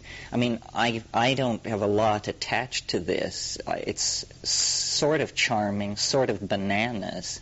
I mean, but the weird feeling of recognition and wonderment that you have in the presence of these DMT creatures may mean that they are a future state of humanity. And this peculiar aura that goes with the experience, where you can tell you're underground, you're way, way underground. It's a gnome, a gnomic existence. And these jeweled machines and toys which they offer you, the mythology of gnomes is that they are master tinkerers. They build wonderful objects. So, maybe when the world really becomes alarmed, all kinds of possibilities can be found for a sane human future. This is maybe a good thing to leave you with, or to talk about in the final meeting. We generally pretty much strive for agreement, but there are certain key points where I haven't seen how you can have it both ways. And one is this whole issue of artificiality versus the natural world. How can we imagine a future that both honors the human world and the natural world when there are so many of us? I mean, turning everybody into the size of a fruit fly is one possibility, but we haven't been making a lot of progress along this line of research recently, so it doesn't look like it's a near-term thing. Well, then the more sophisticated version of that is, can the human intellect be downloaded into circuitry? Can we somehow have an existence that we would recognize as an existence without a body? And do we want that? And what is that like? And what does it say about our souls if we choose that? These are pretty strange questions. What is human nature in the absolute absence of nature? A very interesting fantasy that you can undertake as a lifetime project, I do this all the time, is to imagine what you would make the world be like if it could be any way you wanted. And, you know, in the first half hour of exercising this fantasy, you realize that all our imaginings are conditioned by the constraints of matter. I mean, so you start out and you say, well, if I could have anything, I don't know, I guess I'd live in the Frank Lloyd Wright waterfall house and have my Testarossa parked outside. And then you realize, you know, that this is a stupid fantasy and that you could live in the Leningrad library if you wanted and have your space shuttle parked outside. And then you realize that's a stupid fantasy, and then you realize, you know, that there are no limits, that if mind were not constrained by the rules of physics, we don't know what we are. We don't know the castles that we would build in the air. One of the interesting things about virtual reality is the idea that we're going to be able to wander among the three-dimensional constructions of the imagination with no concern whatsoever for cost-effective use of materials, because materials are electrons and light and computer commands. It costs no more to have a Gothic cathedral than to have a stucco duplex. So, you know, it's... Well, I think that the future of humanity must be in the imagination. That somehow the imagination is a place. It's a world. It's a straw being extended by the overmind to a drowning person. And we have to somehow marshal our wherewithal to march off into the imagination, because it's the only safe haven there is. What we are cannot be unleashed on the surface of a planet without destroying that planet. I mean, we've only possessed serious technology for 100 years. You know, before that, nobody had nothing. I mean, it was a big chore to melt metal and stuff like that. The big guns of being able to push matter and energy around on any significant scale have only been in our hands since 1945. And look, the planet is a complete mess. So if we envision an existence of hundreds of years and any kind of future for ourselves, we're going to have to make some major choices. Are we the stewards of the earth to become kind of togaed gardeners of a world reborn? Or is it our Viking plunderer genes? Do we want to build starships the size of Rhode Island and set out for Alpha Centauri with plans to strike deeper into the nearby galaxy? What is it going to be? Or are these fantasies based on driving the future car using only the rear view mirror? Are there sideways options? What about these elf, fairy, other dimensions? How seriously can we take that? What about getting into the imagination through a kind of perfection of yoga? Can all these things that have always been reserved for beady-eyed holy people be democratized so they have impact in everybody's everyday life? Is that a possibility? What has to happen is an abandonment of the idea that only certain classes of solutions will be considered. Like currently in the world, the only class of solutions that can be considered for any problem are solutions which make a buck. That's the main idea. And I already hear that the defense industrial complex is going to transform itself into the industrial detoxification complex. And they will just take those huge military budgets and use all that money now to clean up the mess they made creating the weapons that now have to be destroyed in order to make a sane world. Is this nutty or what? I mean, it's like putting Nazis in charge of a Jewish resettlement program. You can't understand the thinking at all, you know. So the bad news for people who like to just roll a bomber and put their feet up, which I certainly number myself among them, is that, there's political shit to be shoveled because, and it's mostly informational. It's mostly public relations. This is why, in a way, there's hope, because, you may be the general of the Grand Army, you may have your finger on the thermonuclear button, but you can't get respect at the breakfast table. This is a universal phenomenon. I mean, it doesn't, I'm sure Stalin had to hear terrible things at the breakfast table from his children, and every other dominator is in this position. There's no peace because, you have to have women around to bear you children, and then half of these children are women, and there's just no escape from it. So,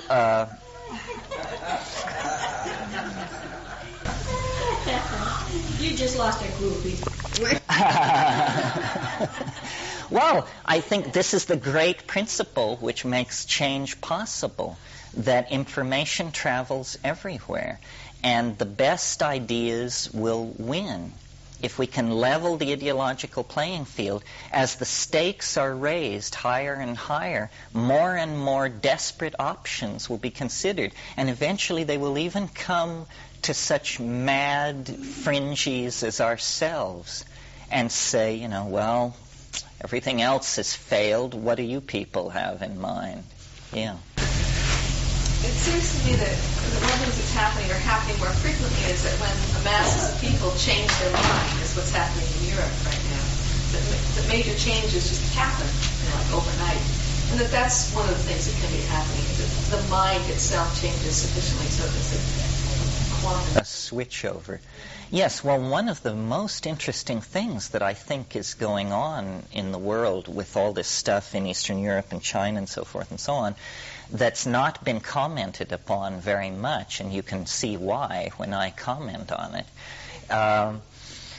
All of these changes are driven by huge crowds, massive crowds. Never in history have rulers had to face crowds of 1 million people standing in the center square of the city screaming, "Resign, resign."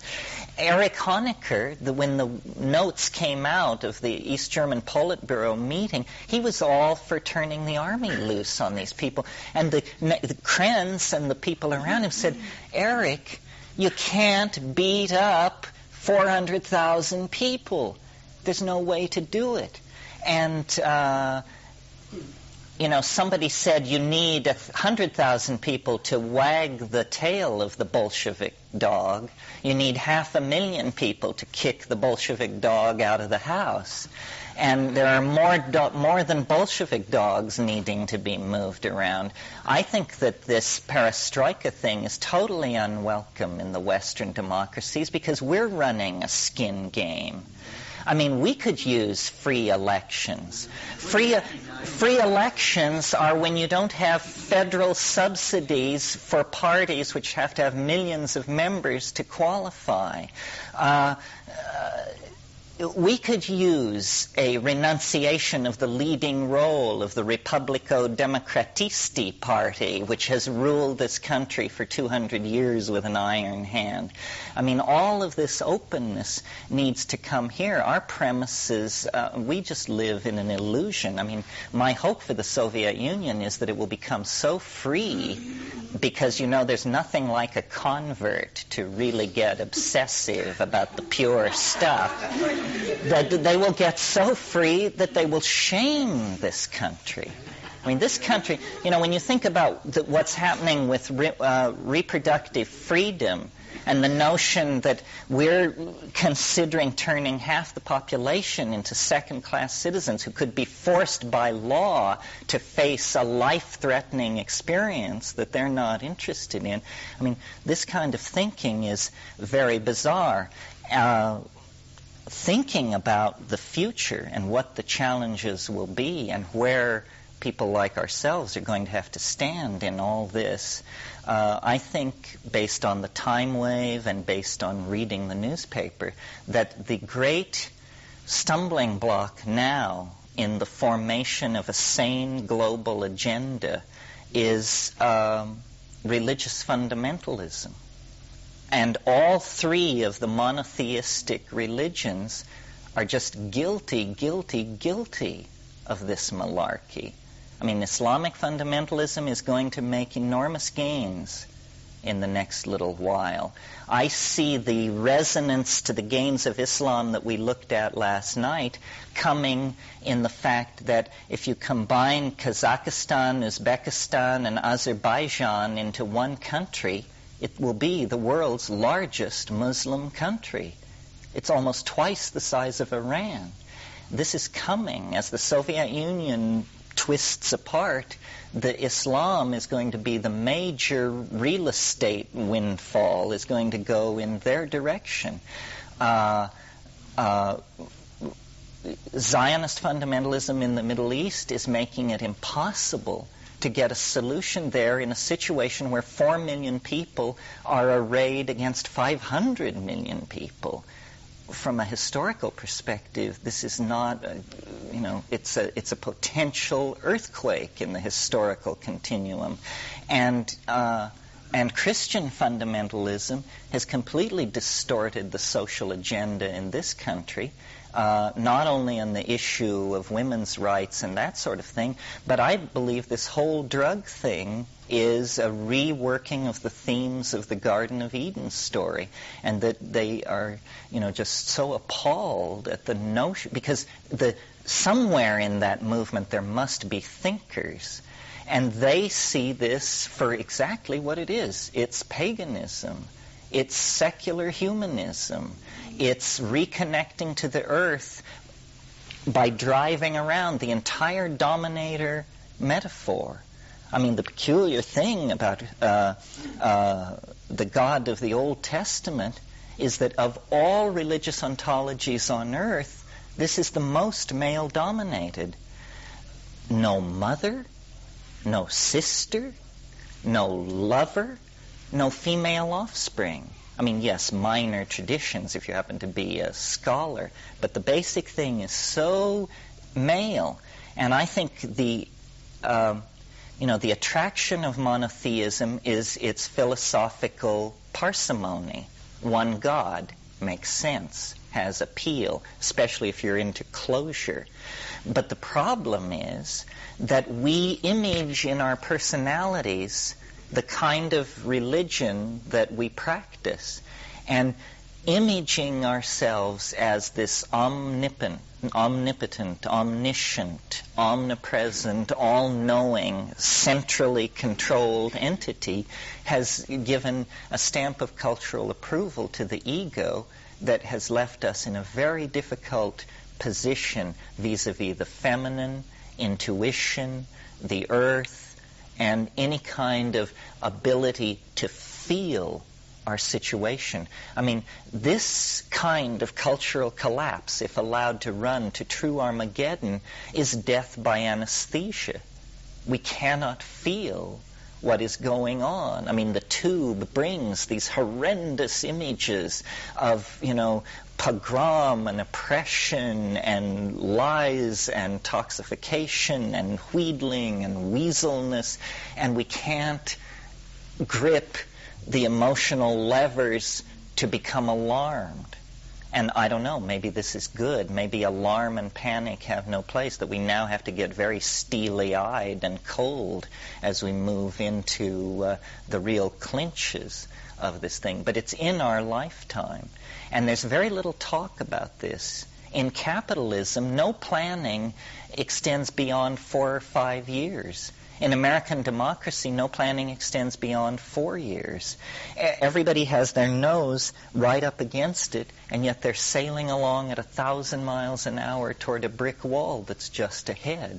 So, planning, not necessarily centralized control, but planning, which is what shamanism has always been. I mean, the shaman told the people where the reindeer had moved.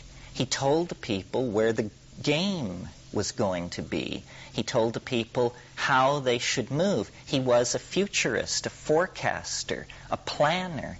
And this is what we need, this kind of intuition with integrity that isn't depending on statistical models, which are always wrong. I mean, you must have noticed, everybody here who reads Time magazine or the New York Times or the London Times, you must have noticed this weird paradox, which is you know more than most of the experts. You're better at predicting the price of gold, the movement of the stock market, the political situation in Argentina than the experts. And have you noticed on NPR when they pull together three of these guys, so-and-so, Georgetown University, Sovietologist, and they're all saying, and you say, well, these guys they're all right. They seem tolerable. Well, they've given their lives to understanding this stuff, and what do you care? And you're a fully empowered player when you sit down with them. In many cases, you know more than they do. It's because their intuition is totally dead. They can't make sense out of the situation because their way of analyzing it is flawed. Well, somehow the grassroots good sense, the common sense of ordinary people, needs to be reflected. And what that means is an abandonment of ideology. Ideology is something imposed from above, and it's a filter. Then only certain solutions are allowed through. And I don't have a political agenda. I praise chaos, because I think the main thing working to recreate a new world is the impossibility of controlling the old world. I love it when they say it's moving too fast. I love it because I know it means that they cannot get a hold on it. I mean, can you imagine trying to be the CIA and trying to control the situation in East Germany? I mean, you just throw up your hands and walk away, which is what we want you to do. And then, lo and behold, it flowers according to its own dynamics. Right now, the world is moving faster than the meddlers can meddle. And that's why it has this wonderfully fecund and optimistic aura to it. And, I'm amazed at the naysayers and the people who say, well, the instability is increasing daily in Eastern Europe.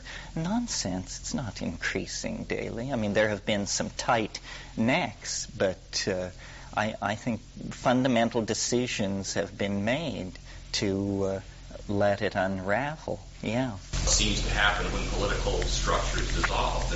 Well, you're right about the East. I mean, my God, the appetite for mysticism of these Russians is amazing. And, perestroikisti that I am, even I recoiled when he embraced the Pope. I thought, Kmart, it's okay, but the Pope, my God, where does it end?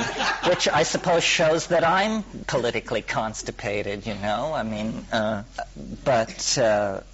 well, I just saw a newspaper this morning, so I've cheated on you. He who has seen the most recent newspaper will win. Apparently, Shevardnadze has said it's a mess and they'll just chop off all arms shipments to everybody, and everybody else should do the same, and that this is the problem, that all these governments are armed to the teeth and enough. So I don't know. Shevardnadze, the foreign minister. Yeah. Well, see, this is another thing that's interesting about virtual reality. It costs now in California basically $200,000 to live in the kind of home that when I was young you bought for $25,000. But in virtual reality, building costs drop to zero. What if we could wean people away from matter? I mean, what if the tackiest thing you could possibly be into would be a physical object? And so people would live in white-walled apartments, and no paintings would hang on these walls, and no knickknacks and $6,000 quartz crystals ripped out of Brazil and all of that stuff. And yet everybody could be as hedonic and as stuff-oriented as they wanted, but none of it would be real. You find out it's a long walk to the bathroom. And who needs that? So then you say, well, I could live anywhere, so why should I live at Versailles? It's a pain in the neck. This would be my hope for virtual reality, that I think I've told you this fantasy before, and virtual reality brings it one step closer. Here's my vision of the future Eden. It looks like the Earth looked 20,000 years ago. It's absolutely, there are no cities, there's no visible industry, there are no roads, no measurable pollution, no radiation. And when you zoom down on this world, you discover human beings, apparently living in some kind of primitive state, naked, nomadic, tribal, so forth and so on, but at equilibrium and seemingly amazingly healthy. Well, so then you further zoom into this scene, and now you're behind the eyebrows of one of these naked, nomadic human beings, and you discover that there are menus when you close your eyes, and there's an interface when you close your eyes. And you can just pull down these menus and sit down on the beach and move off into worlds that are different from your own ecosystem, or that are highly technically advanced, that are, much more technically advanced than our own world, but it's all virtual. It all exists in a completely non-invasive, non-destructive dimension. The entire thing is being run by a computer the size of a Maytag washer that is kept in the Potala in Huasa. And other than that black object, everything else on the earth appears completely primitive. But inside the minds of these people, there are myriad virtual worlds that they're moving in and participating in and living in. This is doable. The question is how to avoid cultural crack-up. I mean, if we had $10 million, we could deliver this for 100 spoiled rich people. The trick is, how are we going to deliver it to 5 million people and navigate ourselves through the various energy locks, resource locks, and political mind locks that we have to get through to get to that place? But that's my idea of living in the imagination. A realized physical body in a perfected and preserved natural environment, but a massive interface with the world of human culture that has been turned into light and electrons and data streams, and nowhere comes to rest to distort matter or to force its imprint onto matter. Does that seem? That seems several steps ahead. I think I'm talking about the in-between. You mean getting from here to... Oh, how to do it? Well, somebody said to me recently, if you had an unlimited amount of money, how would you use it to save the world? And, a fighter plane, a trainer fighter, costs $100 million. And they order these things in lots of 500 at a time. If somebody were to give $100 million to some kind of foundation that was called the Save the World Foundation, $100 million will generate $8 to $10 million a year. This is a lot of money when spent in the information domain. It's nothing when you spend it on military hardware, but if you spend it on TV spots, it gets you somewhere. I think there hasn't been a massive investment in solutions. We think, and I'm speaking for all of us, maybe I'm wrong, but we don't correctly perceive the scale of the various forces working in society. I mean, you have the military-industrial complex, and you have the New Age. Well, are these approximately equal, or are we comparing an aphid to an elephant here? Well, it's very hard to say because they operate in different domains. In the realm of ideas, we seem fairly powerful. They seem fairly exhausted. They control the legal machinery. They don't even control the media. The media is a really perverse creature. It's driven by an utterly amoral curiosity. And if you're weird enough, they'll come to you and put you in front of millions of people, no matter whether you blew up a school bus or what. It's only if you've got somebody that's got the bucks that can buy the space for you. See? You don't really say what you need. That's not true because it's public relations people. They can get you on anything if they know what they're doing. This is a public relations person. Well, see, I think that the New Age has its patrons, but the amounts of money that move around are trivial in terms of getting anything done. If a foundation had $5 to $10 million a year to spend, and it spent it in a truly visionary way, I mean, the institution itself has to be correct. It's just not a free ride for the people doing it. But there are projects that could be pushed forward.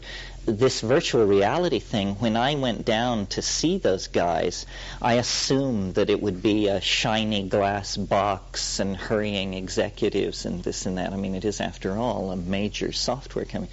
Well, my God, it's just a science fair project run amok. And everybody has hair down to their ass, and their cigarette butts stabbed out in styrofoam cups, and waste paper everywhere. And the whole setup was put together and run for under $300,000, you know? So for pennies, they create electronic slingshots with which to fell the global dominator Goliath. And I said I thought I'd have to stand in line down here. Where's Disney? Where's everybody? Aren't you guys going to glory? And they said, oh, no, it's kind of, people don't take us seriously, and they say we need to prove this and that and the other thing. I don't know. Yeah. I just get the kind of feeling that, like, all these enormous humanitarian projects that require a lot of money seem like they would somehow have to come after people started talking to each other, stopping being afraid of life, afraid of their feelings, afraid of their fellows. I remember hearing you once say something like, what was it, ordinary people talking to ordinary people. From my experience, I really remember that, because from my experience, that's really difficult. And I think that's why the psychedelic experience was difficult for me, because there was a lot of emotions. It was, I think, ordinary me communicating with ordinary me. I found it really scary and difficult.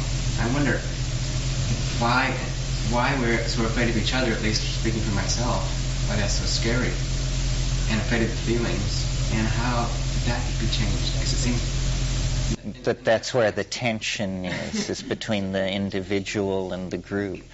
Well, this is the ego thing, and the need to dissolve, but the need to be safe, and it's very hard to learn surrender. I mean, often after these groups, people come up to me sometimes and say, I thought I was crazy until I heard you speak.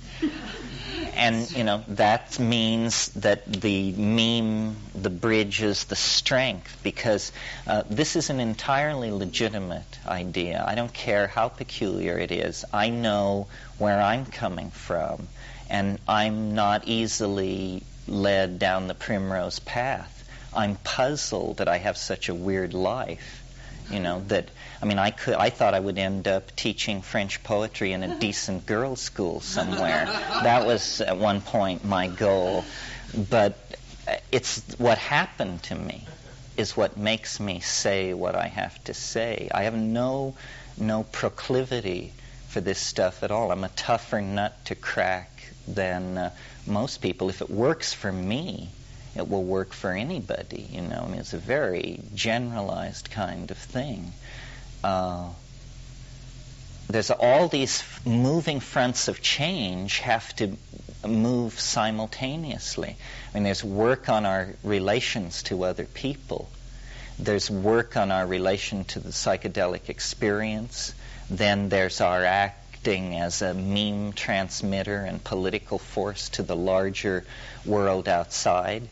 And, always carried on in the light of how ordinary we are. I mean, this is not an elitist thing at all. It belongs to, if you can see lightning and hear thunder, you can have the psychedelic experience. Of course, what you make of it is your own business, but it's in the bones. It's more basic than the philosophies that have claimed human attention through history.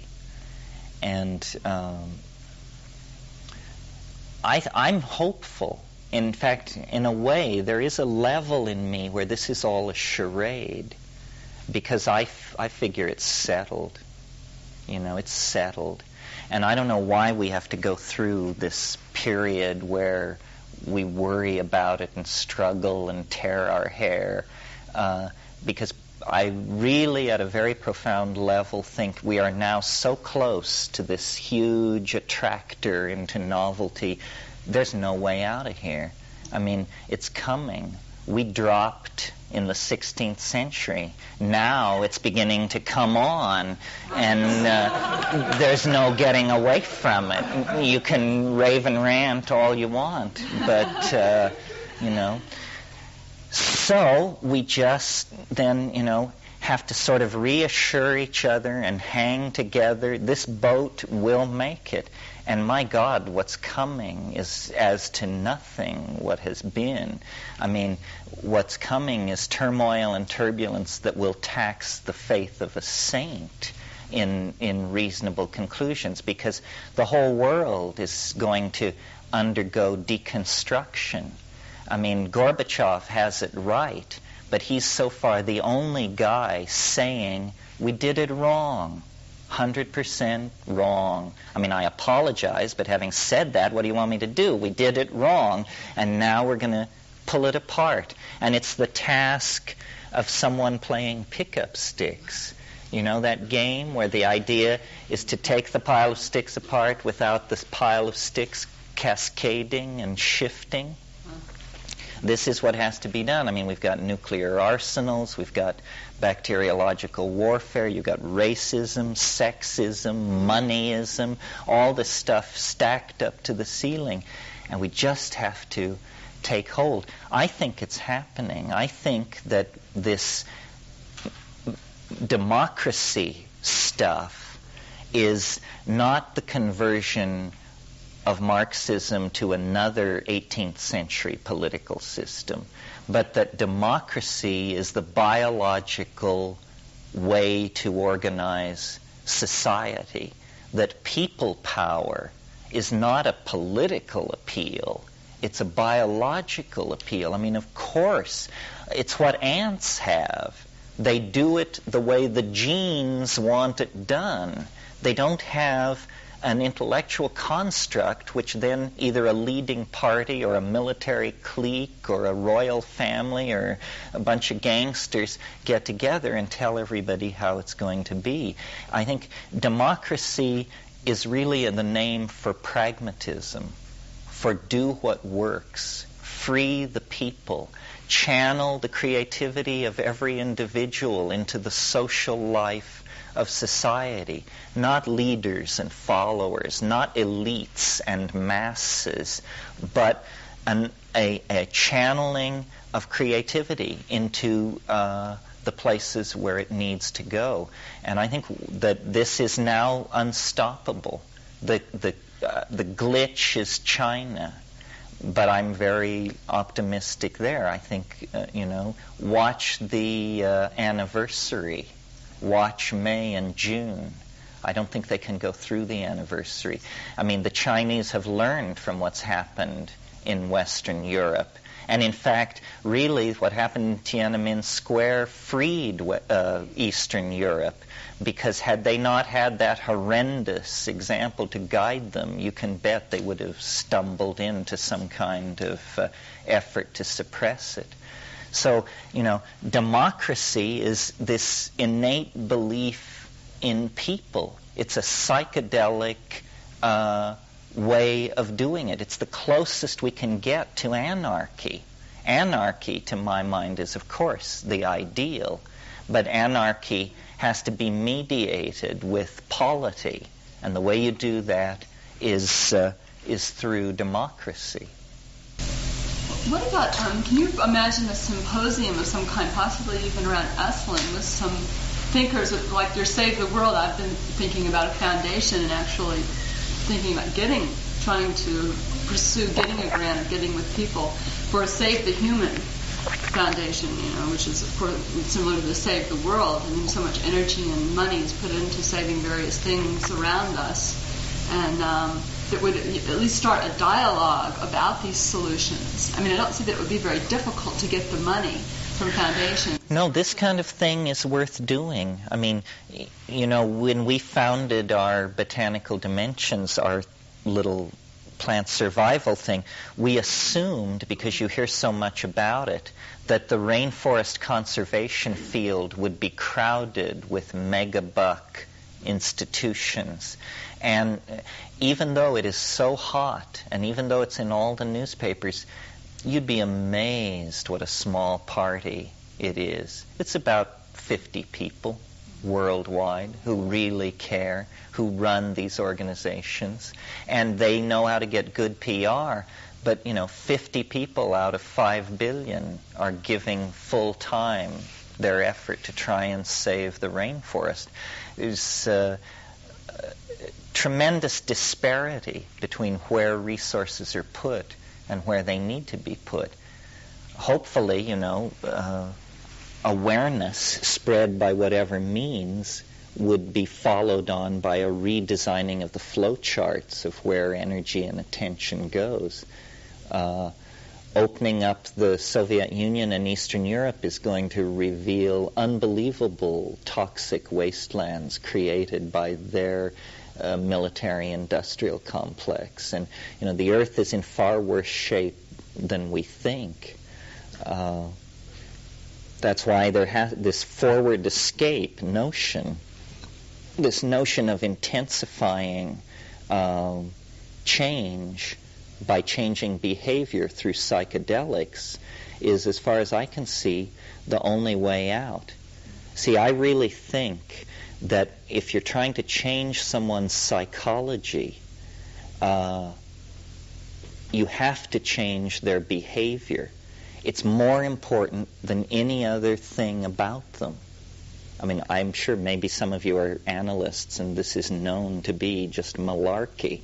But if I were a therapist and someone came to me and said, I'm severely depressed, I'm a manic depressive person, I would not attempt to unravel their relationship to their father or their mother, or I would say, how do you spend your day? How do you spend your life? And when they told me that they had a humdrum job and that they always go home at 6 o'clock and they watch a little TV and drink a beer and go to bed, I'd say, okay, here is your prescription. As your therapist, I tell you, you must go on Friday nights for at least 2 hours to the following singles bar. And you don't have to do anything. You don't have to talk to anybody. You don't have to order a drink, but you must sit there. And this change in behavior is an opening for all kinds of things to happen. I mean, they will meet someone, not necessarily a lover, but maybe a business opportunity, or someone in that bar will tell them that they have a place in Antigua. If they ever want to go there, they can use it. And then they will, and that will. So the important thing, you see, is to bust them out of their behavioral pattern. And the great thing about psychedelics is that they will do this, that we can self-treat ourselves to break down habitual patterns of behavior. Habit is the thing which is running us over the edge. I mean, there's all the yipping and yapping about drug habits, and I agree. I mean, I'm not into hard drugs at all. I find them detractors, lead you off the track.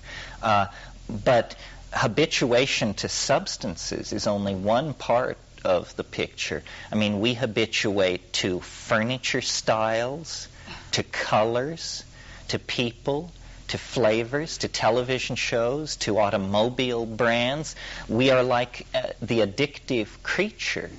And this involvement of psyche in things external to the body makes it very difficult for us to discipline ourselves. The most dangerous habits in the world today are not drug habits. They're ideological habits, unexamined ways of thinking about reality. Racism is an unexamined way of thinking about reality. Sexism, all forms of fascism, unexamined ways of thinking about reality.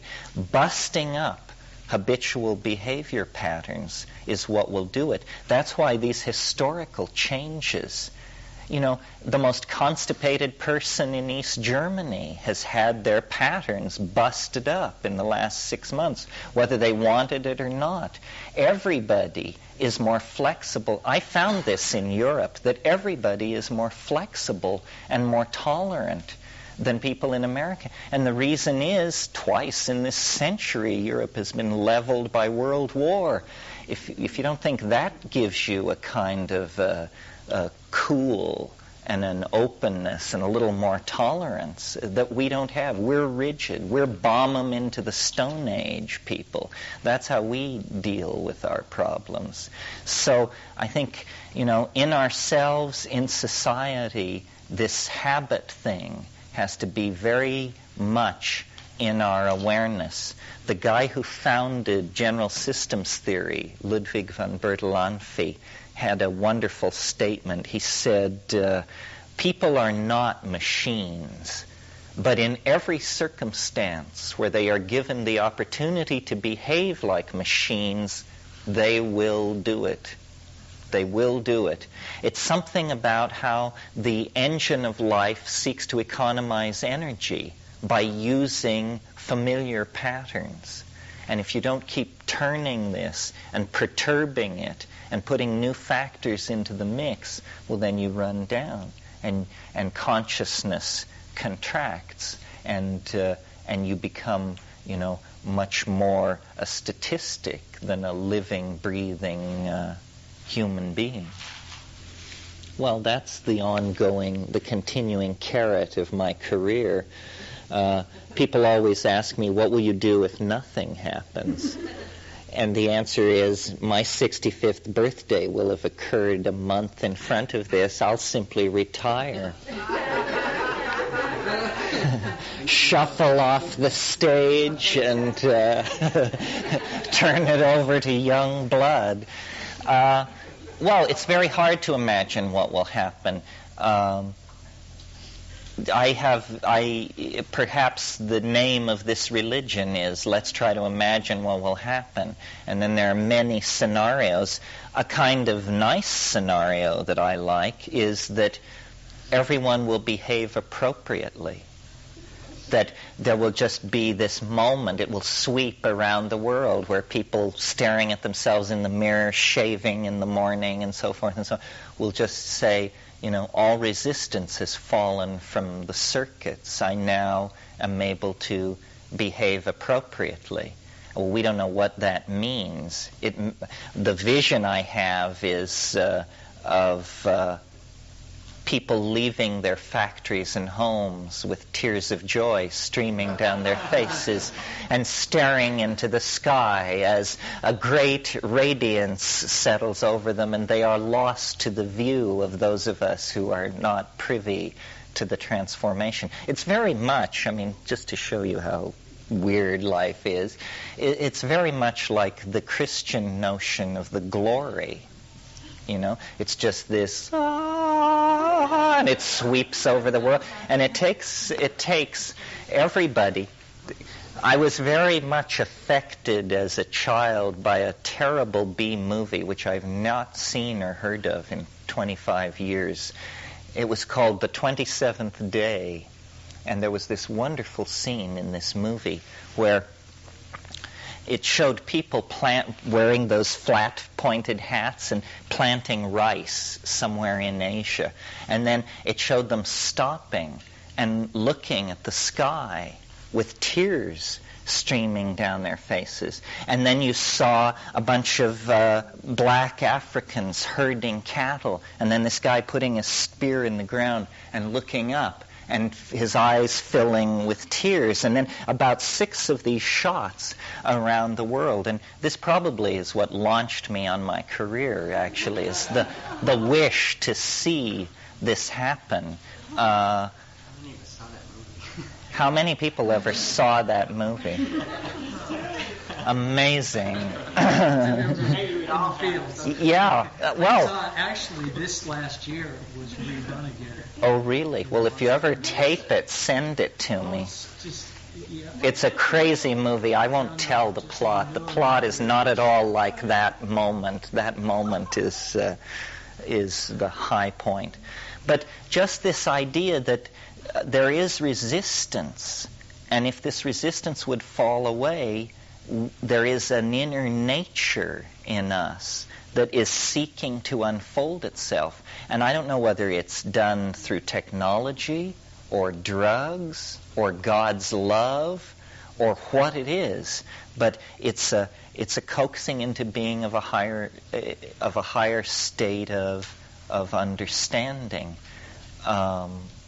Life in the imagination, I think, going off into the domain of our hopes and dreams. I mean, we are such a peculiar animal, and so delicately poised between the bestial and the angelic. I used to have an old professor who said, if you look at this world and you think of us as descended from the angels, then it's a mess. But if you see us as a near relative of the chimpanzee, then what a peculiar accomplishment, And this is where we hover, in this intermediate zone. Yeah. I just had this image when you were talking about the looking up, about a massive global MDMA experience on ecstasy. Well, MDMA leading into DMT, leading into the lesser lights. Yeah, it's interesting. I mean, why is Western ontology haunted by this notion of the end of the world?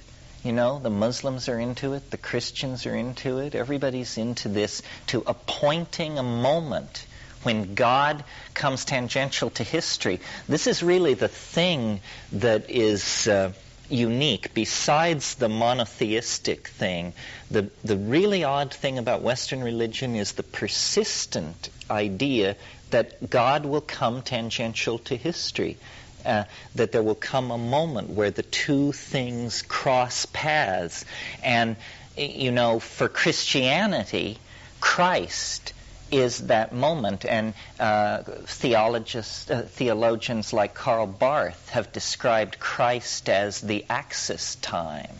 They say, the time leading into the resurrection was one thing. The time after the resurrection was something else. And Christian historiography is based around the axis point of the resurrection. And yet, from the point of view of a Roman empiricist skeptic standing there, this just looks like a small potatoes religious uprising where you drag this guy off and execute him and get things under control again. Then in Christian hermeneutics, the end of the world becomes like a secondary axis time. And then the time between the resurrection and the end of the world is, before the resurrection, the gates of paradise were closed, according to Christian hermeneutics. And all the souls, they were unable to get into heaven. They were held in a holding area for several thousand years. from the sin of Adam to the resurrection of Christ, then Christ's entry into heaven, all those souls accompanied him, and the pipeline was open, and it is open unto the last judgment. But the Christian apocalypse is a vision of a world destroyed, not transformed. And my interpretation of that is this is the nightmare of the dominator culture coming true. I mean, that world is going to be destroyed. And this idiotic riff about how, because he has a strawberry spot, Gorbachev fulfills the prediction of Revelation and is the beast 666. This is the kind of stuff that just drives me straight up the wall. I mean, everybody has been hailed as the beast of Revelations. I think Frederick Barbarossa got it first. Otto the Great of Germany, he was the first one. Then Frederick Barbarossa. Muammar Gaddafi briefly held the title. And it just sort of moves around.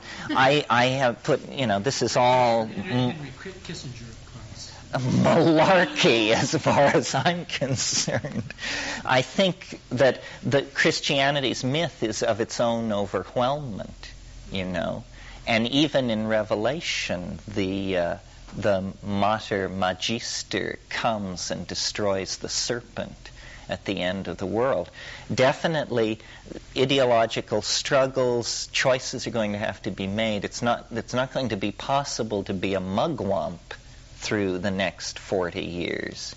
A mugwump is somebody who sits on the fence with their mug on one side and their wump on the other. And they don't make a decision. They try to, be a liberal and somehow finesse it through and make everybody happy. I don't know if that's going to be possible. Yeah. In talking about these tangential experiences with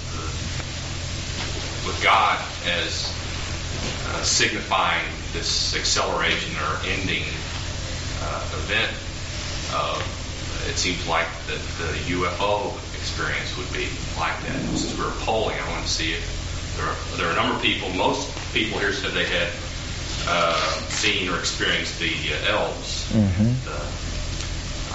Several had experienced the end of time. Has anybody here ever had an encounter without being stoned? With a UFO. Seen a UFO, been taken away? I didn't consider myself stoned. Well, I hadn't slept for 10 days. That's why there's a qualifier. Well, I think that the UFO is the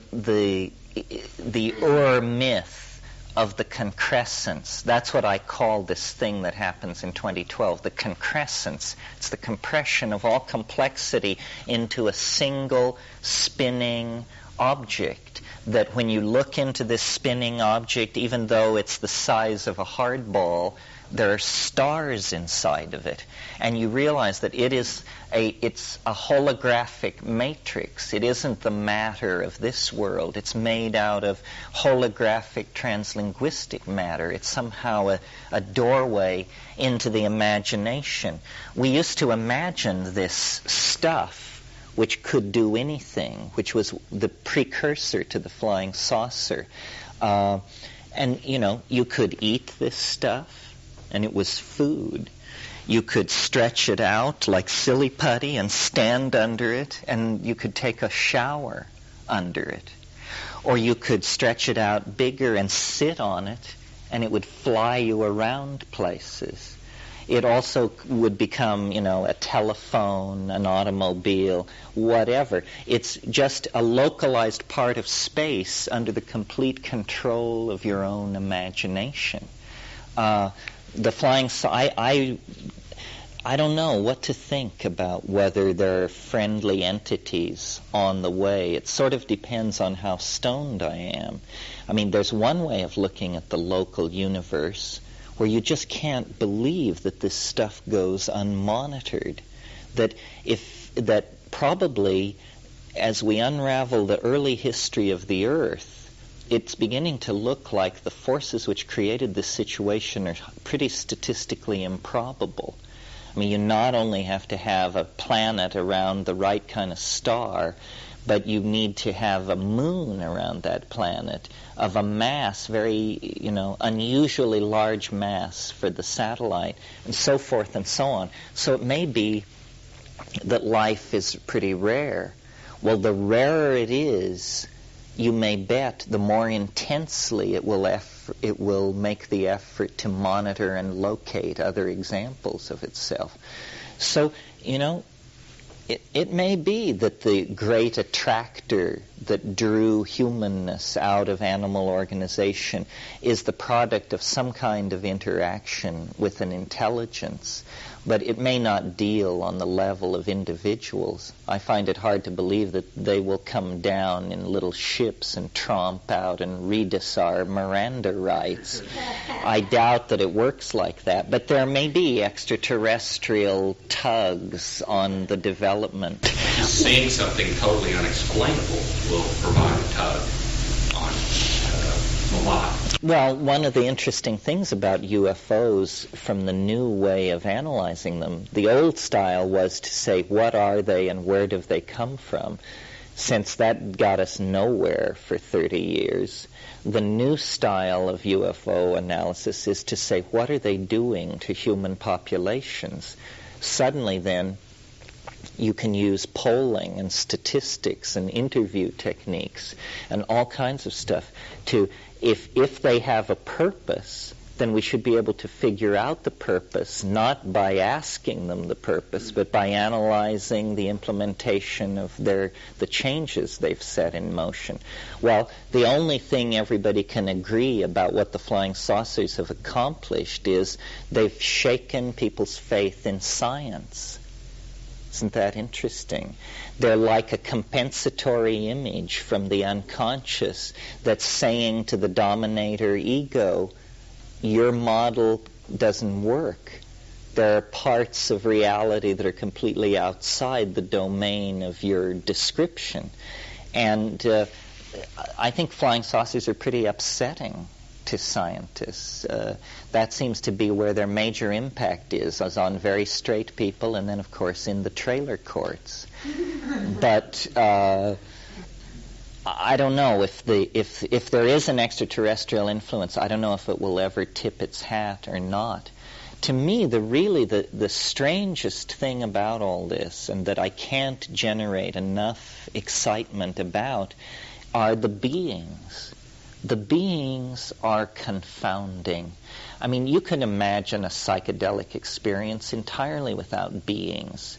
There's wonderful insights, beautiful colors, architectural vistas, visions, but the beings just tip the scales to where you say, hey, what's going on? The world isn't supposed to be organized like this. I mean, psychological insights I can handle, but elves bearing gifts?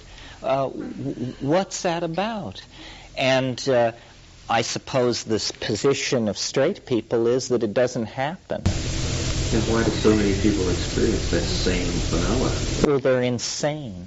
They've been deluded by Terence McKenna, who has launched a kind of hysteria where then people think they see elves. You're hypnotized. Yes. So then this is the magic wand that is waved over any unpleasant evidence. I mean, look, for example, at dowsing. I mean, I don't give a hoot about dowsing, but people do it year after year, make money at it, get paid, demonstrate their ability, and science says, it's nonsense, it's garbage, nothing is happening. Well, and it just goes on and on. It's just been ruled out of bounds. Certain things are so troubling, and they seem so trivial, because they're saying, well, look here, we've got science. It's telling us about distant galaxies, the heart of the atom, DNA. It's really working. And you want the evidence of the psychedelic experience to overthrow this explanatory tool? No way. It's too operationally useful. Well, that's a bit of candid rhetoric there. Yes, it is operationally useful, but this means we've moved entirely away from the notion of the facts of the matter. Now it means we just use what's operationally useful. And you'll remember I told you at the beginning of this thing that we need to find out what is true so that we can do what is right, you know? And then as an example of that, in talking about all this apocalyptic speculation and so forth, what would it be like, or what lessons could we draw if we were to get all hyped up, create a green world, save the rainforest, and on December 22nd, 2012, the sun explodes? This would be a rather wry comment on the nature of the political and consciousness-raising enterprise. In other words, you've got to know what you're dealing with for your plan to make any sense. You get no points for saving the rainforest if the sun explodes. It means it was a stupid waste of time. And what you should have been doing was going all out in the technological direction, trying to create an arc to get out of here and back. Save Everybody Foundation. All life on Earth would be pulling for you. In fact, as long as we're on this topic, there is a problem with stellar dynamics. There is a problem with getting nuclear theory to agree with measurements coming off the sun. The sun is not producing enough neutrinos. It should be producing a third more. This is a pretty serious problem for nuclear chemistry. Nuclear chemistry has been in place 50 years. It's not accustomed to having its predictions off by 35%.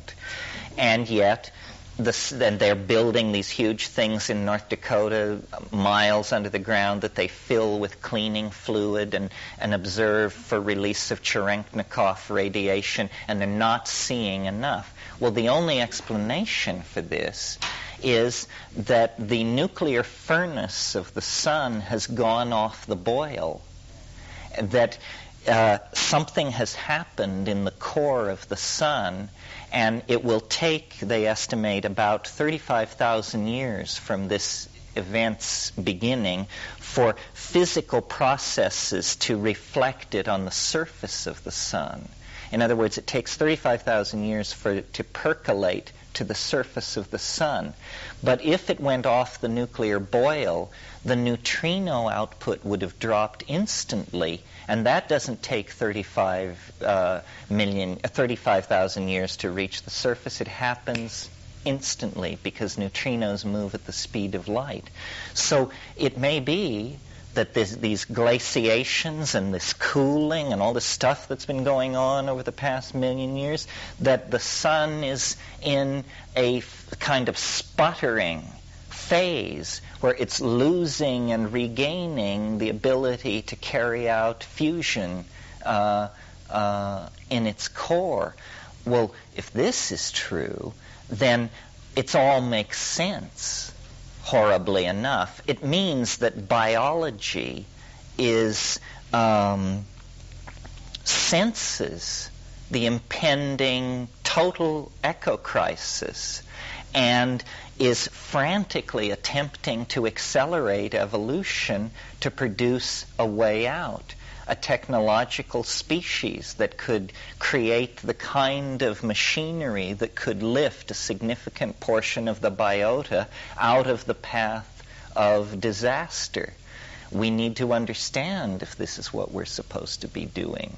Another possibility is, when you analyze the history of the Earth, there is repeated evidence of major asteroidal impact. This thing 65 million years ago, nothing larger than a chicken walked away from. Last January there was what they call an Earth crosser. It crossed within 500,000 miles of Earth, a Dumbo-shaped object 5 kilometers across.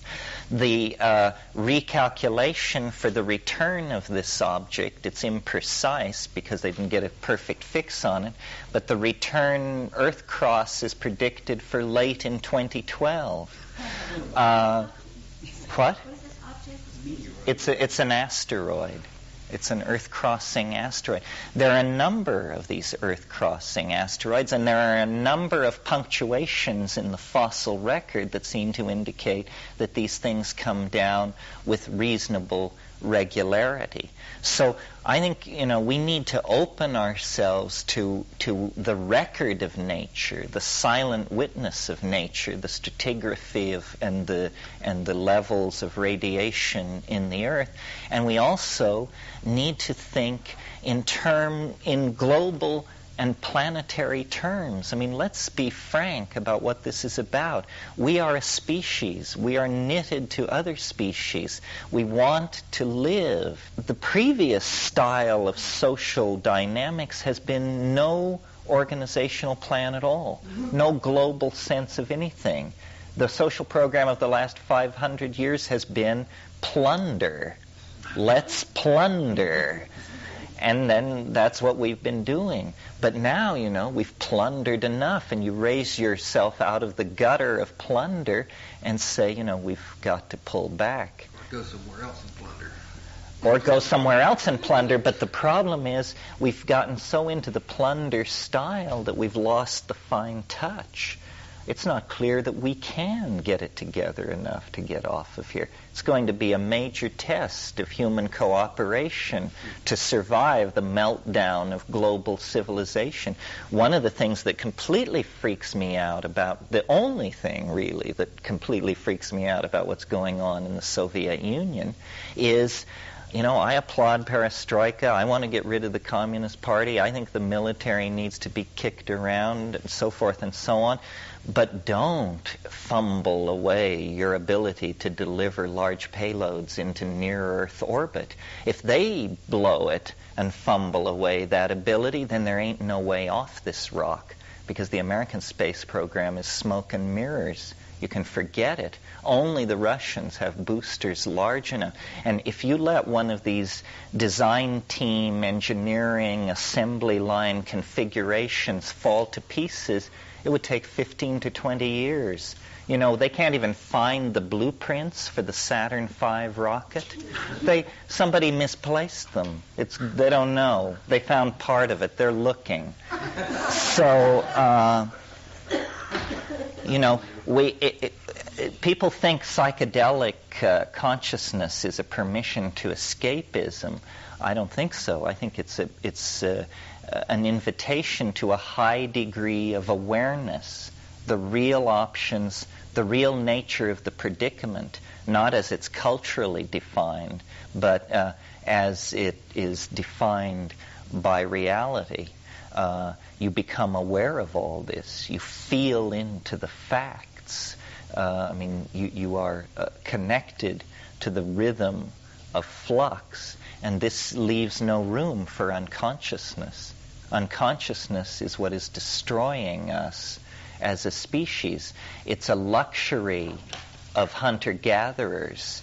It's absolutely fatal to thermonuclear high-techies like ourselves. We can't have enrageable apes locked up inside our brains, not when we have our fingers on thermonuclear arsenals and that sort of thing. We have to chill out, get serious about the human enterprise. We have come this far through unimaginable hell. The people, the nobility of our ancestors, what they went through without antibiotics, without penicillin, without wall-to-wall beige carpeting. It has been a long pull over the last 150,000 million years 5 times the ice has ground south from the poles, a mile deep or more, splitting and islanding human populations and bringing, tremendous hardship. Our people have had it very, very tough. I mean, we are not strong in tooth and claw. All of our adaptations were to preserve tiny populations. I mean, the estimation is that at the height of the Neanderthal period, there were less than 40,000 individuals in Europe. I mean, tiny, tiny human populations. And against all odds and being smart, these people brought us to this point. And now, it's our turn. And we have it within our power to do something.